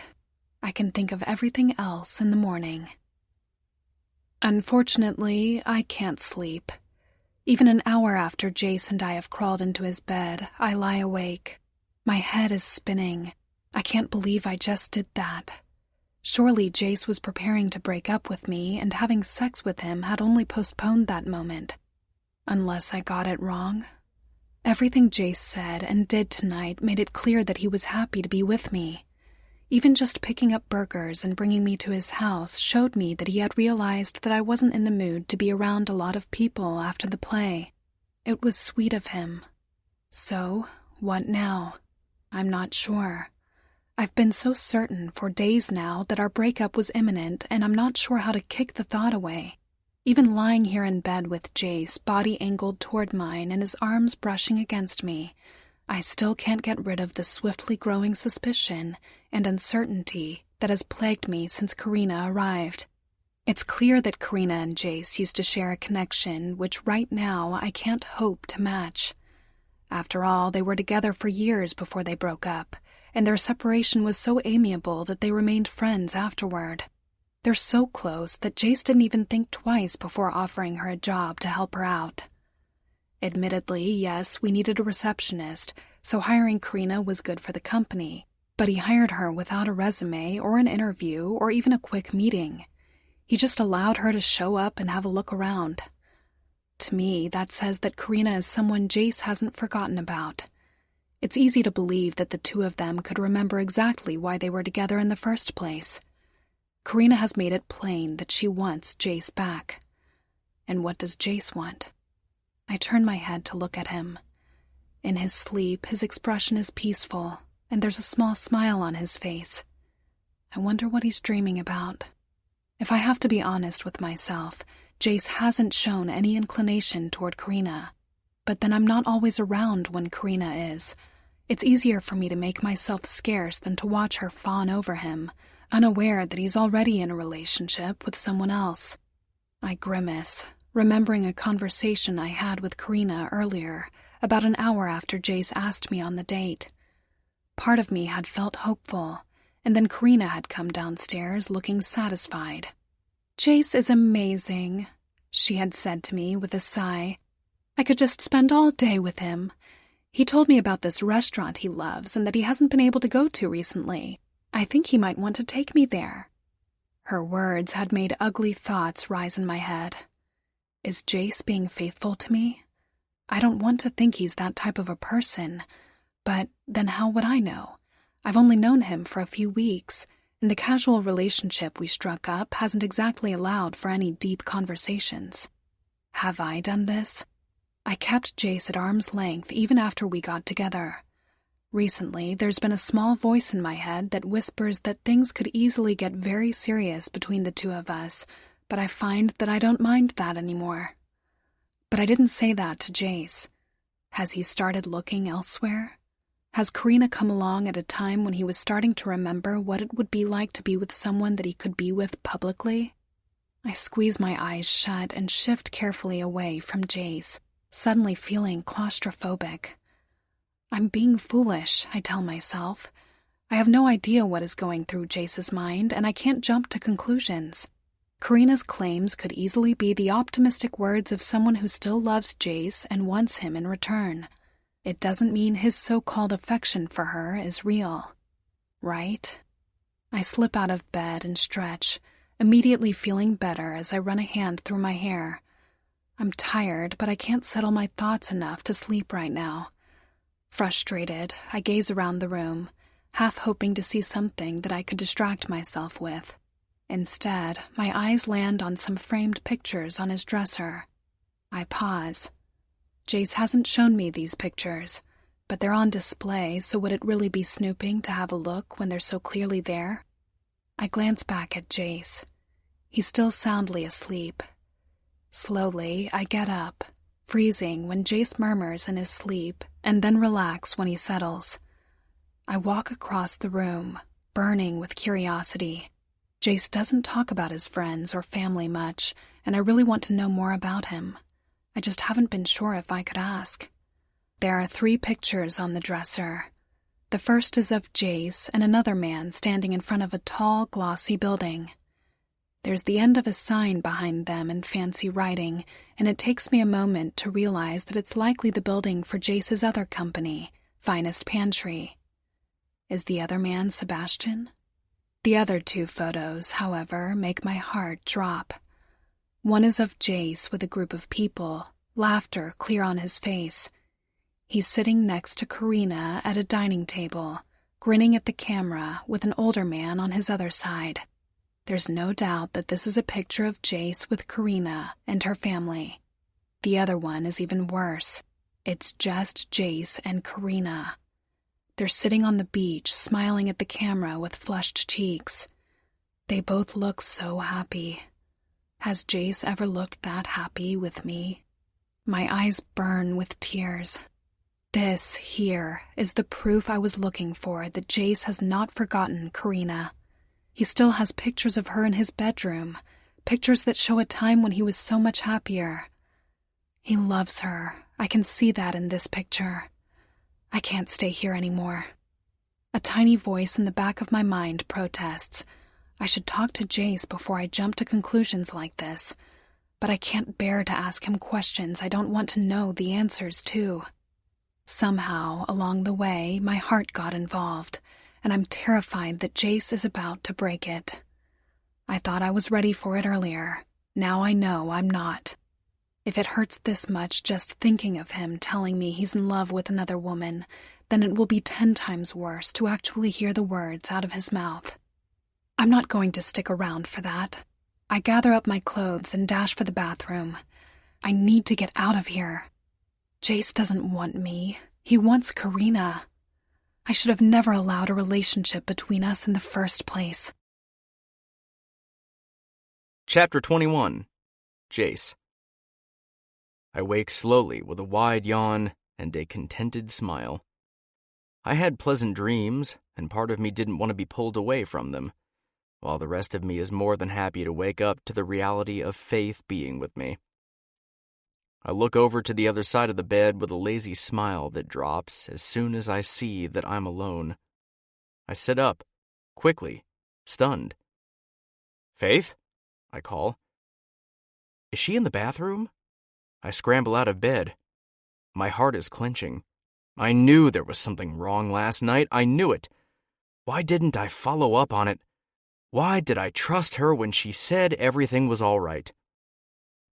The bathroom is clear, but the shower floor is wet and a fluffy towel is damp. That means she came in here at some point to have a quick shower. I return to my room and scan the floor. The clothes she was wearing last night are gone. I know I shouldn't panic. She could easily be down in the kitchen getting breakfast or relaxing in the living room. But there had been something wrong with her last night. The look in her eyes had been expectant and frustrated. She had been short and confused every time I touched or kissed her. She leaned away from me when I tried to get close. She only let down her guard when we had sex, and I fell asleep with her snuggling into my arms, where she belongs. And now she's gone.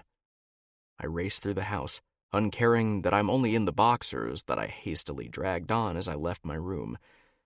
There are far too many rooms, and I grow more and more frustrated as I reach every other room to find it empty. I walk into the kitchen last. When I enter it to find that Faith is still missing, I stop, my heart racing. Then, slowly, I drop into a chair at the table and run a shaky hand through my hair. She's gone, and I don't understand why. I head back up to my room and snatch my phone off the desk. I had half a hope that she might have sent me a message to explain her absence, but there's nothing there. I open my messages and send her one instead. "Are you okay?" I wait, but there's no answer. I sit on my bed. I'm tired and frustrated and upset, and so confused. Maybe I just need to give her some time. I nod to myself and put the phone down. It's Saturday, and she'll be back at work on Monday. I can talk to her then and get to the bottom of this. Faith doesn't reply all weekend, and I send her a few more messages that she also ignores. On Monday, I rush to work, hoping to catch her in person and ask her what's going on. Except Faith, who is always there before me, isn't in the office. Instead, Karina is sitting in a chair, and she looks up with a smile when I enter. "Is Faith here?" I ask in greeting. Karina's smile drops slightly. "No, I haven't seen her. Why?" she asks. I don't answer as I head to my desk. Is Faith sick? That might explain her behavior, but I don't know why she wouldn't just tell me if that's the case. I log onto my laptop and open my emails. There are a few emails waiting for me, but there's only one that catches my immediate attention. It's from Faith. My breath catches. Why is Faith sending me an email titled Resignation? It feels like none of this is real. I'm barely aware of Karina coming up behind me as I click open the email, reading over the words that are written there. To Jace Sanders. Due to some personal issues that I must sort out, I am writing to tender my resignation. This is my official 2 weeks' notice. I will also be using some of my leave for 2 weeks to give me time to settle and figure out where I want to go. I am truly grateful for the opportunities that you have given me and the chance to continue working at Amity Greens. I wish you and everyone else all the best in the future. Yours, Faith Kelly. It was written so professionally and distantly. I stare at the email in shock, trying to figure out what's happening. Resigned? Karina asks over my shoulder, sounding shocked. Why? I have no idea, I say numbly. Is this what she was so upset about on Friday? I remember thinking she seemed off when I asked her to the theater as well, but when we fell asleep, I honestly thought everything would be better again, right up until the moment when I looked over to find her missing. I don't understand, I admit. I'm so sorry, Jace, Karina says sadly. When you told me about Faith, I knew how much she meant to you. I'm sorry to see things end like this for you. I frown at her. She just resigned. We haven't broken up, I point. She just resigned without even telling you, Karina returns, shrugging. That's not the mark of a good girlfriend. I knew she wasn't right for you. Wait, What? I ask, confused. Faith isn't the one you're meant to be with, Jace, Karina says consolingly, leaning on my desk. I knew it when we first met. She's so different from you. You're from completely two separate worlds. And what worlds would those be? I ask, sharply. The one where I'm a billionaire and she has an average fortune? Exactly, Karina says. I know it's hard, Jace, but Faith can't keep up with you. You'll be rubbing elbows with the best of the best, spending money without a care and not worrying about your future, and she'll never entirely understand that. It will eventually cause problems between you. I stare at Karina. Why are you here? I ask her. She leans back, surprised at the question. But it's legitimate, and I suddenly need to know. Karina has been hanging around a lot lately. I didn't really mind her presence, because she was still doing her job, and she is one of my friends. And when she isn't spending time with me, she attaches herself to Faith, which I had thought was nice. Yet now Faith has resigned, and Karina is standing here telling me that we were never right for one another. I just wanted to spend time with you, Karina says. We've barely seen one another since we broke up, and you're one of my only friends. On top of that, a lot has been happening lately, and it's nice to have a familiar face around. And Faith? I ask, slowly. You've been around her a lot, too. You told me to go to Faith if I ever have any problems, Karina points out. It's hard being here, and Faith has been helping me out as much as she can. She's a lovely person. Yet you say she isn't right for me, I counter. Something isn't right here. Karina's forehead creases in briefly before she smiles regretfully. Because you're too different, and I don't want you to get hurt, she says. And I don't want Faith to get hurt when you realize that she isn't the one you need. I honestly can't tell if Karina is just being stupidly protective or if there's something more to what she's saying. My gut clenches. I'm no closer to solving the mystery of why Faith has disappeared on me, but I know that everything was fine before Karina arrived. Thanks, Karina, I say. Look, I have a lot of work to do, and I'm going to have to work double time without Faith here. I can help you, Karina says eagerly. No, you don't have the experience for what I need, I say, shaking my head. Also, I need a moment alone, but I don't say that to her. You go back to doing your job, I'll let you know if I need anything. All right, Karina says reluctantly. And Karina, I say before she turns away, don't come up here for lunch today, please. I'll be working straight through. There's definite frustration on her face as she gives me... Thanks for being here. This is a free audiobook made with care. While the music plays, give yourself a little kindness. You deserve it.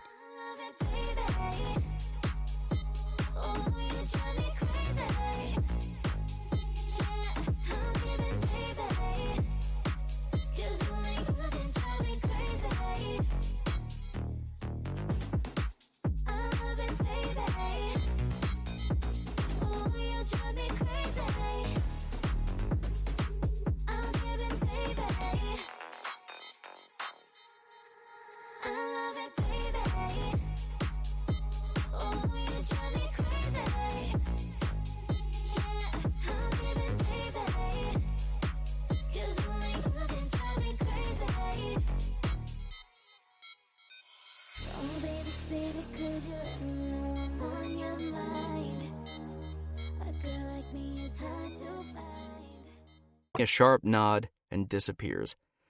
I wait until I can't hear clacking heels anymore, and then I dive for the phone, quickly looking up Faith's number on my mobile. Maybe Faith will be more likely to answer if I call from the work phone. But it seems like that won't be the case. The phone rings and rings while I tap my fingers impatiently on the desk, wishing that Faith would just pick up already. But it rings out, and goes to voicemail. Hi, you've reached Faith Kelly. Faith's cheerful recording says, and it makes my heart clench as I remember how hard her eyes were on Friday. I'm not available at the moment, so please leave your name and number so I can get back to you. For a moment, I debate leaving a message, but I have no idea what I'd say, so I end up hanging up before the beep. Then I groan and lean back in my chair. What the hell is going on? Slowly, I go through my options, but it doesn't seem like there are many. I've sent her messages that she's completely ignored. If I try sending her an email, it will likely meet the same fate. She's now ignored my phone calls, and I doubt I'll have any better luck if I call her from my personal mobile. She won't be in to work due to her 2-week holiday before her full resignation, which means I won't even get to see her before she leaves. If she leaves. I have no intention of filing her resignation right now, not until I figure out what's happening here. I'll hold on to it until she can give me a proper reason. And if it has anything to do with me and our relationship, then that won't be good enough. If she wants to break up with me, fine, but this company needs her. I'll go back to a professional relationship with her if I have to. It will be painful, but I'll do it if that's what she needs. I close my eyes. How could things have happened like this? I thought everything was going well. Every day I fell a little more in love with Faith. I don't want to lose her. The thought that I'll never get to hold her in my arms again absolutely terrifies me. What am I supposed to do now? Is there any way that I can convince her to stay with me? My phone rings again. I snatch it up, hoping it was from Faith, but the message is from Sebastian. Can you tell Faith to call me? She left me a message asking for some help the other day. Tell her I'll be glad to provide any support she needs, and I'm sorry it took so long to get back to her. I stare at the message. Faith asked Sebastian for help? What with? Another message comes in quickly after. Hopefully, I will be able to tell her what her actual responsibilities as a PA are so she doesn't work herself into the ground trying to manage everyone. My breath catches. Faith went to Sebastian to ask for help on being an actual PA, not the mother hen manager that she had become. That meant she had every intention, a few days ago, of staying. That means something changed recently. I don't know what it is, but I'm going to find out. I stand and tuck my phone into my pocket. Faith is ignoring my messages and calls? Fine. I'll go see her myself. Chapter 22. Faith. When I wake up on Sunday morning, I feel sick as I roll over in my bed. My arm wrapped around my stomach as I desperately hope to push the nausea away before it can rise any further. Unfortunately, it's futile. I throw myself sideways in a desperate bid to make it to the bathroom, but the movement makes my stomach lurch. The best I can do is vomit over the side of the bed and onto the wooden floorboards. I hear running feet, the sound thumping through my brain when the door is thrown open. I hiss as light hits my sensitive eyes and I shut them tightly. "Faith!" I hear Louise exclaim in horror. I open my eyes slightly to look at Louise. Late on Friday night, after I'd had a quick shower and fled Jace's home, I came straight to Louise, barely even aware I was doing so. I rousted her from bed sometime after midnight, and she took me in without a word, not questioning me until the next morning. Yesterday, I was heartsick. I didn't want to think about Jace or Karina. I wanted to just soothe my wounds in peace so I could get back to my normal routine. Unfortunately, the day passed in a haze of misery as I ignored repeated efforts from Jace to contact me, and, in a fit of anger, drafted and sent a letter of resignation. I didn't want to see him again. Of course I regretted it, but I'm not going to take it back. I can find a job elsewhere. I'll get back on my feet, feed Jace some poor excuse about wanting to try something new so I can get a reference from him, and then disappear. My job is the last thing on my mind right now. What did I eat last night? Do I have food poisoning? I feel bloated and sick, and all my muscles are hurting. "What happened?" Louise says, stepping around the mess to lay a hand on my forehead. "You're all clammy. You weren't sick last night." "Just woke up," I groan. "All right, I'll clean this up and then we'll see how we go," Louise says. "Go sit in the lounge room and I'll get a bucket." "I'll help," I protest weakly. "I don't think so. You'll probably just throw up again," Louise says bluntly. She helps me into the living room and dumps a large white bucket next to me before disappearing back into the spare room. I feel bad. I didn't mean to make her clean up after me. However, it seems that it isn't over yet. My stomach lurches again, and I heave into the bucket twice more before Louise returns, a worried look on her face. There isn't anything left in my stomach by then, but I still feel too nauseous to even move. "Right, we're going to the hospital," Louise announces. "I'm just throwing up," I groan. "It doesn't need the hospital." "You've just thrown up 3 times in half an hour," Louise says. "We're going to the hospital." I'm too weak to allow her to do anything other than bundle me into the car, bucket and all. I barely remember the drive to the hospital, and before long, Louise is dragging me out again. I blink, and she's directing me to sit in a chair before pinching my wallet so she can go speak to the lady at the desk. I close my eyes. My head is spinning, my stomach is sore, and I just want to sleep. Suddenly, a hand lands on my shoulder. "Sleep looks good. It's going to take some time," Louise says softly. "A nurse will be with us as soon as she can." "Thanks," I mutter. Then my eyes close, and I know no more. I don't know how long I sleep in that uncomfortably plastic chair, but it doesn't feel long enough when Louise shakes me awake again, telling me that a nurse is ready to see me. I follow her, zombie-like, into the examination room and sit down, only half listening as Louise explains the problem. The nurse, who has a kind smile, flutters around, checking my pulse, blood pressure, and temperature. "I'm just going to take some blood tests," she explains. "Then we'll get her into a bed. She doesn't look well." "No," Louise says, and I can hear the worry in her voice. Honestly, though, I feel a little better than I did when I woke up. I haven't vomited again, so I count that as a definite plus. Still, I follow obediently as the nurse leads me to a bed after she's taken some blood. I relax my body on the stiff white sheets, grateful just to be able to lie down. I yawn widely. "I feel a little better," I tell Louise, wanting to take that worried look off her face.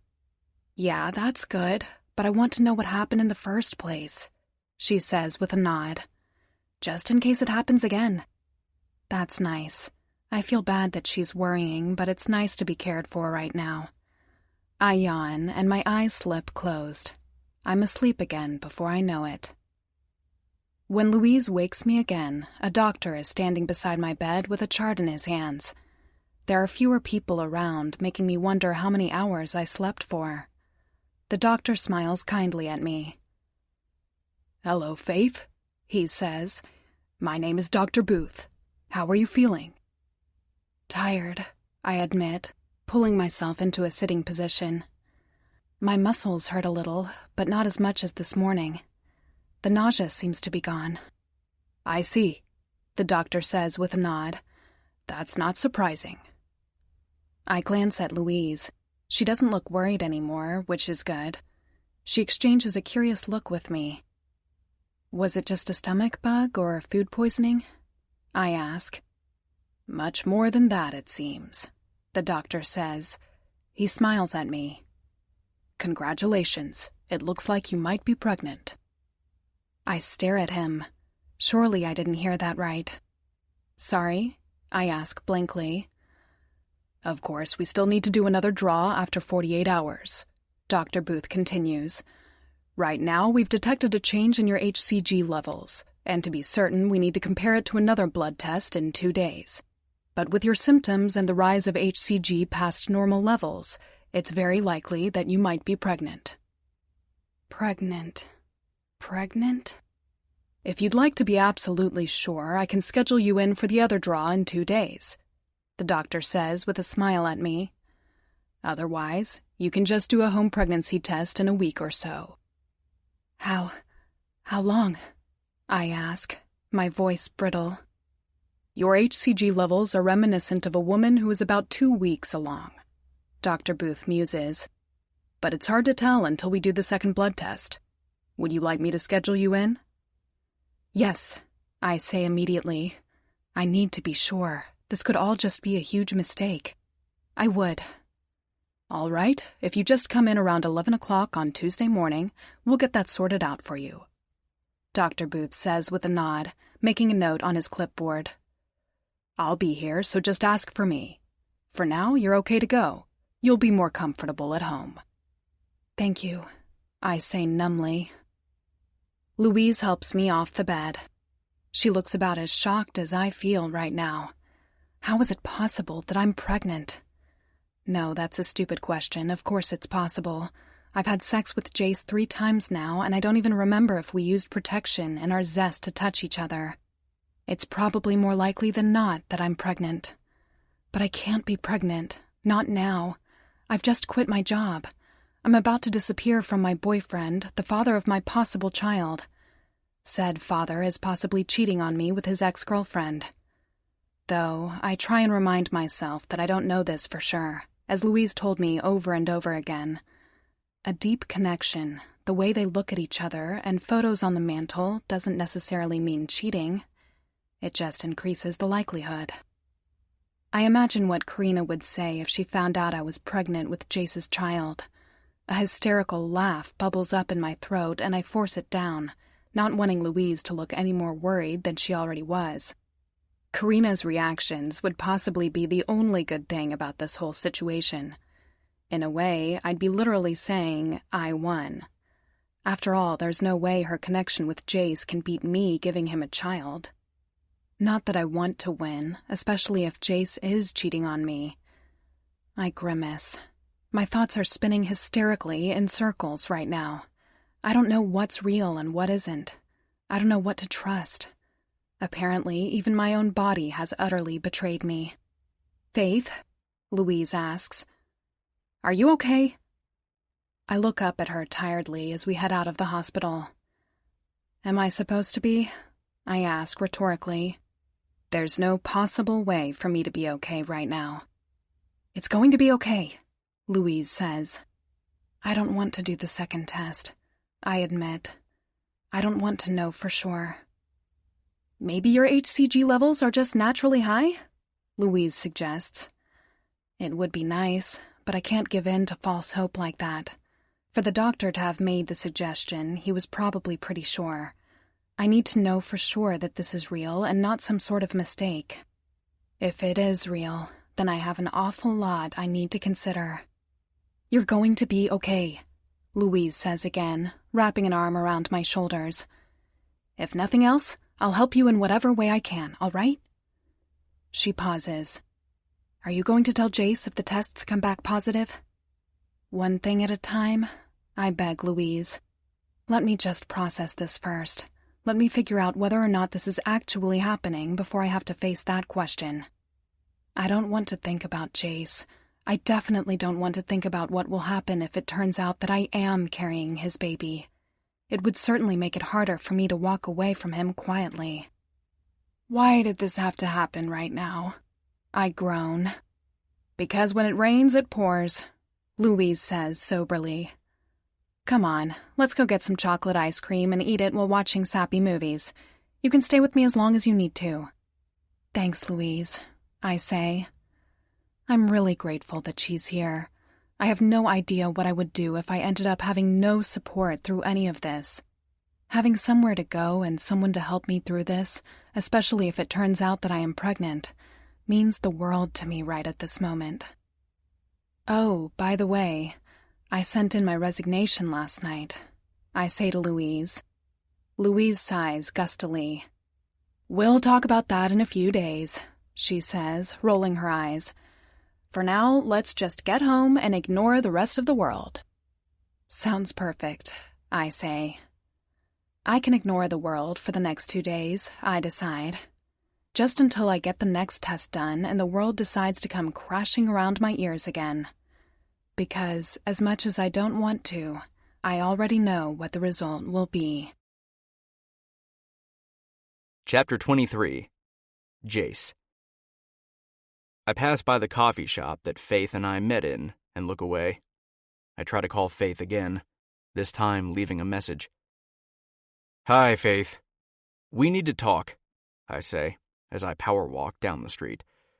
I know you sent in your resignation today, but not showing up. I take a deep breath. This isn't the way I want to go. Sorry, please just pick up the phone. I don't know what happened, I just need to see you. I hang up the phone. I don't even know if Faith will listen to the message. It doesn't matter. I'm on my way to her apartment. I'll see her in a moment. I am literally too frustrated. It's Monday morning and Faith should be at work, but she isn't, so I have to chase her down.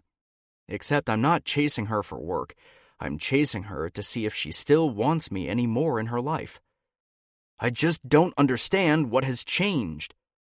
The only thing I can think of is that she got completely the wrong idea regarding my employment of Karina. When I first spoke to her about it, she seemed determined to do what she could.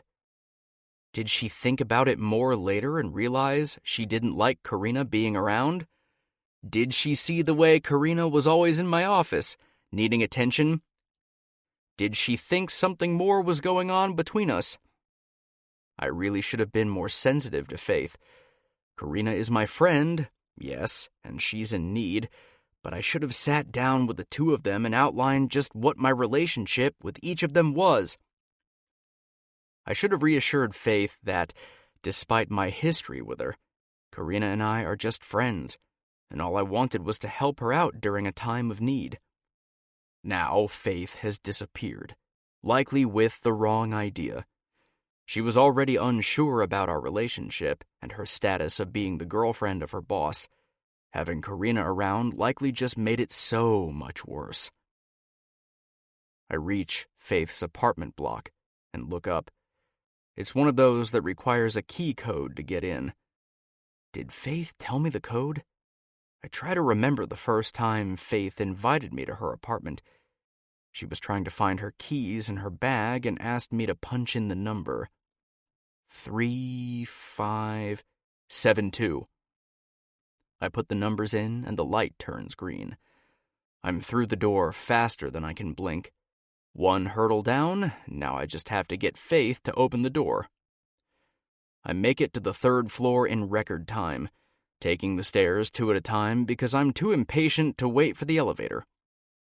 By the time I reach Faith's door, I'm breathless, but adrenaline is pumping through my veins. I'm here. Faith has to hear me out. I rap on her door and wait, fidgeting on the spot. Obviously, Faith and I need to work more on our communication if something like this can happen. When no one comes to the door, I knock again, louder. There's no way Faith knows it's me. I should be at work. Surely she isn't going to just ignore someone at the door. I listen closely for any sound that could indicate that Faith has approached the door to look through the keyhole, but the apartment is utterly silent. Frowning, I step back. That's when I see it. Half of a flyer stuck under her door. From what I can read, upside down, one of her neighbors is having a party, and they're kindly letting everyone else know in case it gets rowdy. My heart sinks. If this is still under the door, it means someone put it here while Faith was away and she has yet to pick it up. She's not here. Where the fuck could she be then? I draw in a deep breath.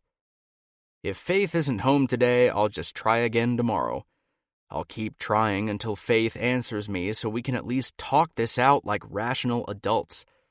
Besides, she needs a reference from me if she wants a new job, right? At some point, she's going to have to talk to me. Unfortunately, it means that I've been defeated today. I run a hand through my hair and turn away, disappointed. The problem must be far worse than I thought if Faith isn't even home for me to find her. Has she gone to a friend's house? I remember her telling me about her best friend, Louise. Suddenly, my phone rings. I don't feel like answering it, but it could be work-related, so I pick it up. "Jay Sanders speaking," I say. "Sir?" It's Sebastian, and my shoulders slump. "You didn't reply to my message, and I haven't heard from Faith either." "Sorry," I say gloomily. "I was just trying to find Faith. I'm at her apartment." "Her apartment?" Sebastian asks, confused. "Has something happened?" "I have no idea," I admit. "We went on a date on Friday night. When I woke up the next morning, she was gone, and I haven't been able to get a hold of her. When I looked through my emails this morning, she sent me a resignation letter." "What the hell did you do?" Sebastian asks incredulously. I glare at the wall, hurt that Sebastian would automatically assume this was my fault. "Nothing," I snap. Then I slump. Though she might have gotten the wrong idea when I hired Karina. "Ah." Sebastian is silent for a moment. "Did you tell Faith that you and Karina are only friends?" "Yes," I say defensively. "Did you tell Karina that you are dating Faith?" Sebastian continues. "I did," I say. "Then did you tell Faith that Karina knew and that you are absolutely not interested in getting back together with Karina?" I open my mouth to reply, think about it, and then snap it close. I close my eyes. "No," I sigh. "There lies the problem, then," Sebastian snorts. "You have some explaining to do when you catch up to Faith, it seems. Though she's not innocent in this either. She should have spoken to you regarding her concerns." I wince, feeling chastised. "Yeah," I say gloomily. "Your relationship with Faith is still very new," Sebastian says, his voice softening. "I'm sure the two of you will work things out between you." "Thanks, Sebastian," I say genuinely. "And a word of advice," Sebastian says before I can hang up. "If Faith has the wrong idea, maybe you should ask Karina about it." He hangs up before I can reply. I stare at the phone, shocked. Ask Karina? Dread starts to roll in the pit of my stomach. Now, more than ever, I know that something isn't right. When I get back to Amity Greens, I'm in two minds. Should I ask Karina, as Sebastian says? But that implies that Karina has something to do with this, and I'm loath to believe it. Karina is my friend, one of the only true friends that I have. Isn't she? Or am I just being stupid? Maybe she does have something to do with this. But I heard what she said earlier. She didn't think my relationship with Faith would end in anything other than tears. She definitely shouldn't be getting involved, but her interference could be well-meaning. Despite how hard I try to convince myself of this, I still can't stop my gut clenching as I stop by Karina's new office, hesitating outside the door. I take in a deep breath and rap smartly on the wood. "Come in," Karina calls. I open the door. I haven't actually visited this room myself. Faith and the others definitely did a good job of decorating it. Karina looks up from her computer, the sour look on her face transforming the instant she sees it's me. "Jace," she says, standing hurriedly. "Is everything all right? I saw you leave the building." "I had to go check on Faith," I say, watching her closely. I didn't imagine the way her expression twitched momentarily into something unpleasant at the sound of Faith's name. "Did you find her?" Karina asks after a moment. "No, she wasn't home," I say. "I'll try and catch her tomorrow." "I don't know why you're trying so hard," Karina says with a note of irritation. "Faith has made it clear where she stands, hasn't she?" "Maybe," I say. But Faith hasn't given me the chance to talk to her properly and put everything on the table. I won't give up until I get that. Hopefully, when we talk to one another, we can figure out what actually happened and where we both stand. What actually happened? Karina repeats. Yes, I say slowly. For example, maybe Faith heard something that scared her. Karina goes very still, wiping all expression off her face. I feel sick. At that moment, I know exactly why Sebastian told me to talk to Karina. How is it possible that my PA knows my ex-girlfriend better than I do? What did you say to her, Karina? I ask. How dare you? Karina yells. What makes you think I have anything to do with this? All you've done since you found out Faith left is tell me how Faith was never right for me, and that I should just give up on her, I say. And when I first told you about Faith, you tried to sow doubt then, too, but it didn't work. I wanted Faith too much. So you went for Faith next, didn't you? Why? Karina grits her teeth. All I've ever done is look out for your best interests, she snaps. Try the other one, I shoot back. You've always been self-absorbed. You've never done anything unless it benefits you in some way. I always knew that about you, but I was friends with you anyway. What I don't get is how breaking Faith and me helps you at... I trail off, staring, as the answer hits me square in the face. Karina's face pales as comprehension washes over my expression. You want a relationship with me? I ask. It sounds ridiculous to say the words out loud, but Karina looks away with a scowl. And I know I'm right. Karina has tried to get between us because she wanted to be with me. When Karina and I were together, I always knew about this aspect of her personality. She didn't care whose toes she trod on to get what she wanted in the end. Eventually, it was just one of her traits that I found I couldn't live with any longer. And now she's done it all over again. She's hurt Faith to try and get me back. She didn't care that I was happy with Faith. She only cared that she got what she wanted. Why? I ask, numbly. I still love you, Karina says. I stare at her. I don't know this woman. Or maybe I do. She's the same selfish, lying woman that I broke up with over a year ago. The woman that spent as much of my money as she could, and then complained when I set a limit. One of the reasons she wanted to break up. She hasn't changed a bit. Does she still love me? I don't actually know. Towards the end of our relationship, I often thought that she loved my money far more than she loved me, and part of me still believes that. Maybe she just loves the way things used to be, and with her parents leaving her nothing but a weekly stipend, she's searched out the next best cash cow. I don't know. I don't care. Leave, I say in a low voice. What? Karina asks, shocked. Get out of my company, I say. I'll help you get another job if you want, but I don't want you at Amity Greens anymore. You're firing me? Karina asks incredulously. But I love you. I don't care. Harsh, but true. Love isn't just going after what you want at the expense of everyone else. You didn't care at all that I was already happy. I open the door behind me. Leave now. If you want a reference, I'll provide you with one. Karina stares at me. Her shock slowly transforms into a fury that converts her beautiful face into something feral. She snatches up her coat and bag and stalks out of the room, brushing past me with her head held high.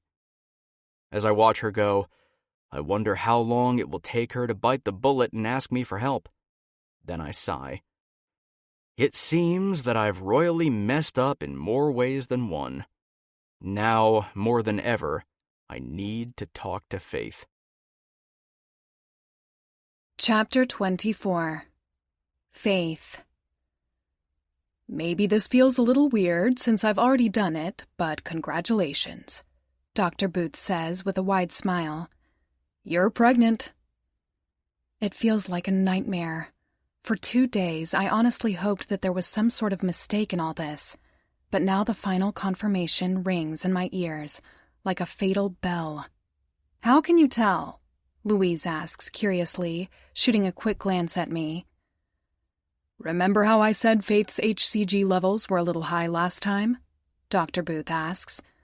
"They've risen quite a bit in 24 hours. That kind of rise doesn't happen without a cause. This is the indisputable proof that she's pregnant." Pregnant. I'm really, really pregnant. I feel tears begin to slip down my cheeks. I'm not ready for this. "Hey," Dr. Booth says, his cheer finally turning to concern. "I'm sorry. Are you okay?" "No," I choke, taking the tissue he hands me. "I've just broken up with the baby's father because he was cheating on me." Dr. Booth's expression turns horrified. "Possibly," Louise hurries to say with a sigh. "We haven't actually spoken to him yet, and the evidence is flimsy at best. Thanks, doctor. Leave it with us." "All right," the doctor says, looking between us. Sympathy covers his features. "If you need anything, don't hesitate to come and see me." The kindness makes more tears spill, and I choke back a sob. Everything is finally hitting me at once. I just don't know what to do now. "Come on," Louise says gently, tugging lightly on my elbow. "Let's get you home, all right?" Louise bids Dr. Booth goodbye and leads me down to the first floor so we can get to the parking lot. Her car is thankfully parked nearby. Several people have already given me sympathetic looks, as though they assume I've just gotten the worst news possible. The news isn't as bad as all that, I can admit, but it certainly isn't great either. "Anywhere you want to go?" Louise asks as she gets into the driver's seat. "Anything special you need?" "Ice cream," I say, trying to wipe my eyes dry. "Lots of ice cream." "We can do that," Louise says. "Next stop, supermarket. Did you want to sit in the car or come in with me?" "Car," I say. I don't want to run into anyone else. Louise nods and doesn't say anything else on the way to the mall. However, when she parks and turns off the engine, she turns to look at me. "I know you probably don't want to think about it right now, but you've got the confirmation," she says, "and it's better to get everything out into the open. So think about it while I'm gone, okay? What are you going to tell Jace?" My stomach sinks. If I'm pregnant, the baby is definitely his, since I've never been with anyone else at all. Louise sighs and pats me on the shoulder before leaving me to my thoughts. What am I supposed to do about Jace? Of course, since it's his child, I should tell him, but that would mean coming face to face with him, and I just don't want to do that right now. I cover my face with my hands. I can't keep this a secret from him, though. It wouldn't be right. My thoughts are circling. I have no idea what I want. No, that's wrong. I wish I am not pregnant. But it seems that I can't have that. I wish things could go back to the way they were before Karina had come. I would still be pregnant, of that I'm fairly sure, but Jace and I would be discovering the pregnancy together, talking about what we're going to do next. Instead, I have Louise. She's wonderful, and I love her to bits, but she has her own life to live and fiancé to concentrate on. I can't ask her to support me and my unborn child. She would probably do it in a heartbeat if I asked, but I won't. That means it's going to be up to me to support the kid. I'm going to have to get things ready. Clothes, toys, cribs, food. I need to make sure my apartment is ready. I need to make sure I'm earning money. I need a job. Fuck, I just quit my job.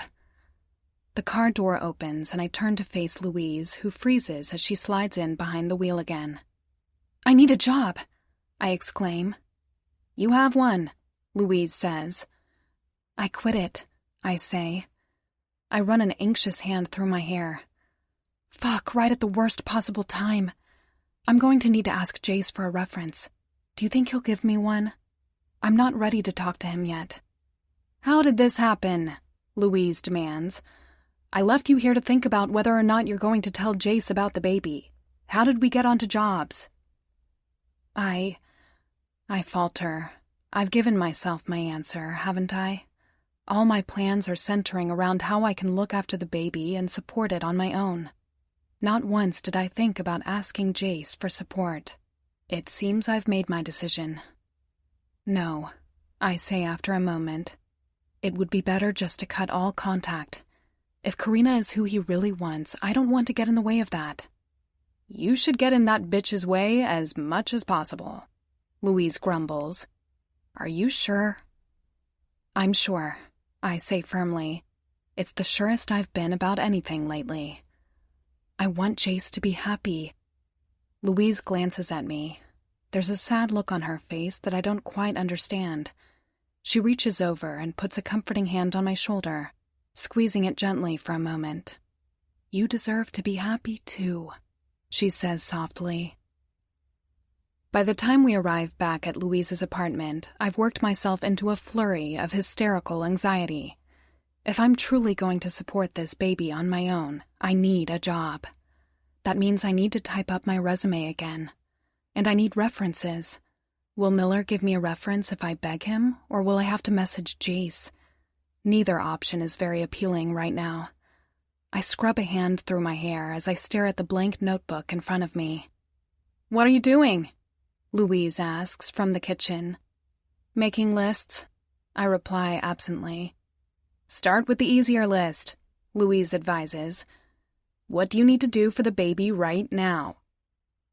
I frown. Make appointments? I ask. Do some research? What are you asking me for? Louise asks dryly. Write it down. I hurry to jot the notes down on my paper. All at once, I feel better, like I'm actually doing something rather than just staring blankly into space. I need to look into what to buy before the baby comes, I say, turning to a new page and starting a new heading. I'll need a crib, clothes. I bite my lip and write down everything that comes to mind. I have no idea if I need all this stuff. My own mother had passed away long ago, and none of my friends were parents, so I didn't have anyone to ask. Don't stress too much about things like that, Louise advises. I'll throw you a baby shower and people will buy you most of the things on that list. So wait until after that and we can buy whatever's left. The thought relieves me. Without a job, I'm going to be in a little trouble. Having to pay for all this baby stuff would put a huge dent in my savings. All right, job then, I decided, starting at third page. I need a job, one that won't mind that I'm pregnant and will have to take maternity leave.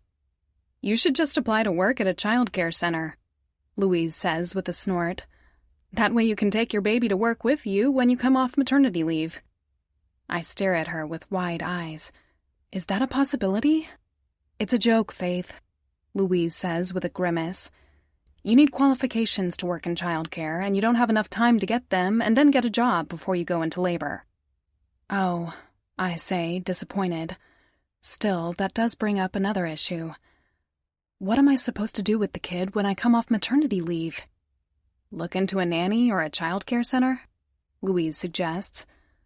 I slump and scribble the suggestion down. Another money waster. I hesitate and then write down 2 more options. Louise, looking over my shoulder, hums. Work from home, she reads, and get support from Jace. Well, I definitely agree with the second option there. That's only if we run into really big problems. I grumble. I don't want to rely on him at all. You know, even if he wants a relationship with Karina, he's going to want to know that he has a child. Louise points out. You don't have to be with him for him to know his kid. And the child is eventually going to wonder who his or her father is. I know all of that, of course. The thoughts haunt me at the moment. But what else am I meant to do about it? If I don't do it like this right now, I'm going to end up driving myself crazy. Perhaps Louise realizes this because she takes a step back. Do what you have to do, she says gently. And I'm always here to help if you need me. She grins suddenly. I can't wait to have a cute baby to cuddle.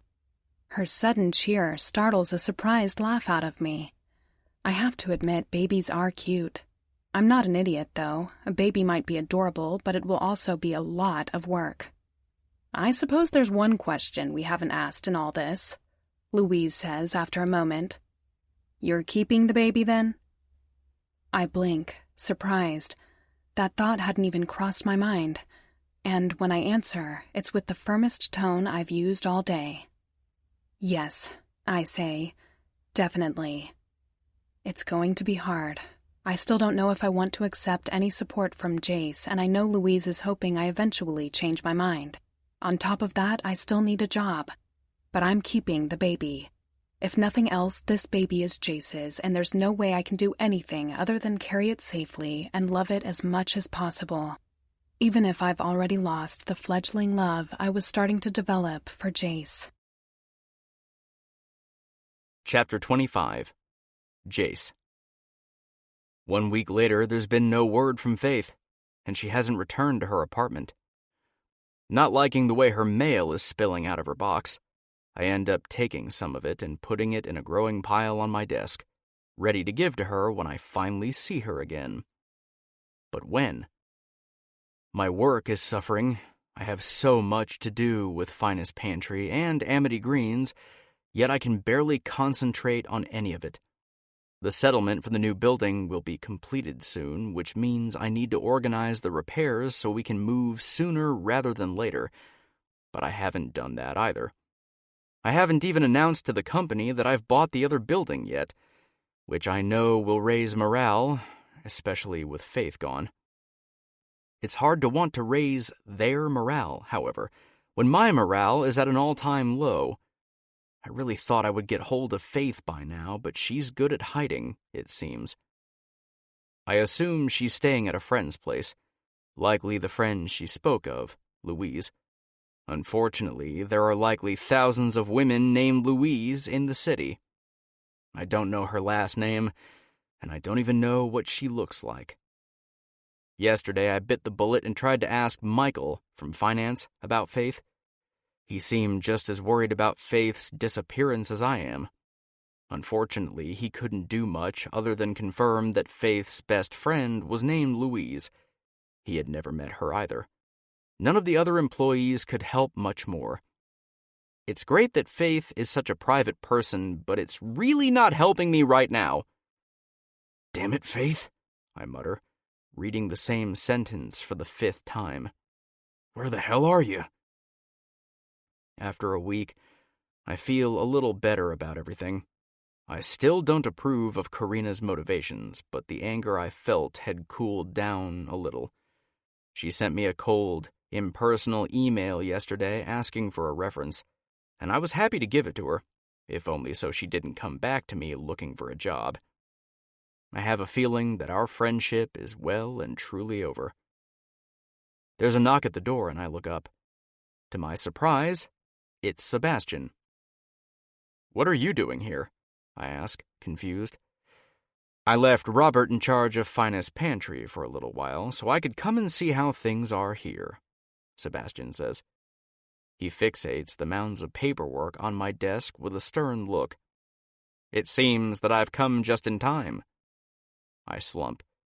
"Sorry, I'm letting things get on top of me," I say. "That's fine," Sebastian says. "But you should have asked me for help long before now. We'll talk after. For now, we need to get back on track." I've never appreciated Sebastian more than I do at this moment. True to his word, he doesn't ask any questions, simply works side by side with me for hours. Having him there beside me, in the familiar routine, helps me keep on task, and I'm able to push all thoughts of Faith out of my mind for now. Before long, I look up to see that the afternoon is already starting to wane, and I stretch. We've made a huge dent in the pile, and I feel better now that I see some form of organization on my desk. I also feel guilty. I'm usually far better at keeping on track than this. "Thanks, Sebastian," I say genuinely. "I really couldn't have done it without you." "It's fine," Sebastian says. He leans back in his seat. "Now, what's going on?" "Everything, to be honest." I run a hand down my face tiredly. "Did you know about Karina?" I ask. "I suspected," Sebastian says with a shrug. She's always been very selfish, and it was too coincidental that Faith would disappear not long after Karina arrives. I didn't see it, I say, grumbling. You were too close, Sebastian snorts. Faith is your girlfriend, and Karina was your friend. Hopefully, Faith still is my girlfriend, I say gloomily. Sebastian picks up a rubber band and pegs it with pinpoint accuracy. It bounces off my forehead. Ow! I yelp, glaring at him. What was that for? To remind you to stop being an idiot, Sebastian says with a glare. Where is the man who fought tooth and nail to have finest pantry established? You've never given up on anything.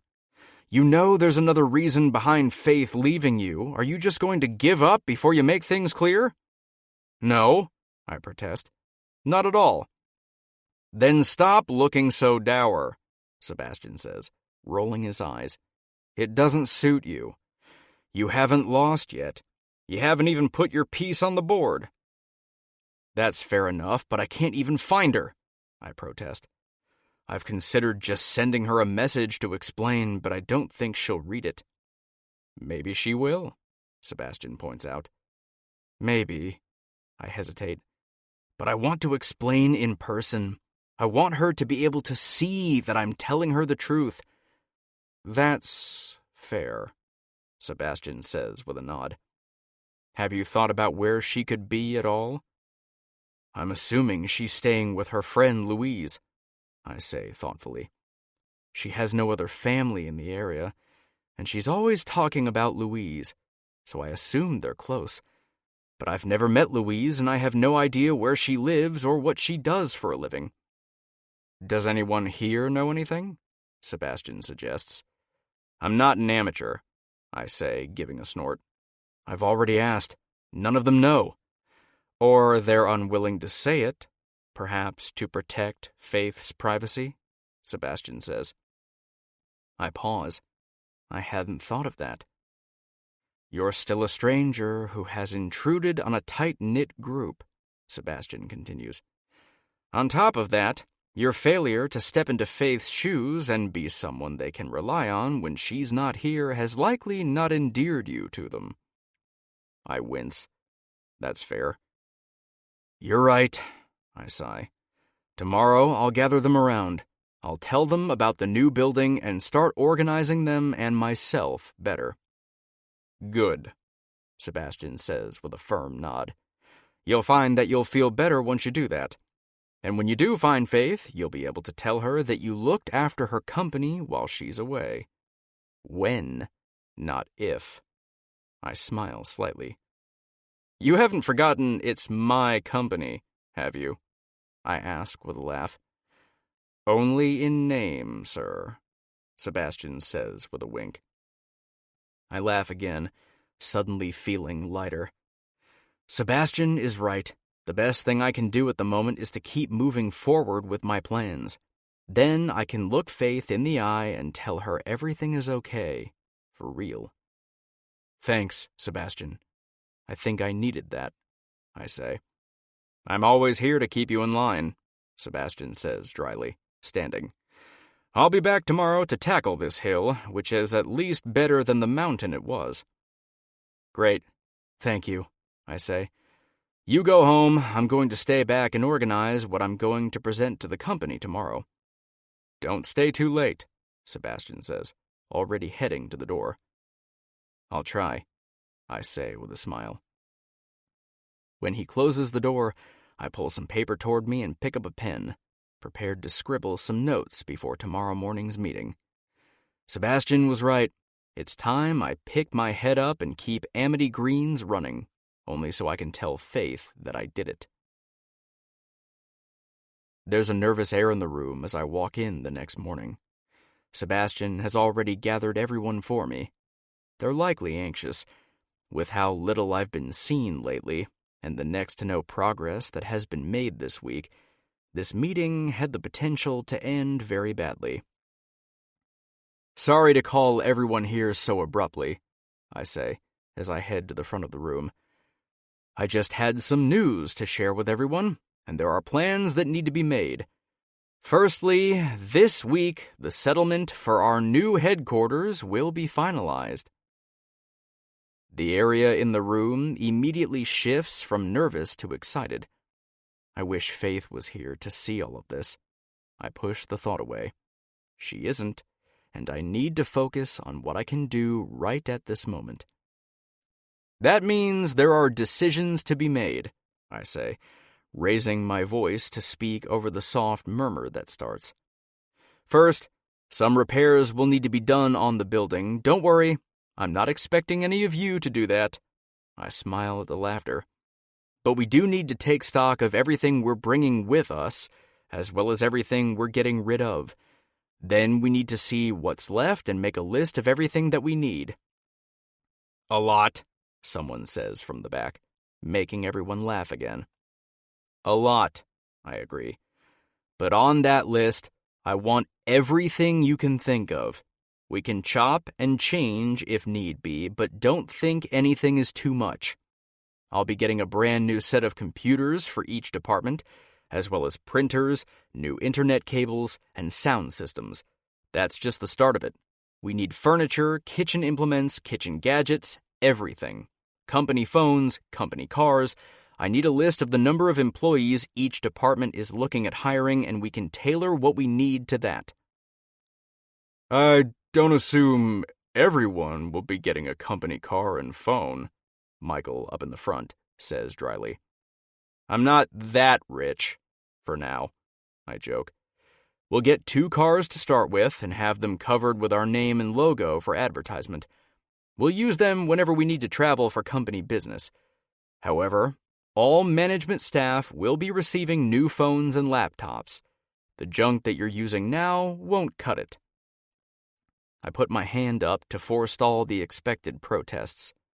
You're all the managers of my company. You need top-of-the-line equipment to do your jobs. If you expect Amity Greens to progress any further, this is a necessity. No arguments. I know they want to protest because of the expense, but getting them new equipment is the least of my worries. I want them to be able to manage a company that they can be proud of. I want Faith to return and see everything that has been achieved in her absence. All right, we have a few weeks to organize everything, but that's not as long as you might think, I say, clapping my hands together. There's a lot to do. Each person will start with their own department and we'll work from there. I want individual lists from everyone. If you need any help, don't hesitate to ask me or Sebastian. That's what we're here for. I hope I'm not imagining the fact that the expressions on my staff seem warmer. I feel better. I'm doing something other than just sitting at my desk worrying about everything. Things are moving. I still don't know whether Amity Greens is going to be as profitable as everyone hopes it will be, but that doesn't matter to me.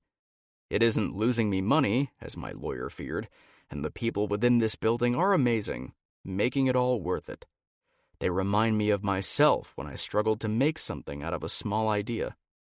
I want them to realize their wishes too. Ready? I ask Sebastian. Yes, Sebastian says with a smile. We split up, moving toward the rest of the staff, prepared to help if need be. I will make this a place Faith can be proud of, something she will know she saved so it could one day be great. Chapter 26. Jace. It's when I stop actively searching for Faith that the first major clue regarding her whereabouts drops into my lap. I'm at the coffee shop the next morning, yawning as I wait for my coffee and bun. The morning is chilly, and I've crossed my arms to keep a little warmer, only half paying attention to the people around me. "How are you this morning?" a kind woman asks behind the corner as she puts some fresh break in the rack. It smells heavenly. "Tired," I say. "You look like it," the woman says, chortling. "Say, you were with Faith the other day, weren't you?" Immediately, I straighten up. "You know Faith?" I ask, shocked. "She used to work here," the woman says with a smile. She's such a driven, independent soul. She wanted quite a bit from the world. She was so worried a while ago, telling everyone here about how stressed she was that she might lose her job when the new owner took over. We were all happy to hear that she didn't. So, Faith is close enough to this woman to not only tell her about her worries, but also to share good news with her. I step closer, anxious to hear more. I'm actually looking for Faith, too, I say. There was a misunderstanding, or rather, someone did something horrible. I shake my head. My thoughts are all over the place. I didn't think about coming here to ask about Faith. She hasn't been home all week, and she's ignoring my calls. Oh? The woman asks, raising an eyebrow. What did you do to her? I slump. My ex-girlfriend, who had become my very good friend, fell on hard times, so I offered her a job. I told Karina I was with Faith, but she went out of her way to break us up. I don't know what Faith believes, but I need to make it right. The woman nods slowly. Well, that's unfortunate, she says. Do you have any idea where she might be staying? I thought she might be staying with her best friend, Louise, I say. Louise Stan? The woman asks musingly. I freeze, shocked. Yes, she would likely be there. Louise wouldn't stand for anything less than to take care of her friend at a hard time. Just like that, I have Louise's last name. I can't believe how easy it was after an entire week of looking. My heart is racing. Louise Stan. With a last name, I can find her. I can find Faith. Thank you, I say, seizing the woman's hands and shaking them. I can't tell you how much that helps. Sir, your coffee, the girl behind the counter says, putting a coffee cup and paper bag on the table. I shake the bemused woman's hands one more time, grab my breakfast, and dash out the door. I'm no longer feeling sleepy at all. I know Louise's last name. That means I can narrow down her friend and figure out where exactly Faith is. I burst into the office, excited beyond words, making Sebastian jump violently and spill papers everywhere. What? He yelps. What's the rush? Louise Stan, I exclaim. It's Louise Stan. Sebastian stares at me like I've gone crazy. And that means, he asks. Faith's friend is Louise Stan, I stress. With that, I can find out where Louise lives and where Faith is currently staying. If she's staying with Louise, Sebastian points out, leaning down to pick up the dropped papers with a bemused expression. I can figure that out later if it happens, I say, as I grab the phone and turn my computer on. Don't rain on my parade right now. I search the number I'm looking for and dial it with excited fingers. It rings twice before it's picked up. Lucas Allen Detective Agency, how can I help you? The voice on the other end drawls. I would not count Lucas among my few friends. He is not as close as that, however, he is a formidable ally, and he's always been able to help me when I needed it. Last year, I had a leak in Finest Pantry, and it was only through Lucas's help that I was able to find the culprit and fire them before any significant harm was done. Lucas, it's Jace, I say. How are you? Good to hear from you, Jace, Lucas says, sounding genuinely pleased. Cut the small talk. What do you want? It's a simple job, I assure him. I need you to find a woman for me. Her name is Louise Stan. Oh? Lucas says, sounding interested. A jilted lover? No, she's hiding the jilted lover, I say with a grimace. Please, I need your help on this one. It's very important to me. Can you do it? Of course, Lucas says, voice going serious. I'll get you her address before the end of the day. Just give me some time to work. Thank you, I reply, relieved. I can't tell you how much this means to me. Somehow I think I can figure it out, Lucas says. I'll call you back in a few hours. He hangs up, and I sit back in my chair, relieved. It's hard to believe that I might find Faith. She had disappeared so thoroughly on me that it forced me to realize that there's still so much I don't know about her. But I want to know everything about her. Somewhere along the way, I fell in love with her. What she wants, how she feels, all of that is so incredibly important to me. I can't imagine never being able to see her again. I need to get to her and clear up this misunderstanding. And if she still decides she doesn't want me from there, well, I'll deal with that if it comes to it. I just really hope it doesn't. He's going to help? Sebastian asks. Yeah, I say, pleased. He said he'll have Louise's address by the end of the day. I hope she isn't too upset that I've invaded her privacy like this. Deal with that after, Sebastian advises. Now, in the meantime, we still have work to do. Let's get this finished. Sounds great, I say, picking up my pen. I'm in such a good mood that even the thought of tackling the small mound of paperwork that's left won't get my spirits down. I'm going to find Faith. And then, I'm going to explain everything. When the phone rings again, around 4 o'clock, I instantly drop my pen to dive for it. I've been on tenterhooks all day, waiting for this call. Hello? I answer breathlessly. Sorry to keep you waiting, Jace, Lucas says. I have your address. Do you have something to write on? I search rapidly to find a small book of sticky notes. I pick my pen up. Go ahead, I say, unable to stop the excitement. Lucas rattles off the address. It isn't too far from here, actually, and it stuns me to think that Louise, and therefore Faith, has been within walking distance this entire time. Thank you, Lucas, I say wholeheartedly. Don't mention it, Lucas says dismissively. Just send me your bill, I say with a smile. I'll pay for it as soon as I receive it. Not this time, Lucas says. Call this one a favor for a desperate friend. He hangs up before I can reply. I stare at the receiver, shocked. I honestly thought that Lucas only saw our relationship as a professional one. It seems I have more friends than I thought I did. You've got the address? Sebastian asks. Yeah, got it, I say. I relax back in my chair. I'll head over there when I'm done.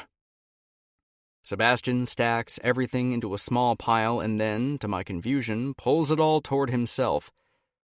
Looks like you're done, he says. You can go now. What? I ask, taken aback. But there's still so much to do. This pile is mine, Sebastian says. You can call it a day. You've done enough. I don't think it works like that, I say, still not quite understanding. If we both do the work, we'll both be finished quicker, so let me... Jace! I jump at the sound of my name said so seriously. I look into Sebastian's eyes. Go find Faith.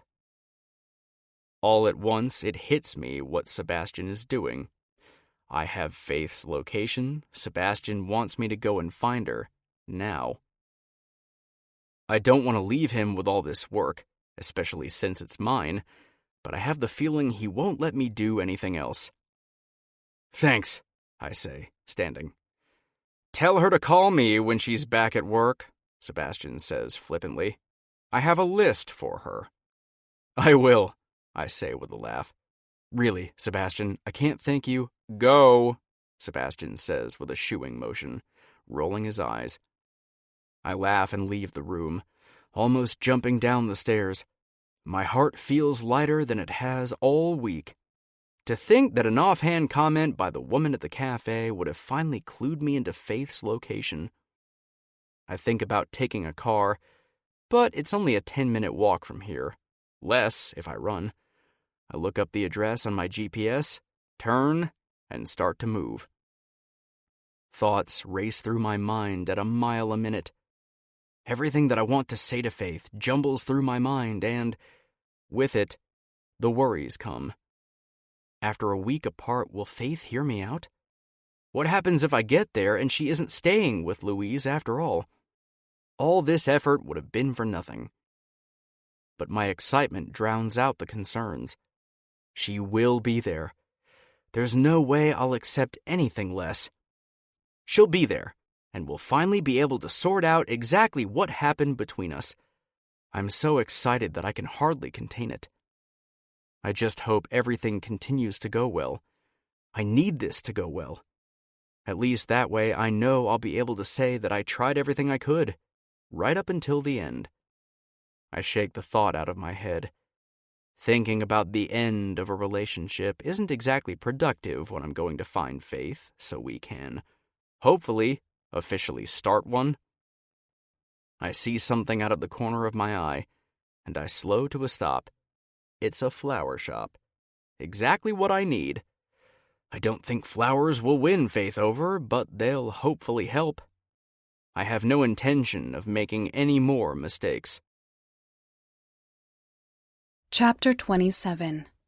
Faith. When I sat down a week ago to start making plans, I was certain that I would get out there, find a job, and begin a new life with my pregnancy. None of my plans, however, had included skulking around Louise's house, depressed and anxious about what is to come next for me. Sometimes I imagine I can feel the baby growing inside of me. I'll lay on the couch or my bed, my hand on my stomach, trying to wonder what it must look like.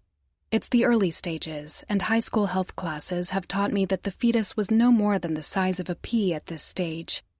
But it's growing. I might not be able to physically feel it, but I know it.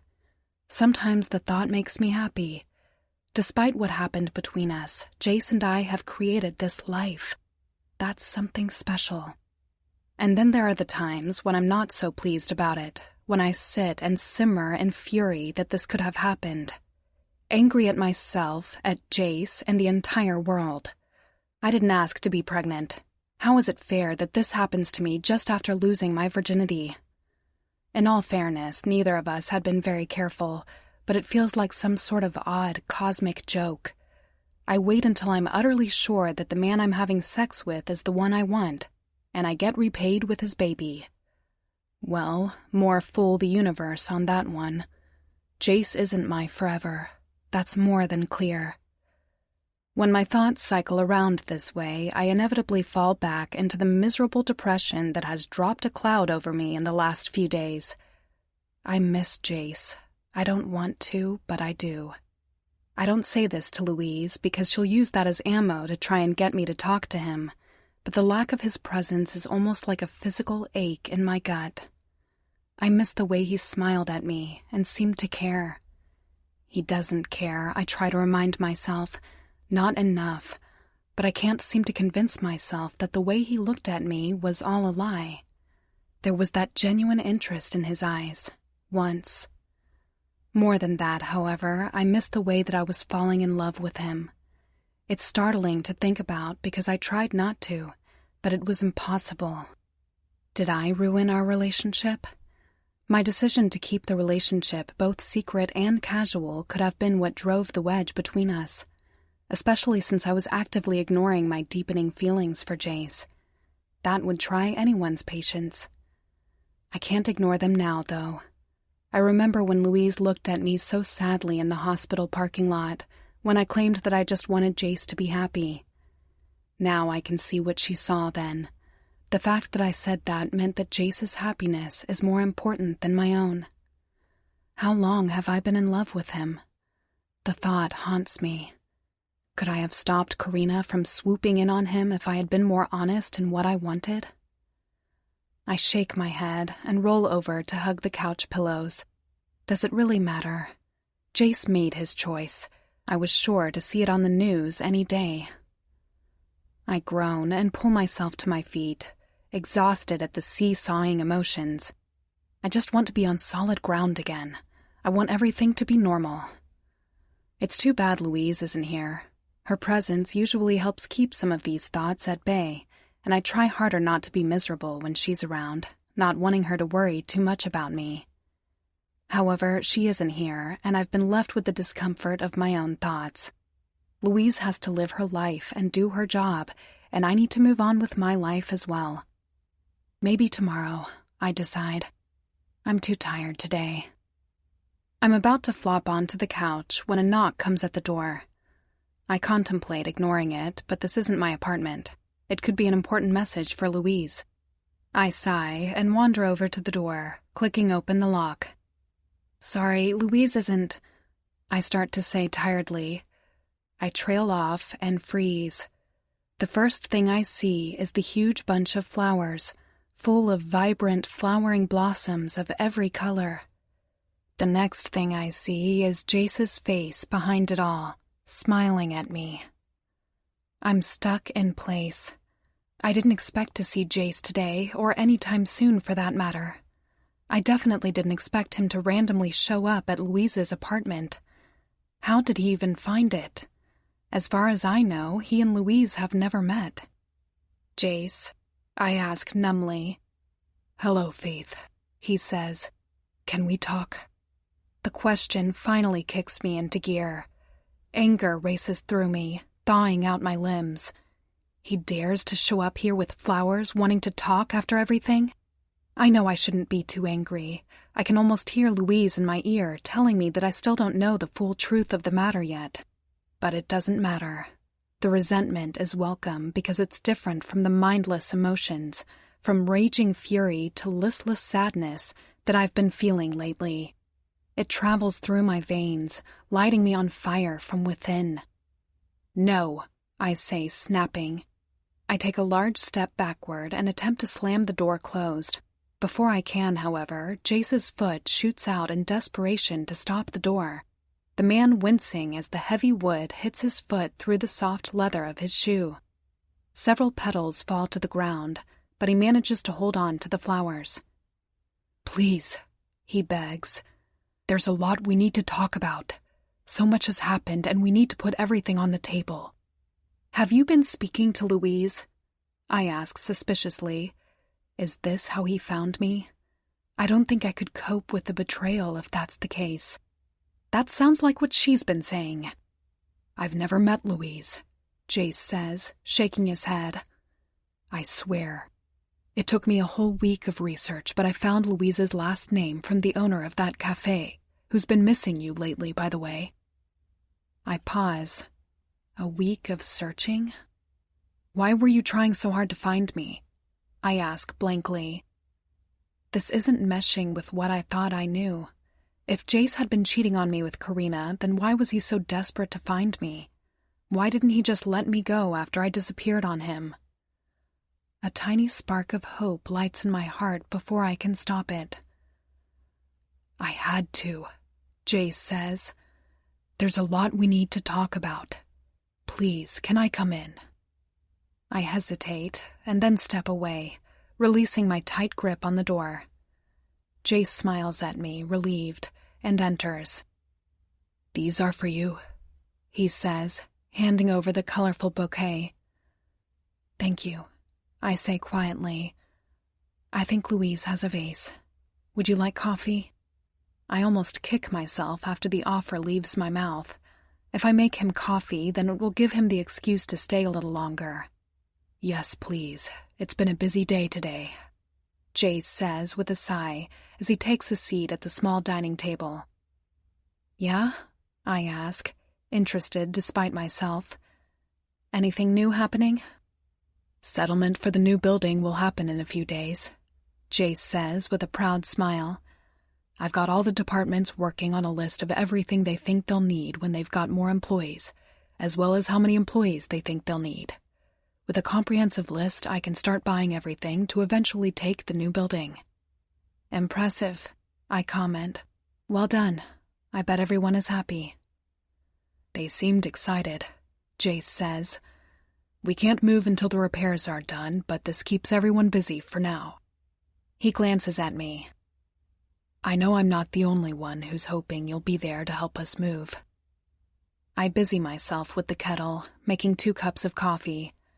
There are 2 reasons why I couldn't help much. First, I'm pregnant, so heavy lifting is out. Secondly, I resigned, I say bluntly. Oh, I saw that, Jace says flippantly as I bring his coffee over and take a seat. I'm refusing your resignation. I blink, surprised. That wasn't the answer I was expecting. What? I ask blankly. I refuse to allow you to resign, Jace repeats. If you're going to leave us, at least do it properly. And you definitely can't take a 2-week holiday in order to not be there for your 2 weeks' notice. I flush. I'd forgotten I'd written that. Look, I was angry when I wrote that, but I don't regret it. I say, I just don't think it's a good idea for me to be there anymore. Because of Karina? Jace asks. I glance at him.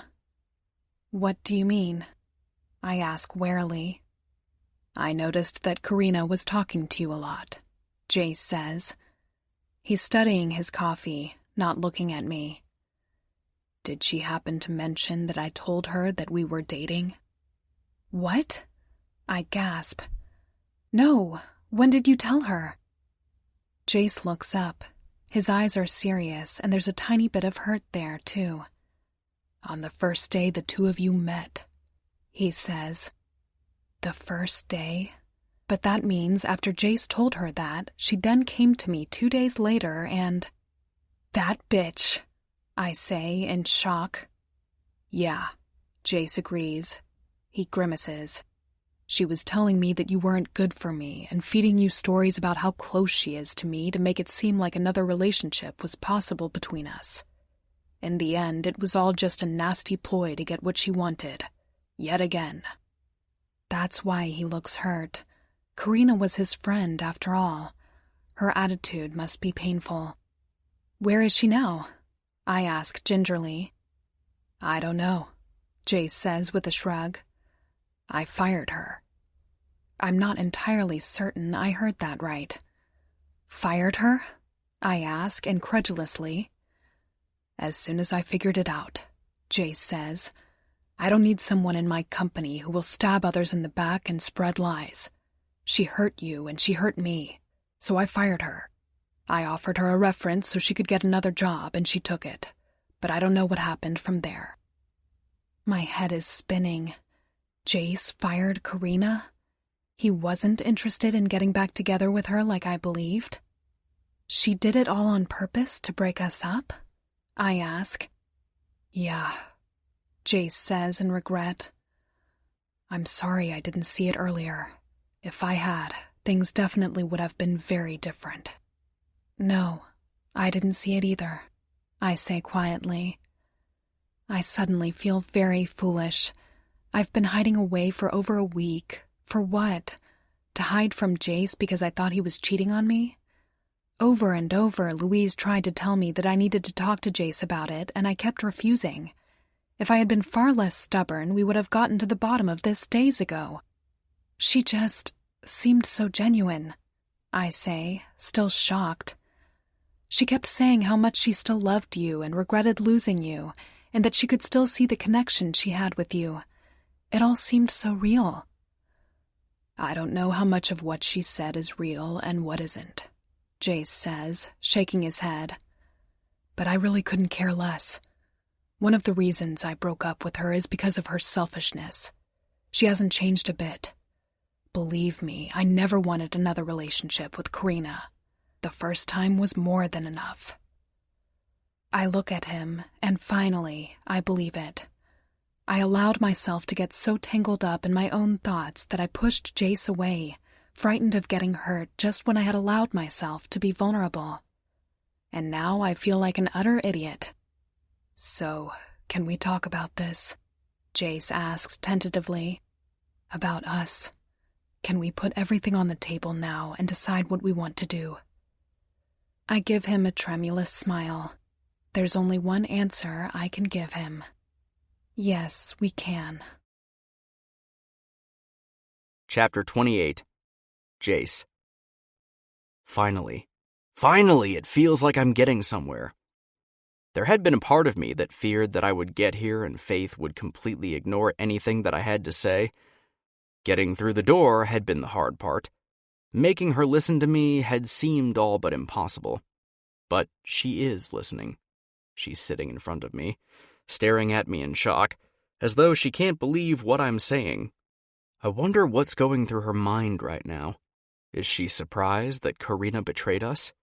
Is she surprised that I fired Karina? It doesn't really matter.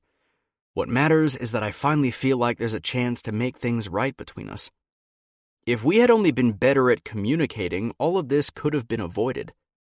Going forward, that's the first thing we need to work on. Her distrust is painful, but also understandable. She knows very little about me, and I her. If we want to make this work, we need to know more about one another. How? Why would she do something so cruel? Faith finally asks. I'm not surprised that she asked. I've been expecting it. Karina has had everything given to her on a silver platter for a very long time, I sigh. She was born into a very rich family to parents who just gave her whatever she wanted to keep her quiet. The entire family is selfish and self-absorbed. We could never see eye to eye, and we decided that we didn't work together. I'm not sure why she decided to give it another try. Though, I have my suspicions. Surely it isn't a coincidence that she was cut off from her parents and then she comes to find me. I close my eyes briefly. That's a betrayal that I don't want to think about right now. So, she saw me as a threat and tried to get rid of me, Faith says slowly. That's what I believe, I agree. I sigh and look up at her. But it was never going to work. She meets my eyes. There's electricity in the air between us. Why? She whispers. Because you're the one I'm in love with, I reply. I thought it would be scarier to say the words out loud, but it isn't. It just feels right. How can I not be? I ask rhetorically, reaching across the table to link my fingers with hers. She doesn't pull away, just stares at me, her eyes searching my face. You're smart, beautiful, and kind. You're amazing. From the moment I met you, I knew I wanted you in my life. And the more I got to know you, I knew there was no going back. You're it for me, Faith. You're the only one I'll ever want. Faith must have found what she was looking for. She presses her trembling lips together, and tears gather in her eyes before she gives me a shaky smile. I thought you didn't want me anymore, she says, tears slipping down her cheeks. I thought you had Karina and she just seems so perfect. She isn't, I say fiercely. She will never be more important to me than you. I lift her hand and press a soft kiss to the back of it. And then Faith is on her feet, falling in my arms and burying her face in my shoulder. I breathe in her scent. She isn't wearing perfume today, but the smell of her shampoo is familiar and comforting. I love you too, she chokes out, and my heart soars. It hurt so badly when I thought you were going to leave me. That's when I knew I had fallen in love with you. I'm so sorry. If I had just talked to you. Yeah, I say simply. But I should have talked to you, too, so we're even. She lets out a wet chuckle and pulls back. Tears cling to her eyelashes, but she's smiling. It's been so long since I've seen that smile that I can't help but lean in and kiss it soundly, relishing in the way she responds so eagerly. And then, abruptly, she pulls back. Before we go any further, she says. Oddly, she looks nervous. There's something I need to tell you about. My heart sinks. Thoughts of her finding someone else or getting another job or maybe even being in the process of moving across the country dart across my mind. I'm pregnant, she says. My thoughts stutter to a halt. What? I ask blankly. I'm pregnant, Faith repeats. We're having a baby. For a long moment, I just stare at her. But all the dread has completely disappeared. A baby? I breathe. We're having a baby. Yeah, Faith says. She gives me a tremulous smile. I'm sorry I didn't tell you. I thought... I reach out, and she trails off. I lay my hand on her still flat stomach, full of wonder. There's a baby in there. Our baby. I move before I'm even conscious of it. I kiss Faith fiercely, pushing all my love, hope, and amazement into that one kiss. Faith mules under me, throwing her arms around my neck and pressing back just as strongly, our tongues tangling. When we pull apart, we're both gasping for air. We're going to work this out. Together, I promise her, laying my forehead against hers. You, me, and this child. Together. Faith relaxes in my arms and a bright smile spreads across her face. Together, she agrees. God, I want her so badly. I could take her here and now. But I'm suddenly mindful of the fact that we're in Faith's friend's apartment right now. Do you want to go somewhere more private? Faith asks, almost as though she's reading my thoughts. My apartment is closest. Sounds good, I say. And when we get there, I want to show you just how much I love you right now. Faith shudders and looks up at me through hooded eyes. I look forward to it, she says, her eyes low. Shit, I don't want to wait, but I reluctantly let her go, watching her with every nerve in my body vibrating with need. As she rushes around the apartment, picking up her things to shove them into a bag, then she grabs a pen and notepad off the kitchen counter, quickly scrawling a note on it. To let her know where I am, she explains. Why don't you send her a message? I ask. I'll do that, but she doesn't always look at her phone straight after work, Faith explains, pulling her phone out of her pocket. She presses a few buttons and then slips it back. I think I have everything. Great, I say, more than ready to go. Faith grins and slips her hand into mine. I pull her out of the apartment. It doesn't take us long to burst out the front doors of the building. Remembering that I stupidly walked here, I hail a cab as it drives close, relieved that it doesn't have any passengers. I give him Faith's address, and we settle into the back seat.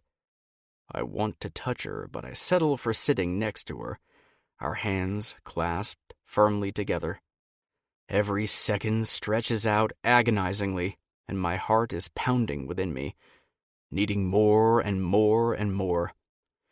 Finally, the cab pulls up outside Faith's apartment, and I throw a few bills at the driver. Keep the change, I say, not even willing to stick around long enough to get money back as I pull Faith with me. Impatient? She teases. I've been waiting for this since I last saw you, I say. I don't even want to wait a few more seconds for you. Faith grips my hand in silent apology. I wasn't asking for one, though. I press a soft kiss to her temple, breathing in her shampoo once more. It smells amazing on her. It tickles all my senses and makes me want to have her right here and now. I know there are a lot of things Faith and I need to talk about. We need to clear the air between us, once and for all. We need to discuss what we want going forward, and we need to get to know each other better. But that can all come much later. Right now, the only thing I want is to touch Faith, and from the way she presses up against me as we ride in the elevator, she wants that too. Everything else can wait. At this moment, I'll just hold her in my arms and keep her close. Chapter 29. Faith. Jace and I crashed through the door of my apartment. Energy thrums through me. Far from settling my lust, the short wait between my apartment and Louise's apartment has only made my need grow to astronomical proportions. I can't wait to touch Jace and have him touch me in return. It feels like too long since we last were together like this. I know that this is largely my fault. I allowed dark thoughts to take over my mind. I convinced myself of a reality that couldn't be further from the truth. If Jace had been the type to just walk away and forget about what we had, I'd never know what actually happened. I'd been left to raise our child on my own because I was too proud to ask for help from its father. The shock of finding Jace on Louise's doorstep has long since faded. Everything he said about Karina is still whirling through my mind, but I've pushed it back and locked it away for the time being. I can deal with it all later. There's so much we need to discuss. Later, though. Right now, I just want Jace. God, Jace. I groan as Jace snaps the door shut behind us and presses me up against it. I can feel his throbbing erection, and I writhe between him and the door, my head falling back as his fingers skim over my skin. There's no time for play or niceties this time. It's been far too long since we've touched each other. We need to make it count. I push Jace backward and he stumbles back. Before he can wonder what happened, I'm in his arms, leaning up to kiss him fiercely, mapping out his mouth with my tongue before he regains his senses and deepens the kiss further. My heart is thumping in my chest as Jace pulls back slightly. "You're perfect," he whispers. "I can't wait to fuck you again." Yes, oh yes, that sounded amazing. Just the memory of the times Jace has been in me makes my heat levels skyrocket. Jace's touch is all that matters right now. Jace must take my groan for an answer because he kisses me again. I regain some of my senses and resume guiding him toward my closed bedroom door. I pull at his clothes as we go, and his button-up shirt hits the floor quickly, followed by my old overlarge t-shirt. We tear at each other's clothes, impatient to feel skin-to-skin contact as quickly as possible. Before I know it, my track pants are lost somewhere in the room, and I push Jace up against the closed door of my room, my hand drifting down to feel for his zipper. Jace shudders, and I can feel his cock through the material. "You're so eager, Jace," I say, my voice low as I skim my palm over his cock. "It's a shame we don't have time. I'd love to suck you dry again."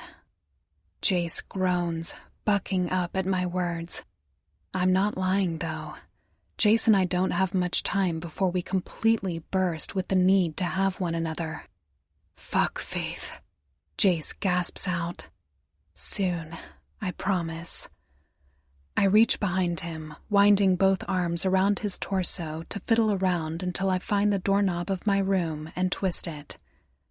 As I'm doing that, Jace takes advantage by unclipping my bra. I allow it to drop to the floor before pushing Jace into my room and toward the bed. This bed was the one where we first had sex.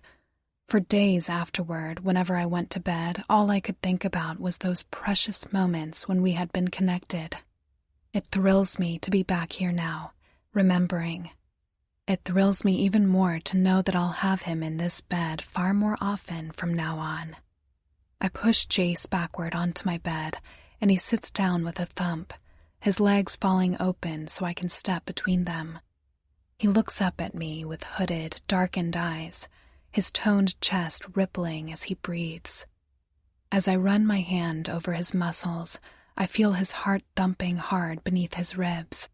It's heady to know that it's my touch and proximity doing this to him.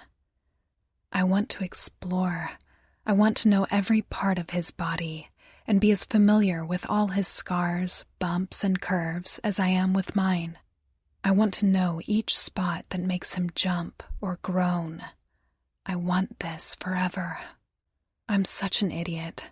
If I had only admitted this to myself sooner, I wouldn't have gone through all this grief. "Stop thinking," Jace says suddenly, making me look up at him in surprise. "I can almost hear how loudly you're thinking now." He grins and leans in to press a kiss to my bare shoulder. If you're thinking that hard, I must be doing something wrong. His hands drift down to my pants, skimming over my hips, and my back arches at the feeling, groaning as all other thoughts flee my mind. He's right. I want to focus on Jace right now, not on what could have happened before now. It's enough that we're here together now. What are you thinking about now? Jace asks. You, I gasp as he tugs me in closer to him. Just you. Good, he says in a low voice. That's the way it should be. He moves forward, wrapping his arms around me and hooking a leg behind my knees. Before I can do anything else, the world suddenly shifts alarmingly, and I'm falling on my back onto the soft covers on the bed, looking up at Jace as he hovers over me with a smug smirk. I can't even bring myself to be annoyed since his hands are instantly on my body, tugging at my pants as he flicks the button open, leaning down to suck on the skin between my neck and shoulder.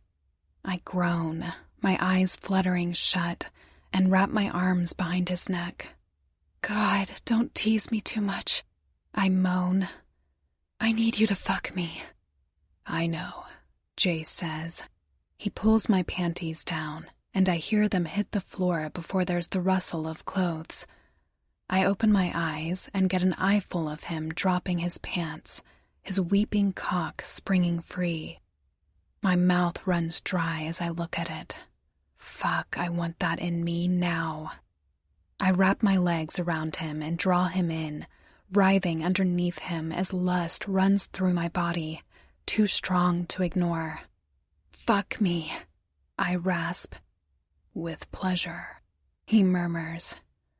I feel him line up against me, rubbing the tip of his cock against my entrance.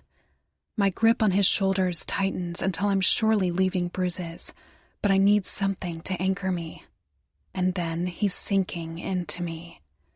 But I don't want to be slow and gentle. It's been so long since I've had him. I want to know without question that he's here with me. I want to feel him so deep that I'll never forget the feeling. Harder, I hiss. Fuck me hard. I half expect him to protest. I haven't had sex that many times after all. He pauses, but perhaps he knows what I need, and maybe he needs it too. He shifts as he sinks fully into me, sliding back out and then slamming in again. I cry out, my back arching. Some logical part of my mind tells me he's still being careful, but the rest of me can only focus on the way his hips piston back and forth, driving his cock into me over and over again. It almost feels like the first time all over again, so overwhelming that I can do nothing other than lay there and try to clumsily meet each thrust. The seconds slip away in a haze of pleasure and movement, and all I can feel is Jace as he moves, grunting above me with each thrust, sweat beading on my skin. My hands scrabble for purchase on his shoulders, and my body jolts every time he moves, making the springs beneath us creak. I can feel it coming up on me before long. I both want it and to force it away, desperate to hold on to this feeling for far longer. But my orgasm steals over me quickly, and my vision whites out momentarily as I let out a garbled cry. Jace moves a few more times before the clench of my body around his cock becomes too much, and he shudders with a shout. I think I black out a little. When I open my eyes again, my body is thrumming gently with the aftershocks, and I'm lying flat on my back.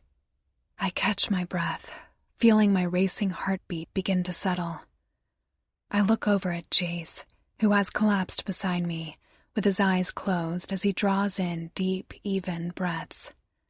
As though he feels my attention on him, his eyes open and he turns his head to look at me. On meeting my gaze, he smiles softly. "How do you feel?" he asks. It's a loaded question. My body is relaxed.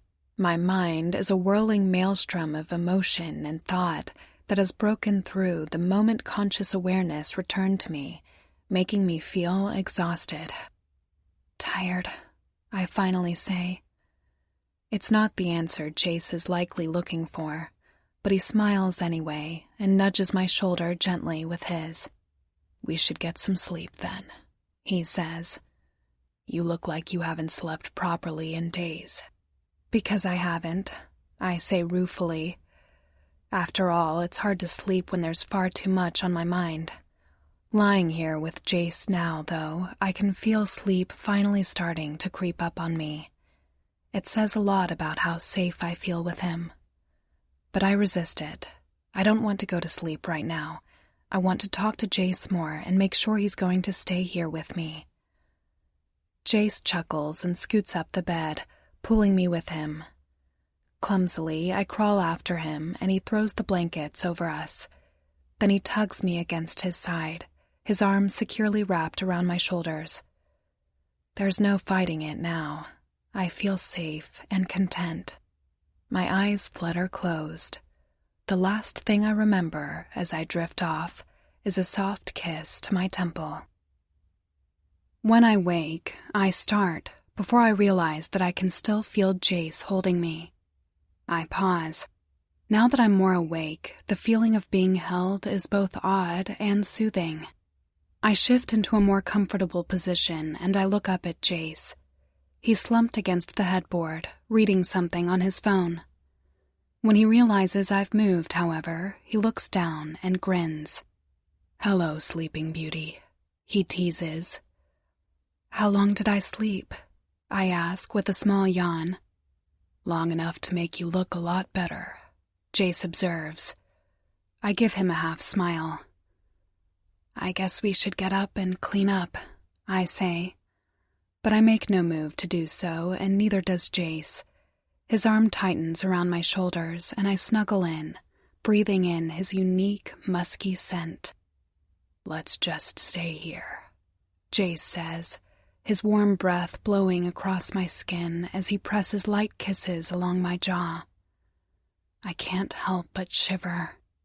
I'm happy to spend the entire day in bed with the woman I love.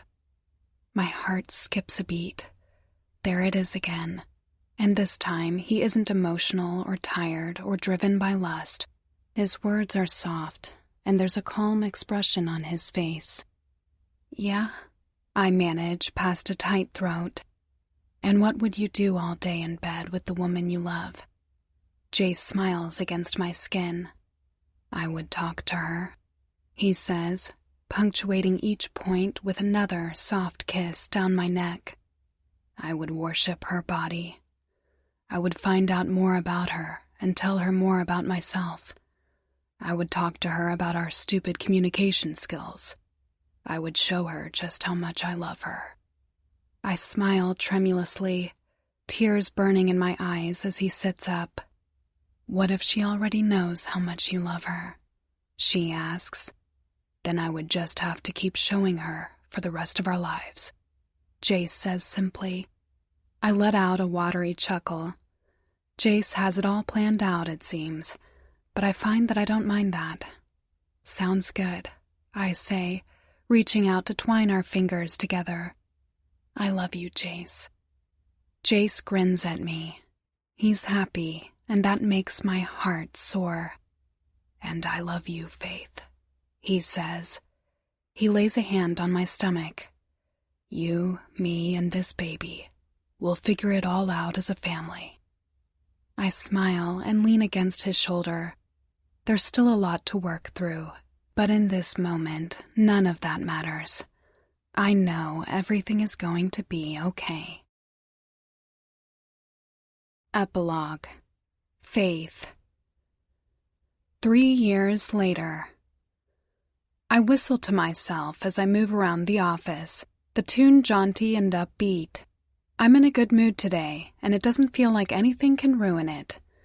Satisfied, I click the computer off and look around the office. As clean as it was when I arrived this morning, I cast a critical eye at Jace's desk. His large desk could use a clean, but I've already told him I absolutely refuse to clean it for him. I agreed to share this massive office with him, so we got used to it back when he first bought Amity Greens, and we were forced to work together in a dingy little office, but I'm not going to clean up behind him. Remembering that little office makes me smile fondly. We've come a long way since then. The next building we moved to was spacious and finally allowed us to hire more employees so we could get this company running. Jace worked tirelessly to make sure we could not only continue functioning, but also so that we could expand in the direction we wanted to go. 3 years later, Amity Greens is doing far better than I ever thought it would. It will never be one of those massive chain superstores like Finest Pantry, but that doesn't matter. None of us ever wanted that anyway. What we wanted was to see Amity Greens thrive under our tender care. Now, with several family-oriented greengrocers opening under our name across the country, we've achieved that and more. Together, we've made something fantastic. Just a few months ago, we were able to afford to upsize our building once more. We found the perfect place to buy, and it was ours within the month. Moving was a hassle, but it was worth it.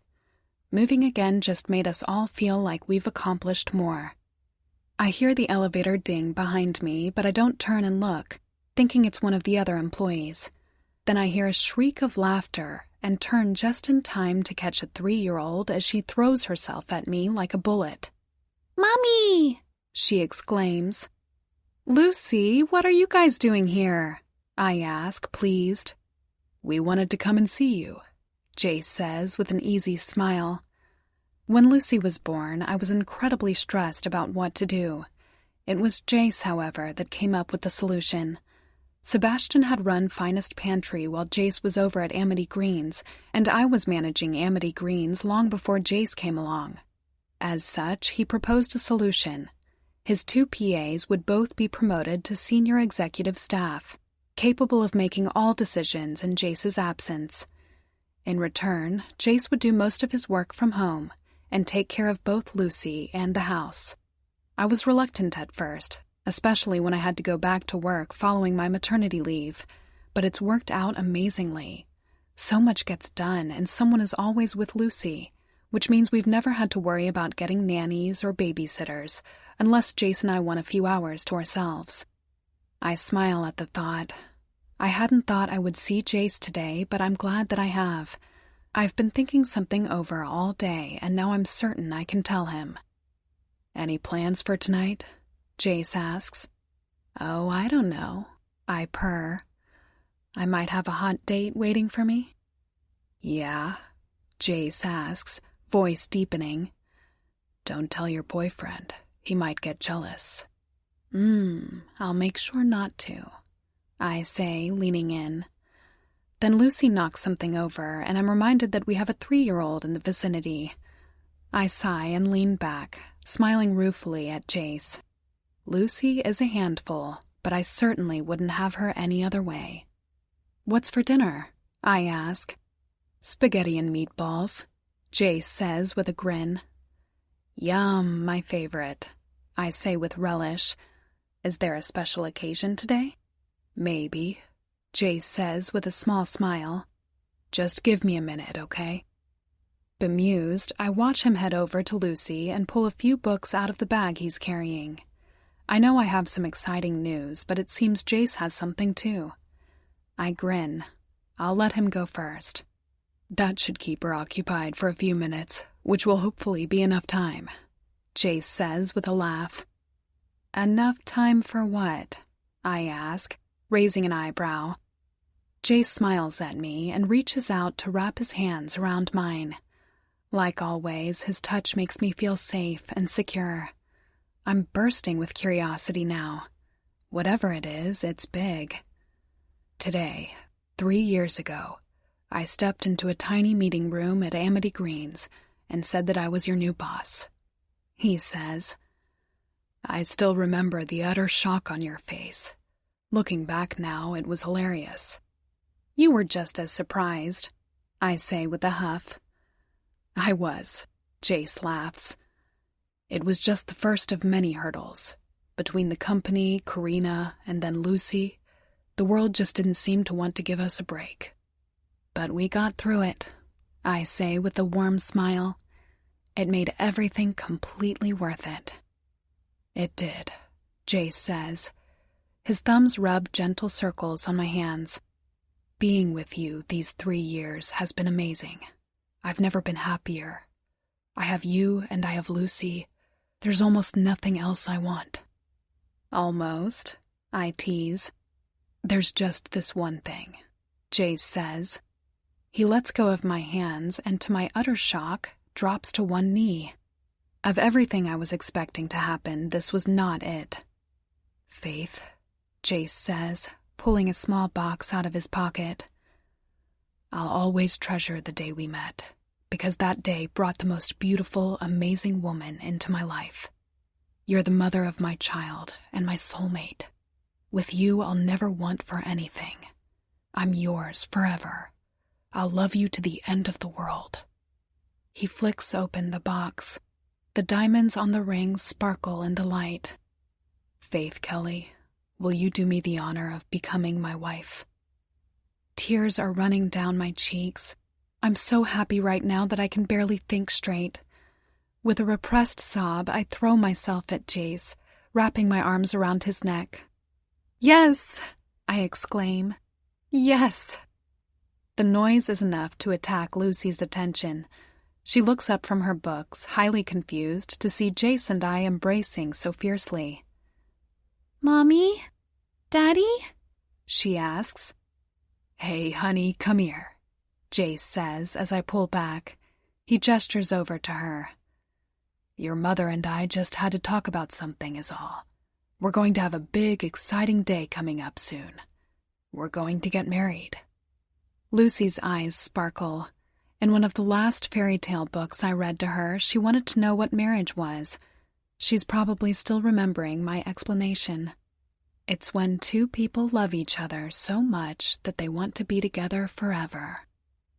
Can I wear a pretty dress? She asks enthusiastically. Of course, I say. Yay! Lucy cheers, so happy at just the smallest prospect. I can't wait. I laugh. Well, I think you might have to wait for a little while, I say to her with a smile, deliberately not looking at Jace. Maybe around 9 months? 9 months? Jace asks, confused. That's pretty exact. Well, if we have the wedding any earlier, I won't fit into my dress, I say casually. It takes a moment for my meaning to sink in. When it dawns on him, Jace's expression is the very picture of shock. I laugh, pleased that I was able to surprise him just as much as he surprised me. Wait, seriously? He gasps. Yes, I beam. What? What? Lucy demands, looking between us. Lucy, before the wedding, there will be one more special thing. I say to Lucy, we're going to welcome one more person into this family. You're going to get a new baby brother or sister.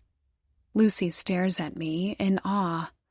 We enrolled her into a once-a-week program so she could interact with other children, and some of her friends have baby siblings. I smile fondly, waiting for her reaction. Then Lucy's expression drops. I don't want it, she declares. Take it back. I can't help it. Laughter bubbles up in me. Lucy is too hilarious for words sometimes. Jace is chuckling beside me. Sorry, kiddo, there's no refund on babies, he says. Don't worry, your baby brother or sister is going to need your help. Being a big sister is a very important job. It is? Lucy asks, looking a little suspicious as though she thinks we're tricking her somehow. Very important, I confirm. Lucy huffs and runs off, not really caring for the conversation anymore. I chuckle and turn to Jace, finally ready to get his reaction. A wedding and a baby, Jace says with a small smile. It sounds like the start of a joke. Instead, it's the start of our forever, I counter. Jace smiles and leans in, cupping my cheek so he can kiss me softly. I long to deepen the kiss, but Lucy is here. Later, we can celebrate in private. "You're amazing, my beautiful fiancé," he says. My heart leaps. I'm his fiancé now. It feels so wonderful to say and hear. "Here," Jace says, taking the ring out of the box. "I'm assuming you were wordlessly saying yes?" "Yes," I say with a laugh. "I can't wait to marry you." Jace slides the ring onto my finger where it sits snugly, fitting perfectly. It feels a little odd because I'm not used to wearing rings, but I don't care. This is one ring I'll never take off. "I love you," I say, leaning in to kiss him again. "I love you too," Jace says. Sometimes I look back on how everything started, and I still can't believe how we ended up here. But that's okay. We're here, in love, and that's all that matters. Together, we fought for one another, and we won. Now that I have my family, I'll never need anything else. This concludes Pregnant with Boss's Baby by Miley Maine, narrated by Sophia Willingham and Brandon Utah. Copyright 2020 by Miley Maine. This unabridged audiobook is published by arrangement with Miley Maine, care of Hirschman Rights Management, LLC, and was produced in the year 2021 by Tantor Media, Incorporated, a division of Recorded Books, which holds the copyright thereto. Please visit tantor.com for more information on our growing library of unabridged audiobooks.